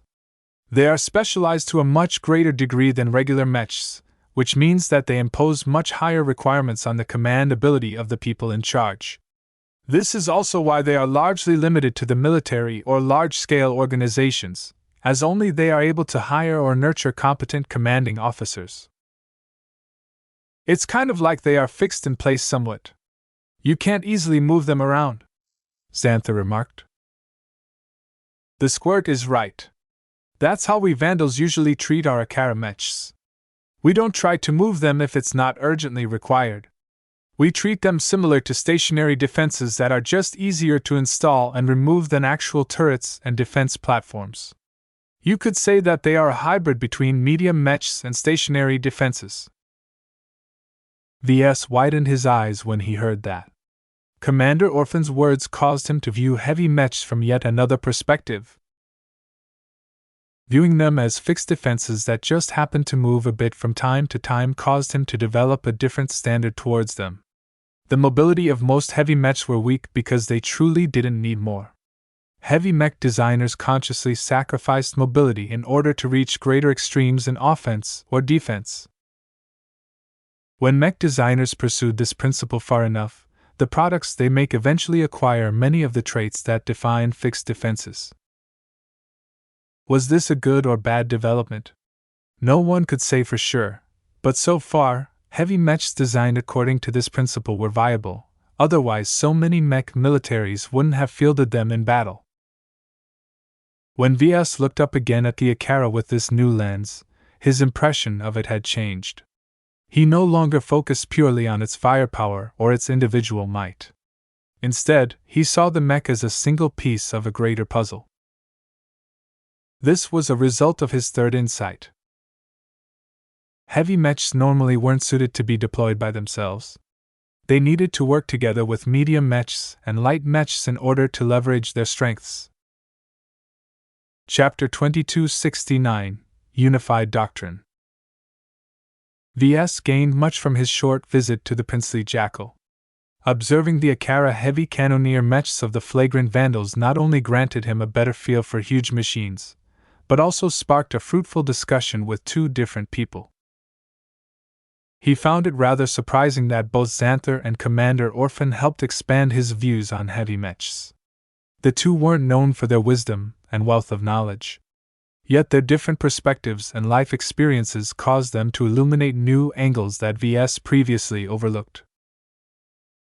On the shuttle ride back to the Scarlet Rose, Ves briefly activated his comm in order to call for a meeting with Major Vel. He had a lot to talk about, and wanted to get started right away once he returned. Meow. Meanwhile, Lucky squinted his glowing green eyes as Xanther eagerly tickled his pale bronze exterior. Even if the surface felt like a mix of solid bone and metal, the mechanical cat appeared to be quite sensitive. "Can I have a cat like Lucky too?" Xanther smiled as he enjoyed this moment. "Lucky is unique. You can't afford a cat like him. Perhaps it will be different when our Larkinson clan becomes a first-class power. But don't get your hopes up. If you want a pet, then you are better off looking for something organic." Ves had received this question many times ever since he obtained the gem cat. There was no way that he would tell anyone the truth. He would simply tell people that Lucky was a Rebarthan product or something. That quickly ended the questioning. "Ah." The teenager looked disappointed, but many people simply couldn't have nice stuff. The galaxy was filled with space peasants who looked at Terrans, Rebarthans, other first-raters, the true space-born, meshers and fleeters with envy. Ves knew it was pointless to feel jealous at those who were born at a much higher station than himself. Rather than engage in unproductive behavior, he might as well invest in himself in order to improve his ability and qualifications. Slowly but steadily, he would catch up and even surpass those privileged people. Once the shuttle arrived at his personal ship, Ves exited the vehicle and quickly returned to his stateroom. With Lucky wandering off and Nita taking up an unobtrusive guard position, Ves readied his thoughts until Major Vel arrived. "Please take a seat, Major." The middle-aged man in uniform did so. "What's this about, sir? You sounded quite eager over the comms." "I developed some doubts in the process of designing our upcoming heavy artillery mech. I decided to seek some consultation and receive some advice." Ves quickly explained what he had been up to. He also enumerated the most important insights he gleaned from studying the Akara mechs. "Several aspects of heavy mechs stand out to me. First, heavy mechs are incredibly specialized. By sacrificing mobility, they also sacrifice flexibility. Using them effectively in battle becomes more challenging, and many options simply aren't available due to their limitations." Major Vel nodded as if he had long understood this point. It is very easy to squander heavy mechs. Commanders need to pass special courses in order to gain the qualification to command them. They are so valuable that their loss can easily cripple a unit. This leads me to the second point. To make effective use of their pronounced strengths, we need to put more effort into manipulating the circumstances of the battle in our favor. Heavy mechs are assets that require time and patience to employ. Once we have set up the perfect circumstances, their extreme firepower or other strengths can be played to the fullest. That's why heavy mechs exist, sir. A smaller formation consisting of heavy mechs can actually achieve far greater results than a larger formation of medium mechs. This is because you can concentrate much more firepower or defenses in a much smaller area. Thirdly, heavy mechs aren't very good by themselves. Ves pressed on. They lack mobility and flexibility, hence they can't take the initiative. Heavy mechs perform at their best when they are part of a larger unit that boasts faster mechs. Combining different mech types and different mech classes is the key to achieving victory against many different opponents. In order to do that, our clan needs to develop a coherent strategy and configuration to make sure all of the pieces of the puzzle fits together. Major Vel looked quite pleased when he heard that. This is something that I have been working on in the past few months. Ever since you gave me permission to establish the military bureau, I haven't spent all of my time on unifying our personnel management and establishing rudimentary cooperation and coordination between our mech forces. With the help of some of the commanders and senior officers in the clan, I have been drafting a unified mech combat doctrine for the Larkinson clan. The battles we have fought recently have allowed me to test, verify, and refine its principles. A unified mech combat doctrine. Ves sat up a little straighter from his chair when he heard that. So far, the mech forces of the Larkinson clan each fought in their own distinctive way. While the various battles against the Nixian pirates allowed the avatars of myth, living sentinels, and the others to become accustomed to working together, there was still a lot to go before they reached the same standard as the military. Tell me what you have come up with, Major. The Major breathed deeply. This is a very big proposal, sir.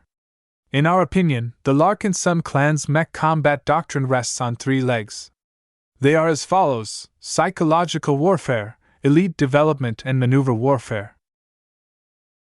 Even before the Major explained the 3 legs, Ves already understood the gist of them.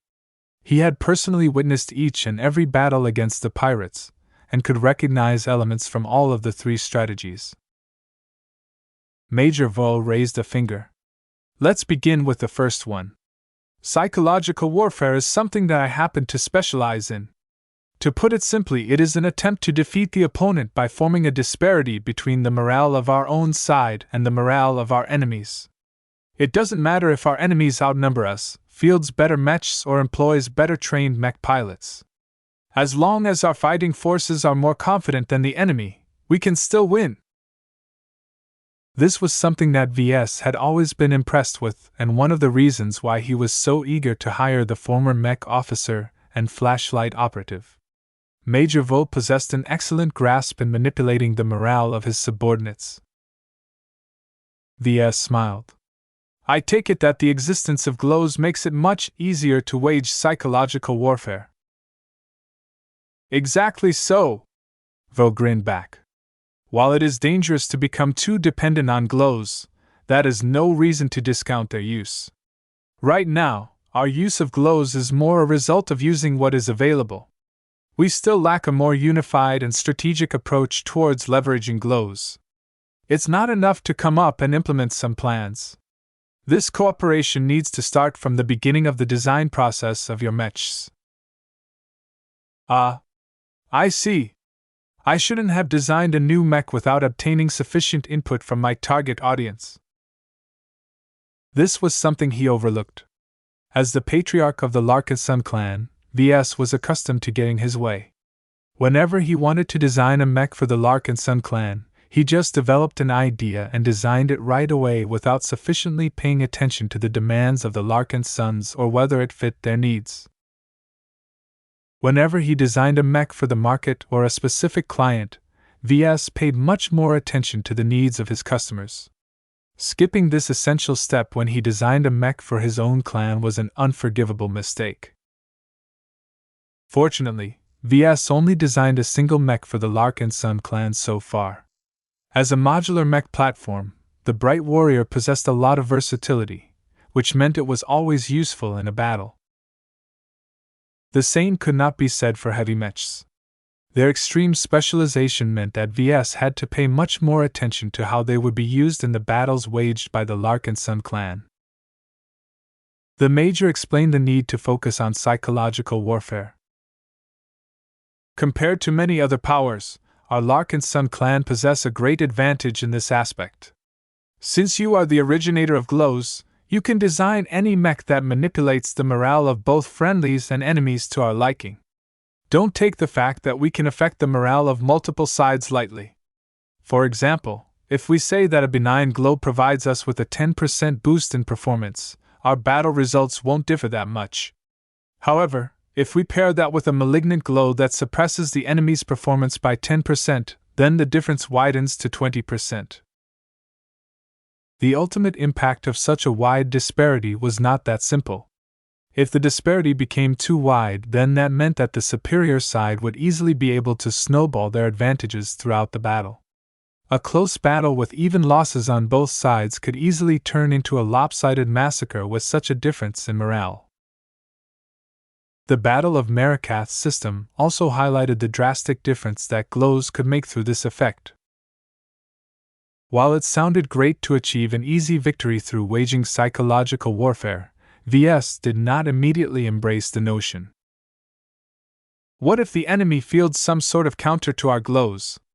The Friday Coalition's masters and many other mech designers are already starting to research methods on how to counter my specialty.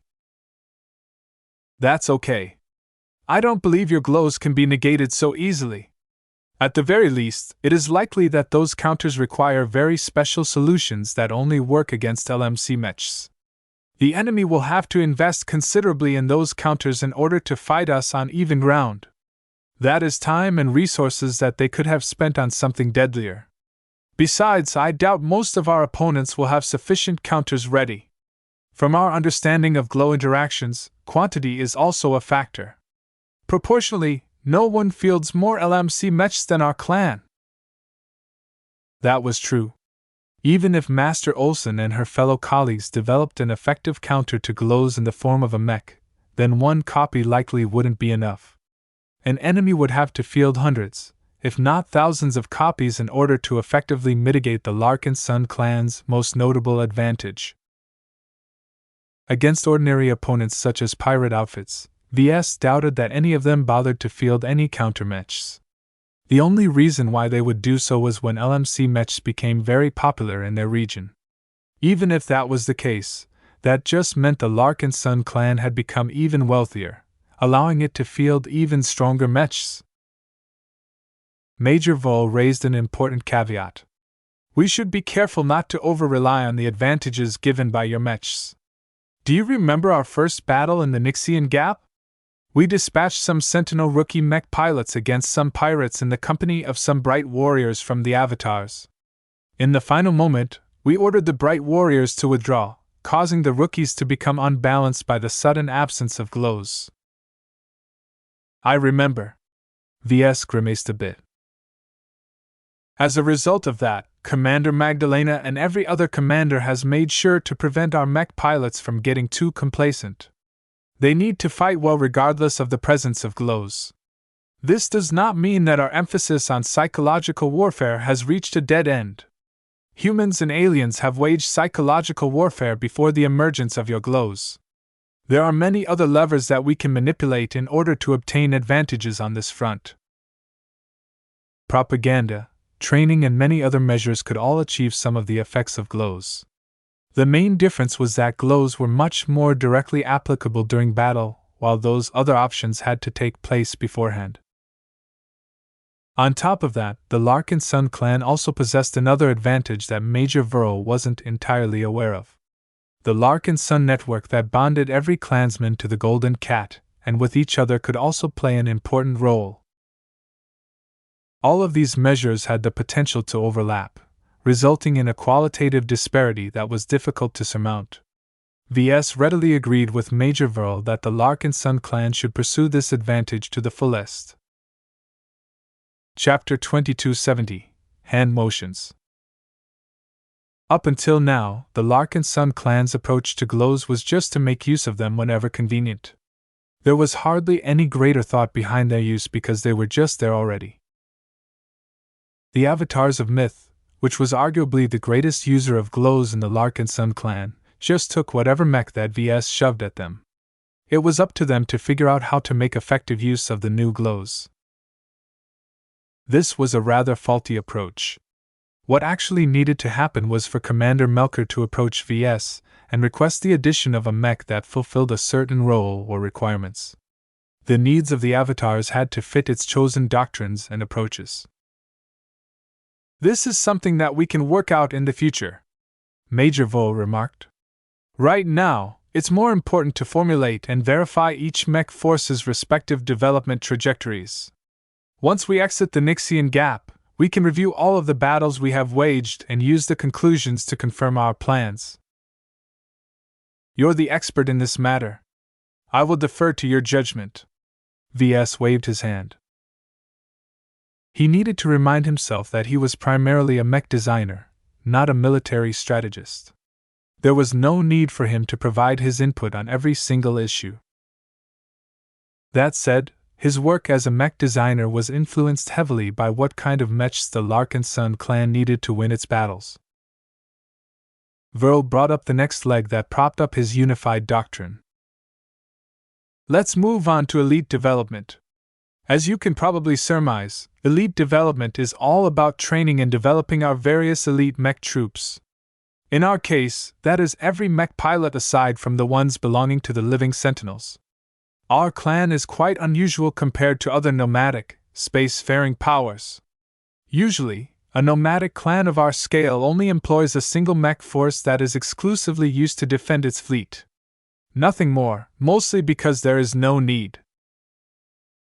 Originally, Ves only started off with the avatars of myth. He later decided to narrow their scope as elites, and founded the Living Sentinels to fill up the void. After that, various other forces such as the Battle Criers, Sword Maidens and Flagrant Vandals merged with the Larkinson clan while still retaining their unique identities. A mech force with a strong, decades-long martial tradition was more than the sum of their mechs, mech pilots, and other assets. They formed a cohesive, synergistic whole that employed time-tested strategies, distinctive training and strong specialization to achieve far greater results than a band of random mechs and mech pilots could ever accomplish.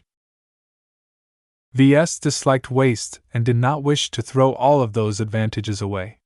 While that had led to the fracturing of the Larkinson clan's fighting forces, the growing diversity was not universally bad. As long as the Larkinson clan can manage and combine the specialized mech troops effectively, then the disadvantages of fracturing our fighting forces and splitting up our attention are tolerable. We just need to invest sufficiently in not only their individual development, but also how to combine them together. That is the third leg of our doctrine, which we will discuss later. Ves tapped his fingers against his desk. So you are saying that our clan should decisively focus on quality rather than quantity? Correct, sir. This fits best with our circumstances. Compared to other organizations, our Larkinson clan has an abundance of capital. This affords us the luxury to spend enormous sums of money on better mechs and mech pilots. We could spend that money on expanding the Living Sentinels as well. Right now, the LMC is doing fantastic in terms of selling mechs and collecting a lot of licensing fees. There is no reason why we can't invest all of that money into acquiring more mechs, ships, and manpower. Major Vo grinned and crossed his arms. We have already undergone a major expansion. One of the reasons why we are picking fights with Nixian pirates is to merge the old and new clansmen together. I doubt you want to repeat this cycle too much.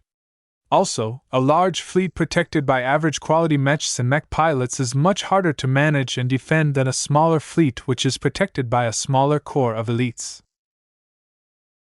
That was true. Are you happy with our current lineup of mech troops? Not entirely, sir. If we want to invest fully in elite development, then we need to expand our roster with at least 2 other units. One needs to specialize in long-range artillery and wide-area bombardment. The other one should focus on special operations and stealth operations. Neither of the two sounds easy to set up. Ves looked a little pained. It's possible but very difficult to set them up from scratch, Vol admitted. The best option is to acquire existing mech troops that already specialize in these areas. Is that difficult? Perhaps. I'm not sure.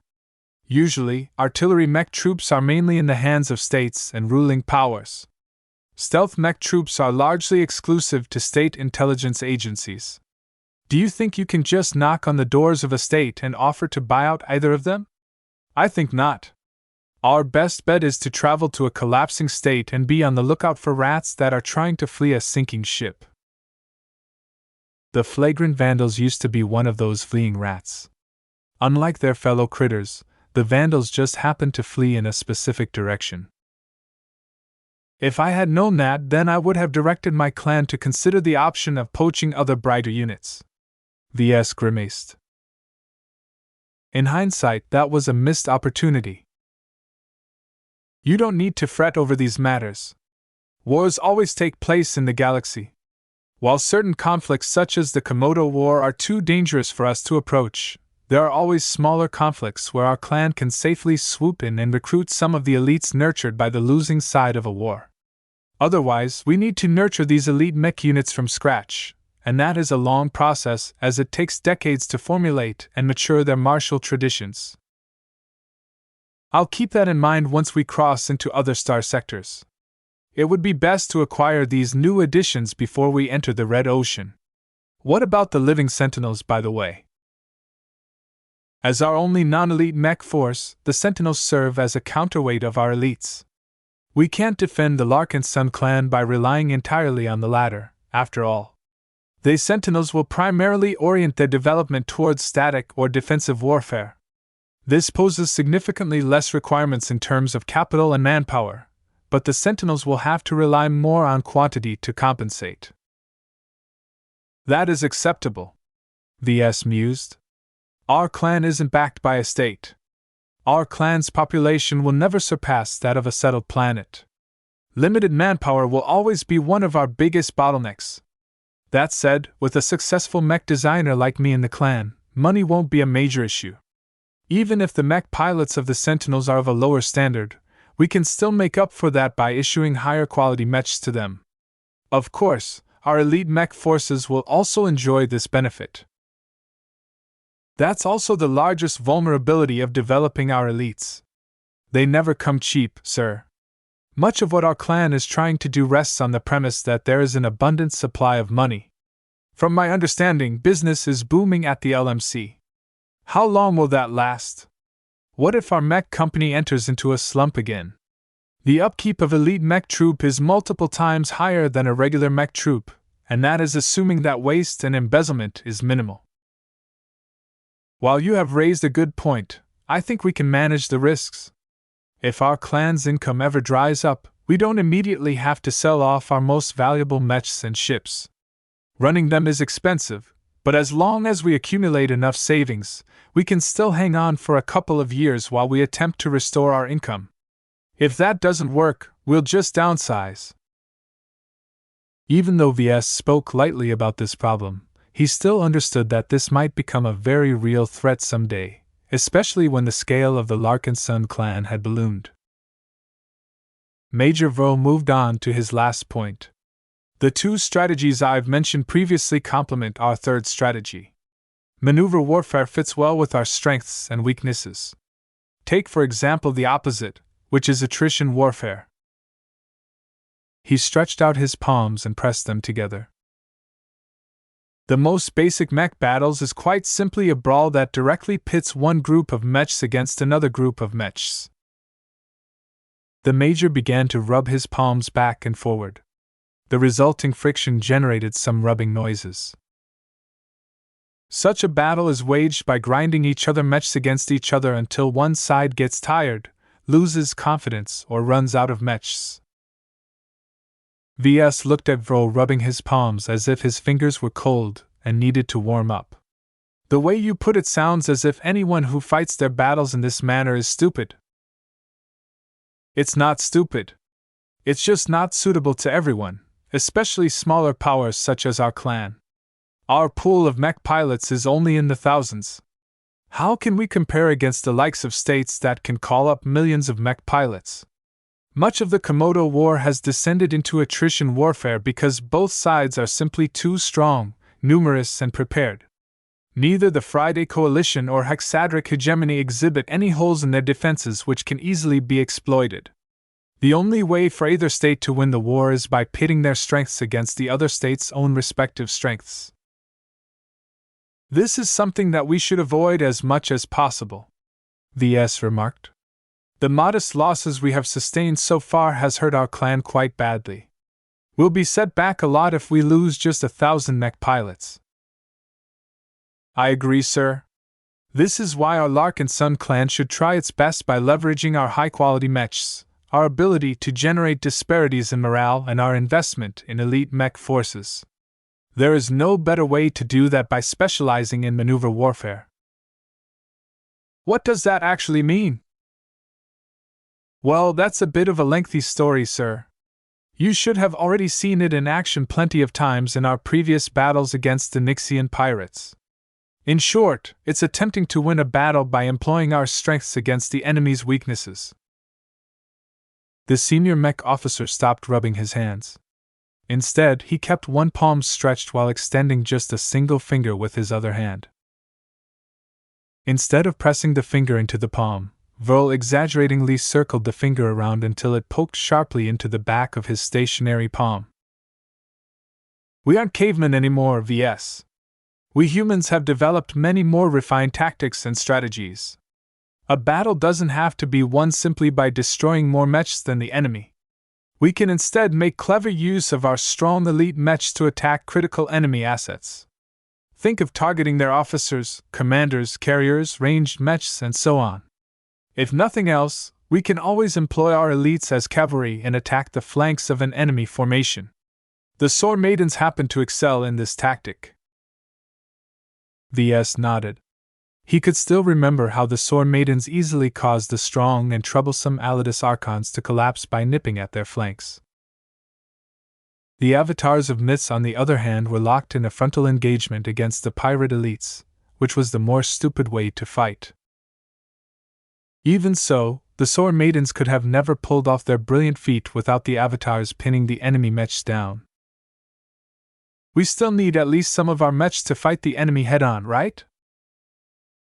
That is so. The typical hammer and anvil tactic can't work without them. This is why combining different mechs and different mech troops is so important. We cannot neglect the role of slower and defense-oriented mechs even as we rely mainly on maneuverable mechs to achieve our victories. Chapter 2271, Fitting the Cat's Paw. Now that Major Verl explained the three legs that supported his proposed mech combat doctrine, it was time to tie them all together. VS looked thoughtful as he processed what he learned. The three strategies each support and complement each other, Major Verl repeated. On their own, they are fairly strong, but if we employ all three of them at the same time, we can achieve greater results. This is not a guess. This is an outcome that we have already proven in our previous battles. Combining glows, elite mechs, and clever maneuvering can allow us to achieve quick, decisive victories while suffering minimal losses. Of course, this doesn't apply to enemies that are too strong or numerous. Quantity alone can overcome everything as long as the differences are large enough. As long as we don't pick fights against states or powerful organizations, we should be fine. Our Larkinson clan isn't weak in the slightest. At the very least, most private sector outfits should steer clear of us. I doubt anyone wants to tussle against thousands of second-class mechs. With an abundance of money and more mech pilots reaching second-class standards, VS just had to design all of the second-class mechs needed to elevate the avatars, sentinels, and other units to a new height. The Penitent Sisters, while rather annoying and restrictive, were still very strong. As for the newly named Glory Seekers, the Woden dynasty invested heavily in bringing them up to full strength, which meant the Larkinson clan would soon be traveling in the company of a complete second-class mech regiment. Such strength already far surpassed most second-class outfits. Only larger organizations based in states such as the Garland Empire or the Heaven's Word Association could rival such a formidable lineup. We still have the Friday Coalition on our backs, sir. You have a point. They talked some more about Major Verl's thoughts on his mech doctrine. This discussion directly affected the future of the Larkinson clan's military development, so VS tried his best to weigh the matter seriously. He was just a mech designer, though. The logic that Major Verl employed to support his arguments all sounded impeccable, but who knew whether he was really right? How much have you discussed these ideas with other military specialists in our clan? Extensively, sir. Many of the Larkinson military veterans who I've spoken with agree with my ideas. The Trueblood Larkinsons are very familiar with some of my concepts, as they are also widely used in the Mech Corps back when we served. The input of those who come from other states and possess different backgrounds, such as Calabast and Commander Chansey, has allowed us to refine our plans and close some of the loopholes. This is a project that has involved many brilliant minds. I see. The Mech doctrine already looked mature enough to be implemented right away. In fact, the different Mech forces of the Larkinson clan already followed many aspects of it to a large extent. What the Larkinsons mainly needed to do was to unify their individual and disparate efforts in order to follow a single, cohesive development trajectory. The clansmen also needed to start additional initiatives in order to bolster the three legs. To VS, the most pertinent issue right now was to establish a more systematic cooperation between his design department and the clan's respective Mech troops. Vol gestured at VS. Right now, the model with regards to Mech acquisition is partially a simple top-down process. You, the clan patriarch, simply chooses what Mechs the Larkinson clan needs based on your own personal judgment, mood, feelings, and other random factors. Right now, that happens to be a heavy artillery mech. While I do not disagree with this addition, it's better if the selection process involves more sources of input. In other words, VS should stop deciding what mechs to design for the clan by himself. That was something that he was already willing to adopt. I will take that into account next time, Major. For now, the Cat's Paw project is already at an advanced stage. It's too much of a waste to halt the project and throw all of that design work away. VS briefly brought Major Vril up to speed on the Cat's Paw. The heavy artillery mech design that partially adhered to Hexer design principles possessed many of the same traits as other designs in the same price category. Its remarkable glow was the primary reason for its existence. Remember my Deliverer design? I want to design a much more formidable second-class mech that possesses much more firepower with similar predictive targeting abilities. There are a number of limitations, though. The most critical one is that only devout Ovanan mech pilots are comparative with such glows. So your Cat's Paw is essentially an Ovanan mech design. VS reluctantly nodded. That is an issue, but not a big one. Major Vol responded after a brief pause. There are hundreds of Ovanan mech pilots in our clan. As far as I'm aware of, their numbers are slowly expanding as they have begun to convert some receptive clansmen to their faith. Both of them grimaced at that. As Briters, they possessed a dim view on religion. Even so, both of them knew that the Ovanans and their faith were here to stay. Whatever they believe in makes them useful. The Deliverer's extraordinary targeting assistance is not something that I can replicate without involving the Ovanan faith. I believe strongly that the Cat's Paw will be able to save much more lives and defeat enemies considerably faster if it possesses the same capability. On the surface, I can see the logic. Major Vril thought back on his memories of seeing the Deliverer in action. The Vandals fought alongside them several times during the Sand War. Each time, the Ovanan marksman mechs managed to snipe the Sandman admirals hidden in the middle of a swarm with unerring judgment. While a heavy artillery mech on land or locked inside a bunker wouldn't be asked to find a needle in a haystack, the predictive targeting assistance could still play a huge role in a battle. The main problem with long-range combat was that the hit rates were abysmal, especially in space.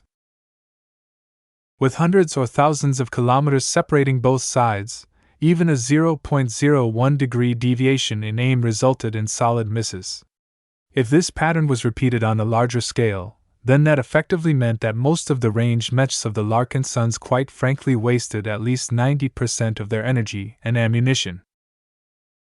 Light-speed weapons such as laser rifles boasted the best accuracy at longer ranges, while physical weapons such as ballistic rifles fared much worse. Even so, factors such as imperfect sensors, enemy ECM, environmental interference, mech-based limitations all reduced the hit rate of laser weapons as well. This was where Ylvain's spiritual fragment could play a great role.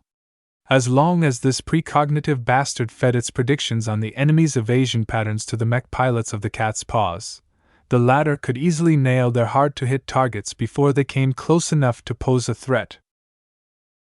While Major Verl easily understood V's intentions for this mech design, from his perspective the design came with a few problems.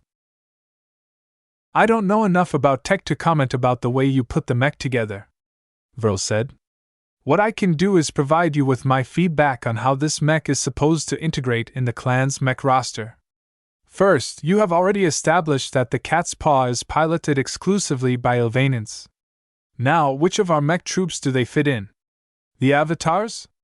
The sentinels?" VS blinked. I guess I haven't thought about that. Since heavy artillery mechs are static or slow-moving machines, the cat's paw should fit well with the living sentinels. That's a decent option, but not a flawless one. The living sentinels have adopted rules and regulations that makes their mech pilots significantly less diligent and trained than their counterparts in the avatars and other mech forces. That is not entirely bad because there is a larger number of eligible mech pilots who meet the standard of the sentinels. What I am asking is whether you want the mech pilots of these important mechs to treat their responsibilities as a job. If you put it that way, then the living sentinels is not a good choice. Their culture is not as strict or demanding towards their mech pilots. Considering the key role that the cat's paw can play in many battles, I want their mech pilots to hold themselves to a much higher standard. Perhaps they fit better with the avatars of myth. Verl shook his head. The avatars of myth are slowly developing in the direction of an assault force. While such a specialization doesn't preclude them from adopting a heavy artillery mech, it is not needed. If we want to pursue our new doctrine to the fullest, then it is best to set up many specialized elite mech troops instead of a handful of broader ones. If the cat's paw doesn't fit with the avatars of myth, then where else can they go? Certainly not the flagrant vandals. We performed a difference back when we were still a part of the mech corps, sir. The Larkinson clan has very different needs and traits, hence our decision to specialize in reconnaissance and mobility. The Akara mechs that we currently possess are largely holdovers from our prior service. Their importance has been reduced to using them as bunker mechs. Since it's a last-gen mech, the Vandals would really like to replace it with something better and more modern. VS thought about what the Major said. The Larkinson clan was set to acquire a lot of ships with bunkers placed on their hulls. All of those bunkers needed to be filled with heavy mechs. No matter if the ship belonged to the avatars, sentinels, sword maidens, or whatnot, it was best if each of their bunkers were put to good use. Otherwise, wouldn't they be throwing away this powerful defensive tool? Yet assigning them to a specific force was not the ideal solution. He suddenly recalled one of Major Verl's recommendations. In order to ensure that the cat's paw model is used to its fullest, you need to put them in a unit that specializes in such. VS concluded. The best solution, therefore, is to put them in a dedicated artillery-focused mech force. He was not entirely unfamiliar with them. He recalled that Janzi Larkinson used to serve in the Apocalypse Heralds of the Mech Corps. The Mech Regiment was famed for their love of heavy mechs and artillery warfare. Sadly, the Larkinson clan wasn't close to any collapsing state that lost their grip on artillery mech regiments. There was no feasible way for him to acquire them in the short term. A sudden idea came to mind. What if we start our own artillery-focused mech force regardless of the cost? We will have to invest years in building up its mech roster, pilot roster, culture, customs, tactics, and martial traditions. Major Verl immediately replied. This is not that easy. How long has it been since you founded the avatars of myth and living sentinels? While their current performance is rather satisfactory, they are still developing their fighting styles to this day. Their foundations are still too shallow, and now you want to add a third mech force to the mix. Though VS agreed with his points, he didn't think it was as cumbersome as the Major thought. Our Larkinson clan is large enough to accommodate an extra developing elite mech force. I'm thinking whether it's a good idea to set up a dedicated Ilvanan mech force that is solely designed to maximize their unique targeting advantage. Not just artillery mechs, but other powerful long-range mechs can be included in its mech roster. Though Ves ordinarily loathed anything related to Ilvain, he found it quite intriguing. How strong would this new mech force be if it completely dedicated itself towards a single design spirit? Chapter 2272, Yulamos Special. The mood at Yulamos Citadel had changed. The expansive marketplace that normally offered its local residents a semblance of normal life grew calmer. Not as many Nixian locals and visitors strolled through the streets. Several shops had shuttered their doors and hardly any vendor set up a stall on the streets. Those who walked through the streets were either locals with a purpose in mind or armed thugs that kept the peace. A small group of armored mirror raiders steadily strode through what used to be one of the widest avenues in Yulamos' public area. The exoplants the dry snakes had planted along the avenue still looked vibrant, as half-corroded bots dutifully followed their programming and trimmed their strange black leaves. A portion of the plants looked shriveled. Evidently, the supply of water or other sustenance in that area had broken down. None of the managers had sent anyone to fix this obvious error. Nobody in Yulamo cared about making the pirates' stronghold prettier. Many technicians and engineers that usually maintained the pirate base had all been reassigned. The group of mirror raiders that passed through the avenue did not spare a glance towards the decaying plants. As they strode forward, the few locals and smaller thugs nervously made way. They did not do so out of the well-made armor or the menacing-looking rifles of the mirror raiders. The long-time residents of Yulamo did not spare a glance towards the reapplied black and white coating or the random collection of trophies hanging from the powered armor suits. The sole reason why they made way was due to the green armbands attached to the mirror raiders. The logo of the dry snakes served as a powerful deterrent to anyone, because those who wore it had the right to kill anyone not directly connected to the local pirate authorities. Of course, the wearers of the armbands couldn't really kill people at will. Those who wore the armbands answered to the supervisors who passed them on. The dry snakes quickly squashed those who abused their newfound authorities. The group of mirror raiders eventually reached one of the few stalls that was still in business. An old, ragged man looked at the approaching group with anticipation rather than fear. Once the mirror raiders reached the stall, the helmets of two of them retracted. "Give us the usual," Dietrich requested. "Right away, Mr. Bow." The old man eagerly withdrew a dozen nutrient packs from a heated oven and began to tear them open. He withdrew some deformed and stained alloy bowls from the storage compartment of his stall and began to fill them all with the contents of the open packs. The stall vendor then proceeded to pick up a warm water pitcher and mix the drying nutrient matter with some much-needed moisture. After hydrating the food, the old man picked up some dried herbs and some other unknown ingredient and carelessly tossed them into the bowls. He completed his food preparations by seasoning the food with a pinch of salt. "Here you go, the Yulamo special, specially prepared for you and your boys. Please enjoy your meals." "Thanks," Dietrich said as his armored gauntlet dropped a handful of K-bits onto the stall before grabbing onto an alloy bowl. Though each of the bowls looked dented and deformed, they were still tough enough to withstand the abuse of armored pirates who didn't bother to control their strength. Before they began to dig in, Keddies held out a small multiscanner and quickly verified that the food didn't contain any poison or other harmful ingredients.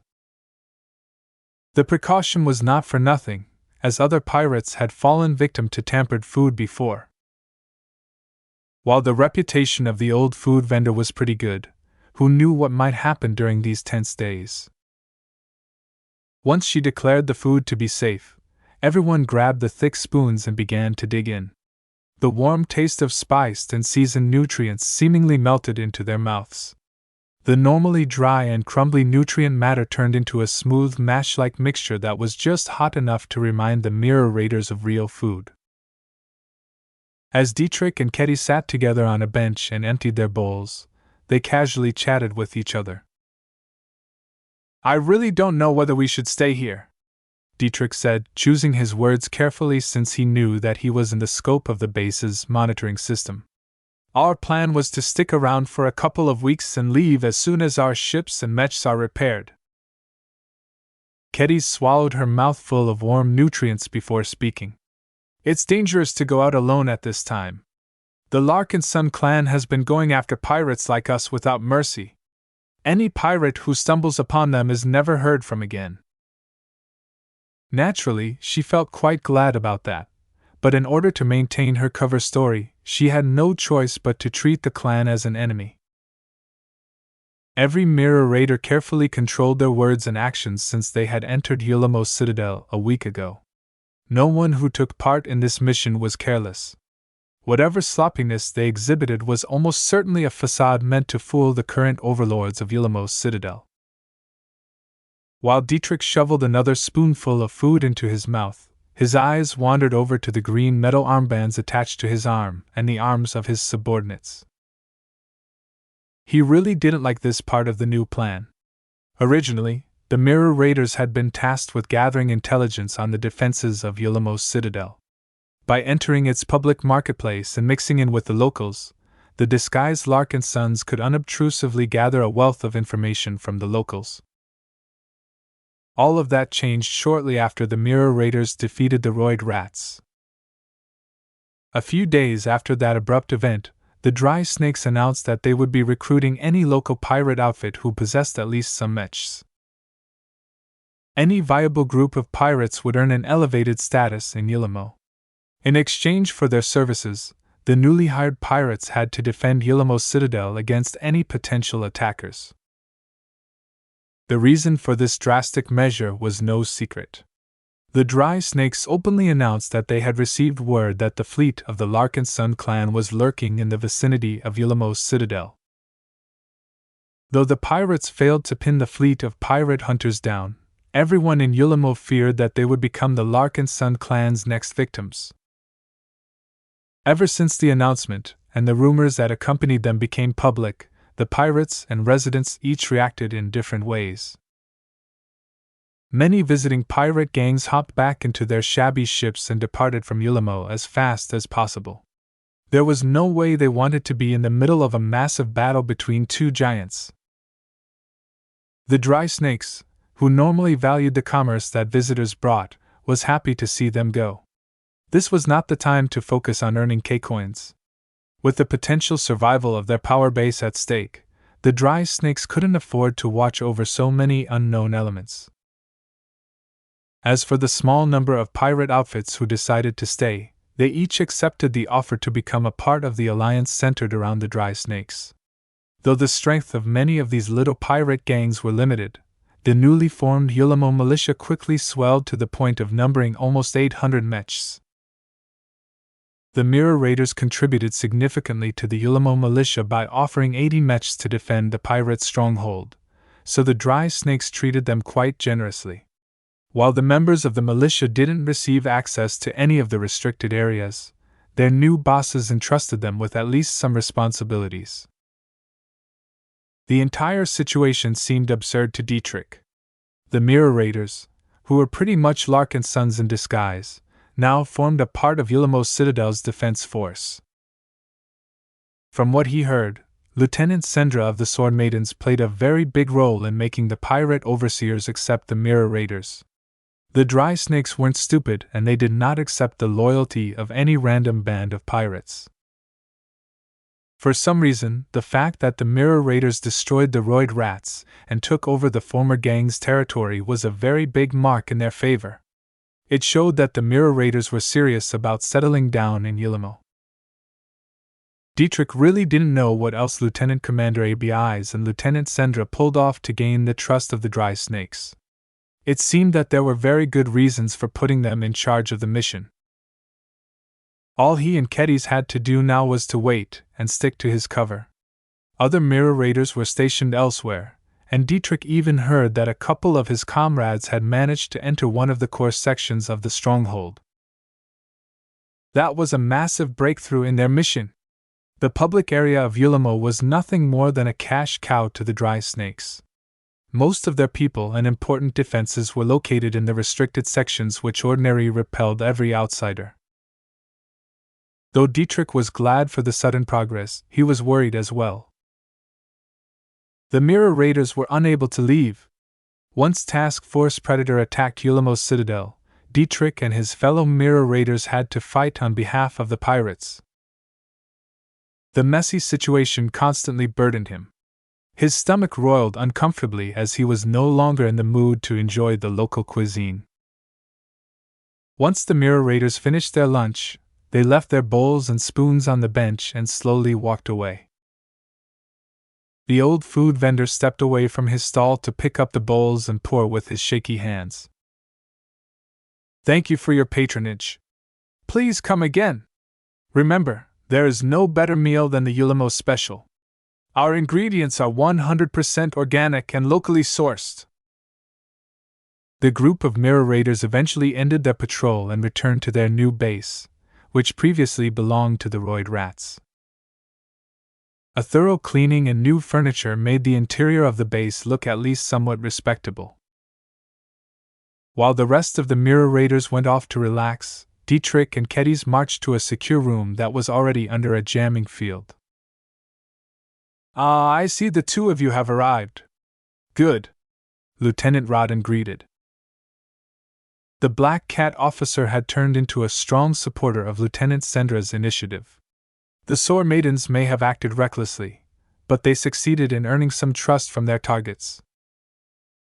The rewards for all of the risks they took became evident from the printed sheets lying on the table. At this point, it was extremely dangerous to store any incriminating material in a digital storage medium. The mirror raiders didn't carry suspicious data chips or stored anything dangerous in their low-quality comms. Instead, Lieutenant Rodden and the few mirror raiders who had entered the restricted section of Ulamo's citadel relied on their memories to note down anything important. Once they returned from their shifts, they used primitive means such as using pen and paper to record their observations. Keddies walked up to the tables and carefully studied the handwritten documents and sketches. The autopen ensured that every mirror raider wrote in neat and legible handwriting. However, it couldn't do much to make their sketches clearer. Only the precisely drawn sketches of Lieutenant Rodden conveyed the best impression of Ulamo's citadel's restricted sections. "What have you learned?" Lieutenant Rodden asked after a while. "There are a lot of powerful energy channels in the base. I can vaguely estimate how many energy weapons they are and how much power they use. If I have more sketches from different angles, I can even point out some critical components that you can tamper with in order to cut the power flows." "Good. I will prepare the additional sketches as fast as possible. Have you detected any more concerning elements?" Keddies frowned. "No. So far, I believe we have only scratched the surface of Ulamo's defenses." "We know. Our investigation takes time. By the time we are ready to report back, I hope to provide the clan with something material." Just as Keddies was about to reply, a hidden entrance suddenly opened. A pair of sword maidens dragged an injured man into the room. "What is the meaning of this?" Rodden exclaimed as he backed off a bit. Lieutenant Sendra passed through the hidden entrance a second later. She grinned at everyone and gestured at the capture. "This is a Zona stalker." Everyone looked astonished. The Zona stalkers were one of their greatest threats in Ulamo's citadel. Now that the mirror raiders captured one of their men, they could finally learn something material about the stealth and anti-stealth measures of this mysterious pirate group. Chapter 2273 Turbulence. The intelligence gathered by the mirror raiders eventually made their way to Task Force Predator through some obscure means. Even if the Mirror Raiders were no longer allowed to leave Yulamos Citadel, they still possessed several sophisticated ways to transmit data. Before, ABIs and Rodden were very reluctant about using any of those means. Once exposed, they would fail their mission and doom the lives of every Mirror Raider. They only took the risk after capturing and interrogating several important pirates, most notably the technicians and officers of the Dry Snakes and Zona Stalkers. It was very difficult to capture them without leaving behind a trail. In order to frustrate any investigations, some of the Mirror Raiders deliberately stirred up trouble. From sabotaging important systems to inducing hostility between different pirate gangs, Yulamos Citadel became a little bit more chaotic. The Mirror Raiders even managed to lay some false trails that hinted that the Hapid Clinters were the ones responsible for kidnapping some of the pirates.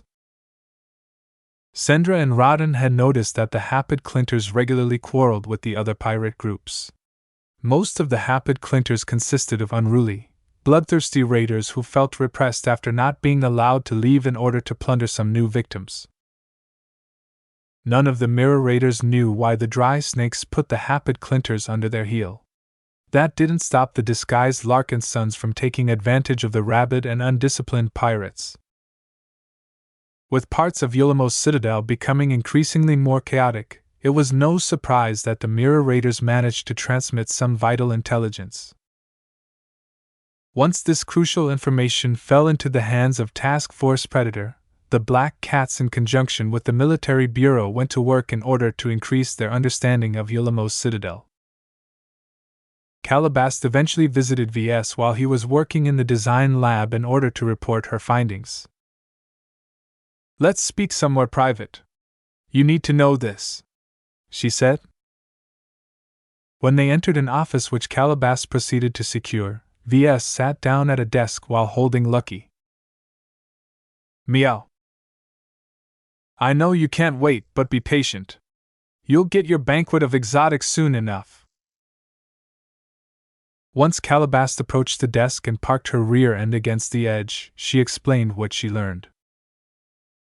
"Yulamos Citadel is a bigger target than we thought," she began and handed over a data pad containing a summary of the intelligence. "The formation of Yulamos Citadel shows that the Dry Snakes are very serious about resisting any potential attacks from our direction. They are more prepared than ever against our moves, and that is rather disconcerting." "Have we infiltrated their defenses? Do we know what hardware they use to defend on their stronghold?" Ves asked as he rapidly skimmed through the documents and sketches in the data pad. "The Dry Snakes has long maintained some good relations with some of the bigger pirate alliances. Lately, they have partnered exclusively with the Alidus Alliance. As a result, they have been supplied with additional superweapons, some of which they have installed throughout their fortification. The rest usually go on auction, thereby supplying many other pirate outfits with illegal, destructive weapons." Usually, someone from civilized space would react with horror to such news. Incidents such as the infamous Friedmont massacre reminded everyone living close to the Nixian Gap of the devastation that weapons of mass destruction could unleash. Yet the pirates at Yulamos Citadel paid even less attention to the Big Two's taboos than before. They cared nothing about the lessons of the Age of Conquest, or maintaining the stability of human civilization. They just wanted to survive. Therefore, even if the Friedmont massacre made it even more dangerous to own taboo weapons, most pirates feared closer threats such as the Larkinson clan more than distant ones such as the MTA and CFA. Even if the latter organizations were much more powerful, the threat from rival pirate organizations, peacekeeper outfits, and the Larkinson clan was much more acute. In effect, our aggressive moves have only encouraged the Nixian pirates to increase their arsenal of prohibited superweapons. Calabast looked amused. The Alidus Alliance is profiting a lot from this trade, and Yulamos Citadel is one of the few places where independent pirate outfits can procure the dangerous products. "How much?" Ves asked. "According to our current estimates. Compared to Zifford Base, There are at least 10 to 20 times more superweapons at Yulamo's Citadel. VS almost shot up from his chair. That much? How the hell hasn't Yulamo blown up from all of that powerful hardware? Most of these weapons are stored in remote vaults hidden and secured at a healthy distance from the main fortification. Even if some of the bombs inside the vaults were improperly secured and blew up for some reason, Yulamo would only lose a couple of dozen superweapons at most. The data pad held by VS contained some estimates and inferences of what kind of weapons were stored in the vault. The list included goods such as nuclear bombs, exotic bombs, warship-grade laser cannons, warship-grade torpedoes, and even biological weapons. Any of the vaults contained enough weapons to scour at least 10% of the people living on a major planet such as Synax 6. The superweapons were more than enough to destroy Task Force Predator if they were activated all at once. The worst aspect of all of this news was that this list only contained the superweapons that were locked in storage. Either they were owned by visitors such as the Mirror Raiders, reserved for sale in future auctions, or were left behind when their original owners could no longer take them back. Regardless, compared to these cast-offs, the pirates in control of Yulamo's Citadel most definitely made use of considerably more powerful superweapons. Even though VS felt incredibly threatened by the sheer amount of firepower, he was also very pleased. All of this evidence indicated that Yulamo's Citadel was a hotbed of illegal superweapons. This meant that VS stood to earn a lot of merits once he destroyed the entire arsenal and submitted proof to the MTA. He could already see the merits falling into his hands even now. While he wasn't sure how the MTA calculated the merit rewards for disposing taboo weapons, VS believed the MTA wouldn't be stingy. With the association doubling every reward related to this contribution, it might be possible for him to earn up to 10 million MTA merits at once. 10 million merits! VS drooled as he became lost in his fantasies. Calabas frowned as she observed her partner. She quickly snapped her fingers. Hey! Don't take Yulamo for granted! The defenses of Yulamo are several times stronger than Zifford, and worst of all, the pirates are paying close attention to their critical infrastructure. VS snapped out of his fascination. She was right.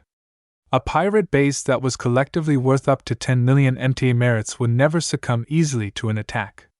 Compared to Chronolords, the Dry Snakes seemed to have learned something from the chain of attacks that recently took place in Maynard Fields. Prepared enemies were so much harder to attack than those who were oblivious to danger. These long-lived pirates are too cautious for their own good, he cursed. Can Lucky infiltrate the base and sabotage their defenses? We're working on that, kid. Right now, my agents are trying to learn more about the tech mastered by the Zona stalkers. We have managed to obtain some of the technical specifications of their gear, but it's not enough to ensure complete dominance. There are also other plans in the works that might allow us to gain some advantages. She cast a mysterious smile at that, causing VS to believe that she was up to something again. He paid more attention to the incomplete technical specifications stored in the data pad. Every stealth tech possessed vulnerabilities and loopholes.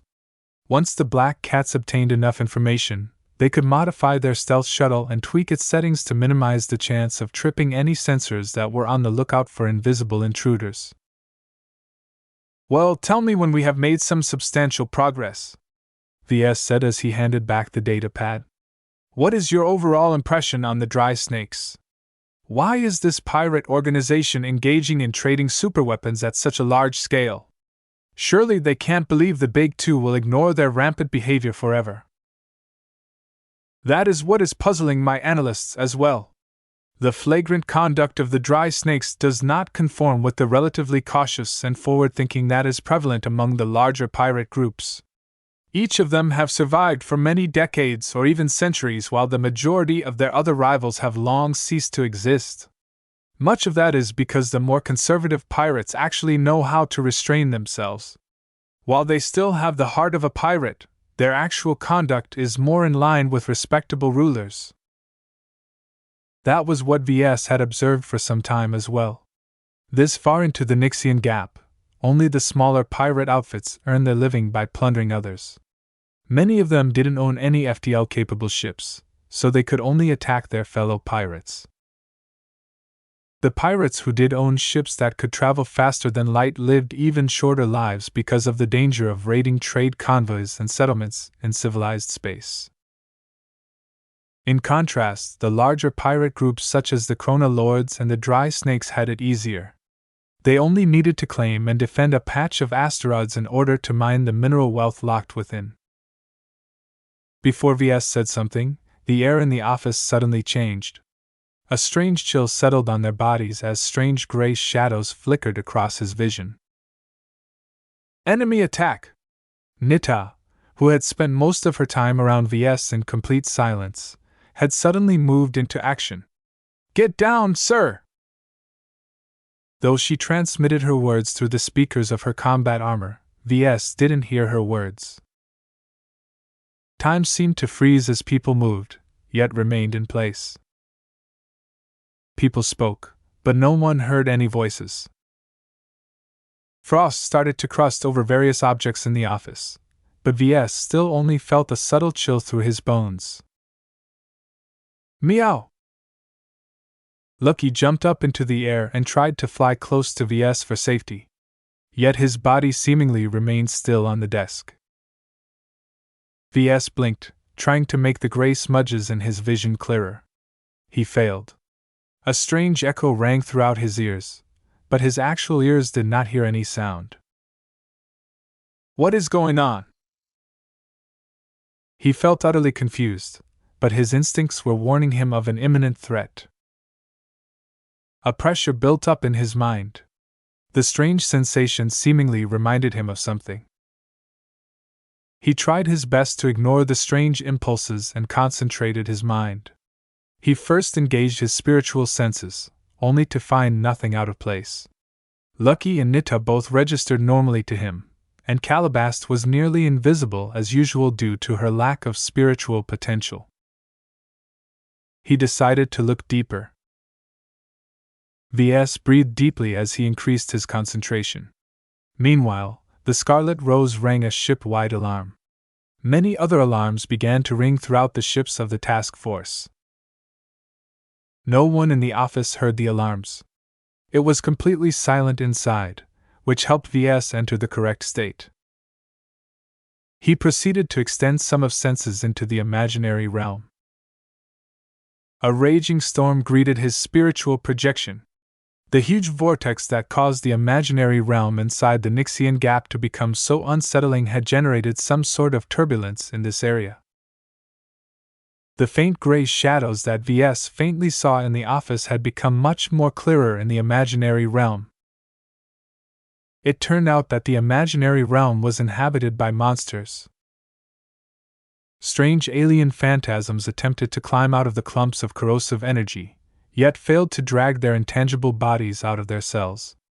As the vortex blew them onwards, many of the phantasms noticed V's spiritual projection. Each of them clawed forward, only to come up short. H. Ves became frightened and immediately pulled his presence back from the imaginary realm. Chapter 2274 Casting a Net. Several minutes passed as the Scarlet Rose fell under the grip of a strange condition. In fact, no time had passed at all. When Ves glanced at the clock displayed by the desk projector, not a single millisecond had passed. This is getting rather weird. Ves felt as if he was perceiving two realities at once. One of them was completely frozen in time, while the other seemed to pass normally. The only problem was that the latter reality was also filled with strange phenomena, ranging from the random buildup of frost to the appearance of vague gray shadows that actually corresponded to captured spirits in the imaginary realm.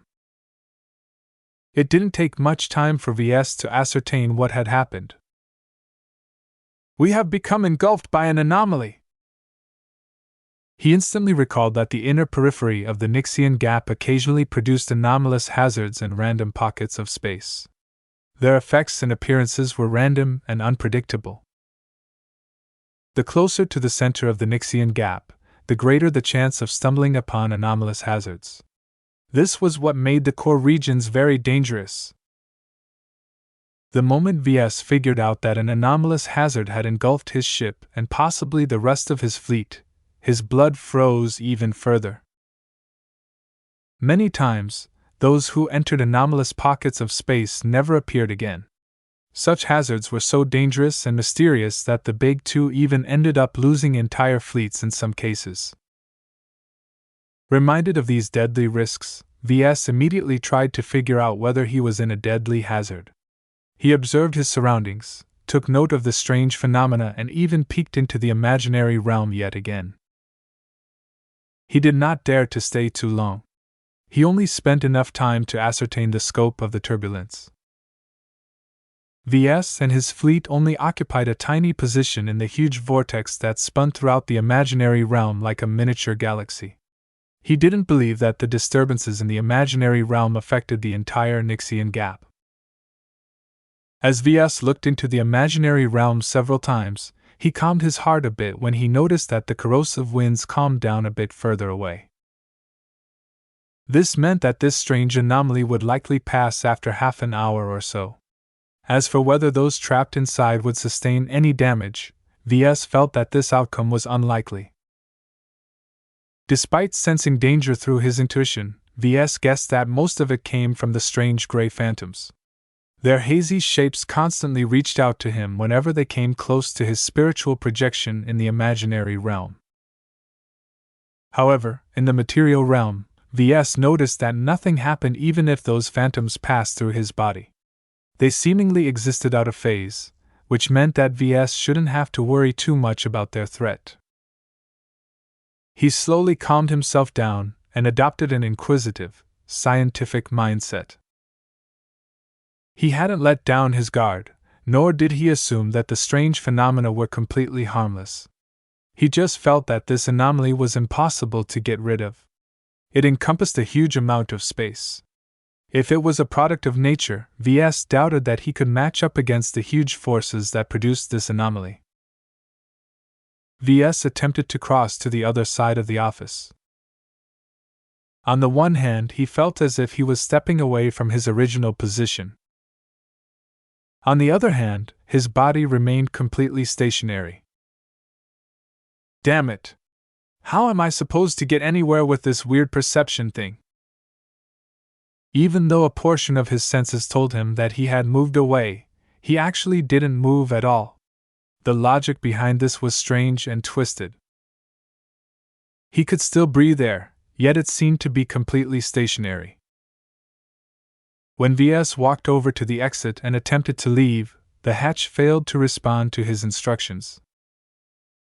The environment was frozen in time, but not really.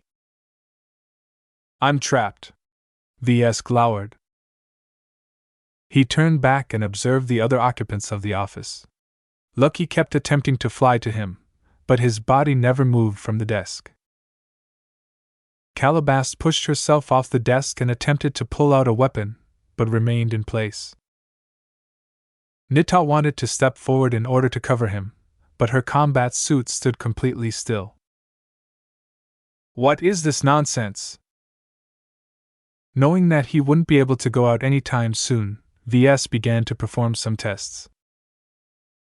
He grabbed the data pad that Calabast had put away and let go of it. The pad seemingly floated motionlessly in the air, but at the same time it was still in its original place.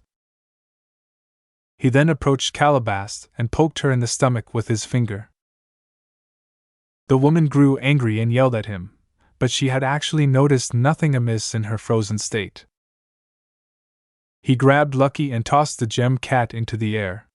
The same story happened. Is there a way to negate this weird effect? He asked himself. This anomalous hazard appeared to be a temporal phenomena on the surface, but Ves vaguely suspected that it was actually spiritual in nature. This would have been a great time to have a beastone in his hands. Sadly, they were all stored in the Scarlet Rose's vault, which also held Lucky's misfortune harness. I need to build a suit of armor integrated with beastone as soon as possible. This incident taught him that there were much more potent spiritual threats in the Nixian Gap than he expected. Forget about strange sorcerers and cultists. The huge disturbance in the imaginary realm was the biggest threat of this nature in this region. Ves decided that it was better for him to spend his time on developing a solution. He began to concentrate his mind and tinker with spiritual energy in order to escape this time-freezing effect. Even if he couldn't pull others out, at least he might be able to pull himself out of this unknown anomalous field. He began to express his spirituality in several ways, only to fail. No matter what kind of spiritual projection he formed, they weren't very different. None of them escaped the ubiquitous time-freezing effect. He attempted to reach out to other spiritual entities such as Kalanxo or Ilvain, only to bump into the spiritual equivalent of signal noise. Since that didn't work, Ves proceeded to do something he had sworn off since he accidentally warped his mind. He began to create spiritual constructs in his own mind. Knowing that he was altering his personality as he was doing so, he did not dare to create anything big. He formed various spiritual constructs. One of them was supposed to form a spiritual shield around his body. When he activated it, the shield was incredibly weak and didn't do a thing to stop his weird state. Another spiritual construct was meant to track the passage of time. The spiritual clock failed to register the passing of a single second. Since his modest creations failed to accomplish anything, Ves cautiously took more risks. His subsequent spiritual constructs became larger, as he attempted to find anything that could change his abnormal state. He continued to create various spiritual constructs, and empowered them with specific spiritual attributes. In the span of 15 minutes, he created what he thought to be a rudimentary spiritual jammer, a different spiritual shield, and a spiritual helmet. Nothing worked. None of his constructs helped him defend against this unknown field. As he became increasingly more hopeless, his mind wandered off a bit. He felt increasingly annoyed at the gray shadows that passed through the bulkheads. The way they obscured his vision and caused him to feel disturbed throughout the duration of this anomalous hazard caused him to develop a strange impulse. He began to build a spiritual net of some sorts. He invested a bit more of his spiritual energy into its formation because he wanted to make sure it wouldn't break apart. Once he formed the net, he concentrated his mind to the utmost and cast his senses back to the turbulent imaginary realm. Ves did his best to ignore the fluctuating corrosive winds while at the same time preventing any of the desperate phantoms to collide against his presence. I have to be quick. Knowing that it was difficult to avoid every gray phantom, Ves hastily targeted one of the passing gray shadows that was locked in a clump of spiritual energy, and cast his net. His throw hit the mark. Once the net fell upon the gray ghost in question, the being convulsed and released a tortured pulse. Ves immediately felt a pressure on his mind as his spiritual net seemed to sustain some damage.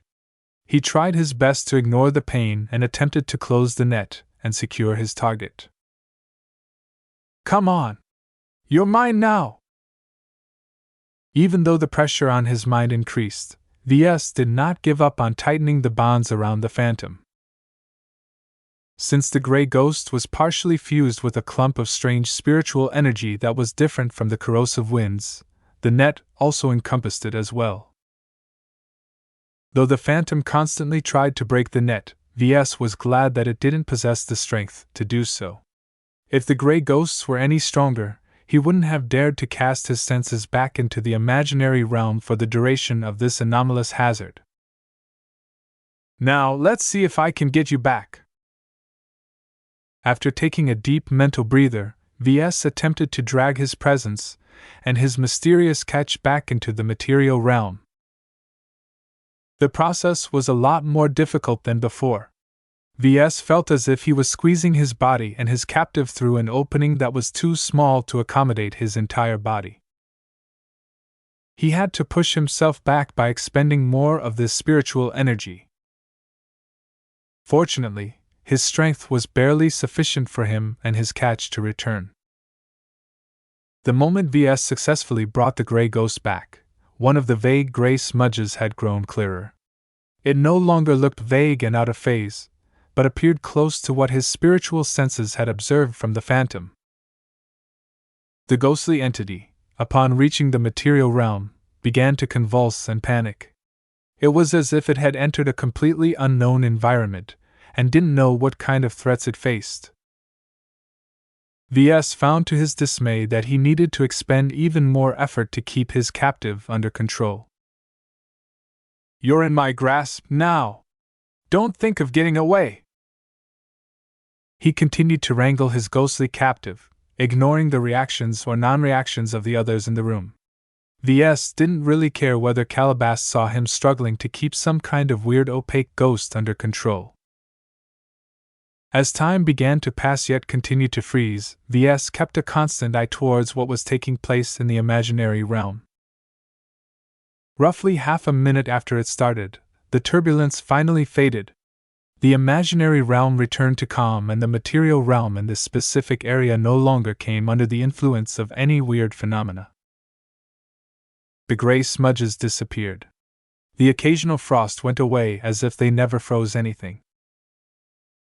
Unfortunately, even though nothing seemed to have happened, everyone who was locked in the same strange state for roughly half an hour were still somewhat aware of the horror that they had just experienced.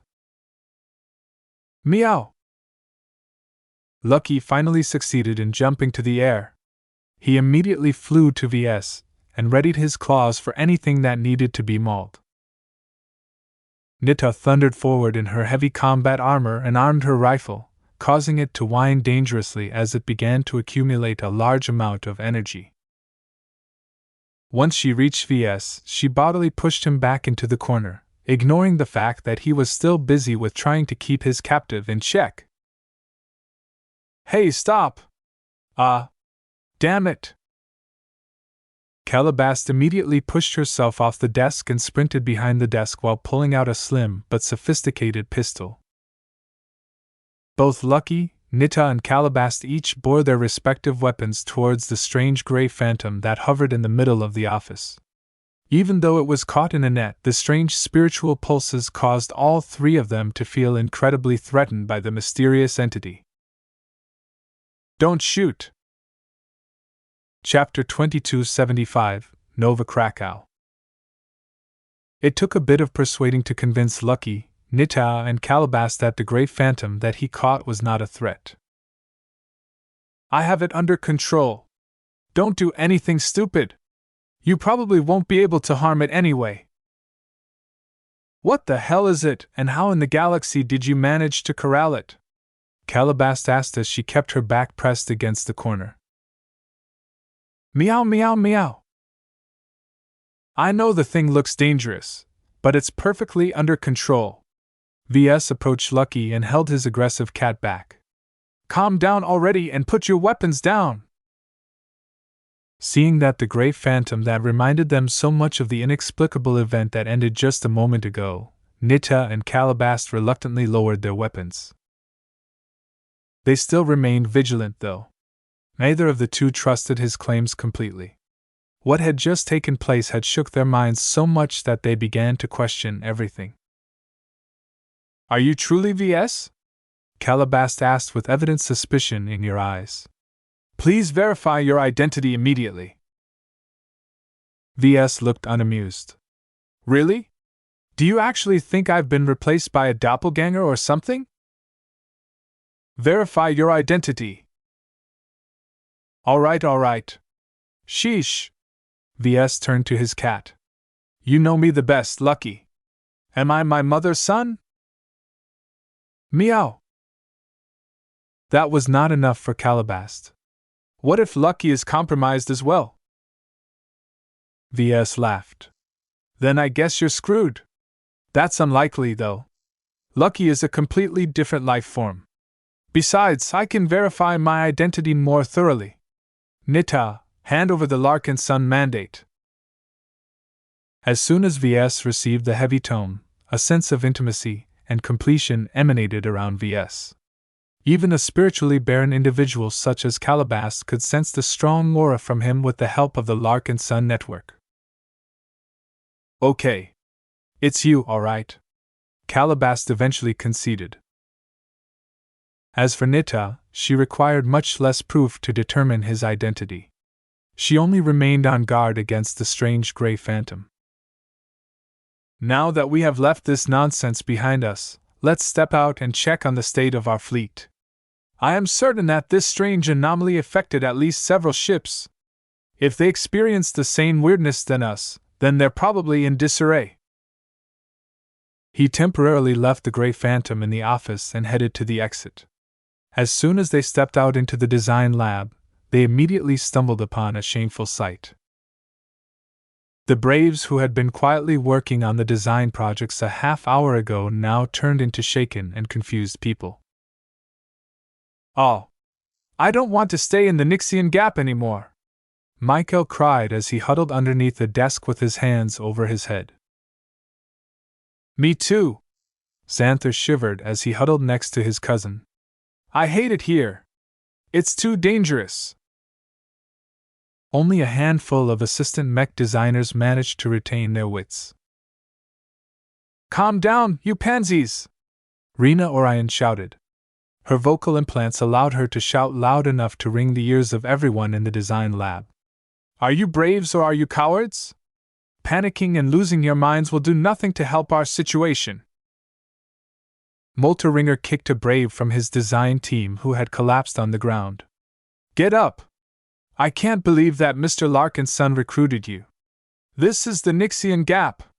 You should have been prepared to face situations like this. If you can't handle it, then quit right away before you lose your wits again. With the help of several exemplary braves, the assistant mech designers soon calmed down.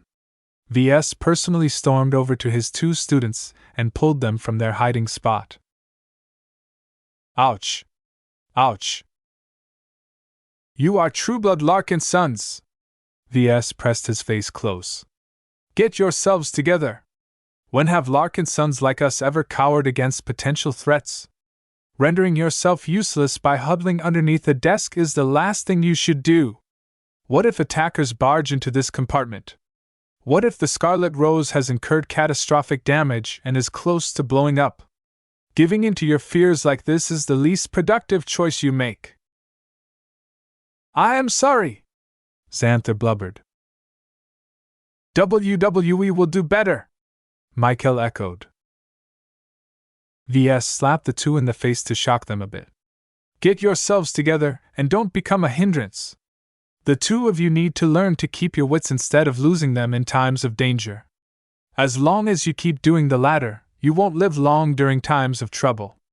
I know it is difficult to go against your instincts, but they are tuned to times where we still lived in caves and hunted mammoths for a living. Use your logic instead. The threats that humans faced in the Age of Mechs fell far beyond the scope of humanity's current degree of evolution. Baseline humans were actually woefully incapable of adapting to the demands of modern society. For example, eating excessively during humanity's early days used to be a way to build up the body's energy reserves. When food came in short supply, those reserves of fat could easily turn into lifesavers. Unfortunately, in the current age, starvation was a concept of the past to most people in the galaxy. Even if fresh food couldn't be cultivated, industrial foods such as nutrient packs were so cheap and abundant that no one truly needed to build up their fat reserves anymore. This was why becoming fat was a detriment rather than an advantage. It was too bad that the evolution of the baseline human genome had practically stalled due to the ubiquity of humans in the galaxy and the extensive use of modern technology to compensate for genetic faults. If not for the development of fat-restraining drugs and easy fat-removing treatments, there would have been a lot more overweight humans in the galaxy. Though Ves adopted a harsh tone against his students, his words managed to stiffen them up and consider what was best for them. While they were still in the grip of their fear, his two students at least managed to muster up some courage. "What do we need to do, teacher?" "You don't have a position in the Larkinson clan right now, so the only way you can help is to get out of everyone's way and listen to instructions. I need to check up on the rest of the fleet, so I have no time to babysit you two. Return to your cabins and remain there until the crisis has passed." Before Ves headed anywhere else, he first needed to secure the Grey Phantom. Since he was unwilling to show it around to everyone in the Scarlet Rose, he remained in the design lab while dispatching Lucky and Nita to retrieve some objects from the vault. The cat and bodyguard raced off and returned a few minutes later with the P-stone and the B-stone lockbox. "Good!"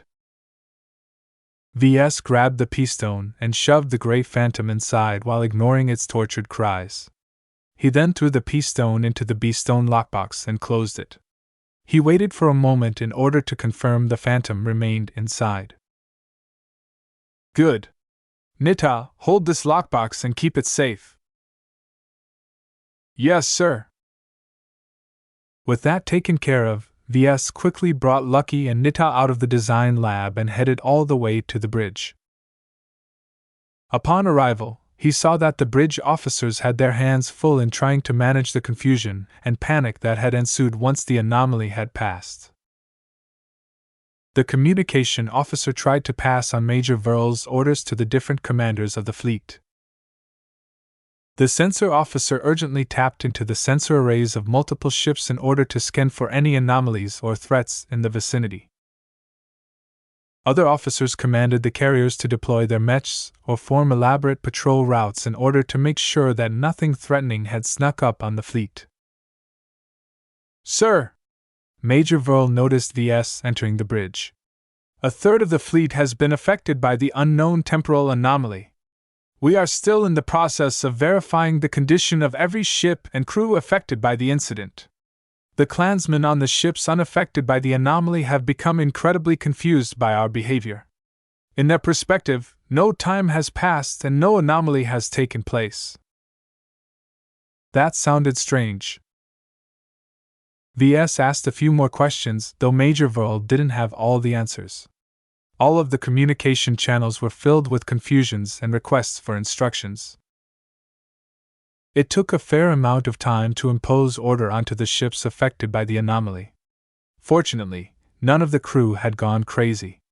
The clansmen who took part in this excursion had all received extensive training. Their discipline was fairly good, and the officers who exercised leadership knew better than to run around like headless chickens. As the task force, which still remained on high alert, gradually regained its composure, some horrifying news passed on to the Scarlet Rose. "Sir! One of our carriers is missing!" The communications officer immediately reported to Major Verl. "The Nova Krakow is nowhere to be found. None of our sensors nor our communication requests has reached the Avatar light carrier. Even her quantum communication node has lost connection to the galactic net." "What?" Ves shouted. While Major Verl did not blow up, his tense posture signified that he felt just as alarmed. "Dispatch our search parties. Search the surrounding asteroids for any sign of the Nova Krakow. Deploy more mech patrols to guard our perimeter. Disperse our fleet formation. We can't afford another anomaly engulfing so many of our ships at once." "Aye, sir." As the entire task force went on high alert, the Larkinsons quickly confirmed that the Nova Krakow was truly gone from the fleet lineup. Word of the inexplicable disappearance of an entire light carrier, causing every Larkinson to feel much more insecure about their continued stay in the Nixian Gap. The clansmen had finally learned why the MTA and CFA avoided this cursed region like the plague. Against anomalous hazards that could come and go without warning and devour entire ships without any resistance, no amount of firepower or tech could defend against the danger they brought. This was because the anomalies were the equivalent of natural disasters. The huge vortex in the imaginary realm was so stupendously powerful that ordinary black holes paled in comparison against the might that Ves had witnessed. In a way, Task Force Predator actually suffered a minimal loss. If the anomaly that engulfed a third of the fleet had taken away all of the ships affected by the temporal anomaly, then the Larkinson clan would have suffered a fatal blow. Ves quickly inspected the details on the Nova Krakow and winced. The avatars of myth had lost 40 mechs, 40 mech pilots, hundreds of highly trained crew members, as well as valuable supplies and cargo. Why couldn't it have been a living Sentinel ship? The value of an Avatar mech company was incomparable to a Sentinel mech company. Ves would rather lose 3 or 4 Sentinel mech companies than a single Avatar mech company. Due to the lower recruitment and training standards of the Sentinels, he could replenish their losses a lot easier. As for the Avatars, training 40 new elites was not as easy as posting a recruitment notice. The Avatars had to hold a cumbersome selection process, filter out the ones who were somewhat suitable, and invest a lot of time and resources in training them up to standard. The only consolation that the unlucky occurrence spared the more important Avatar ships such as the Red Feather and the Green Feather. This meant that the Melker, Joshua, Janzi, Tusa, and the Ingvar siblings were all safe and sound. Nothing happened to the Shield of Samar and the Quint. Of course, the rest of the Larkinson clan thought differently. It was one thing to lose a light carrier and a full mech company in a valiant battle against evil pirates. It was another thing to lose so many assets and lives against a terrifying anomalous hazard that came and went warning and couldn't be defended against in the slightest. While the panic in the fleet may have subsided, the fear that welled in everyone's hearts had only grown stronger. Many clansmen began to develop the desire to drop everything they were doing and leave the Nixian Gap as soon as possible. Who knew whether they would disappear from reality in an instant the next time they got caught in an anomaly?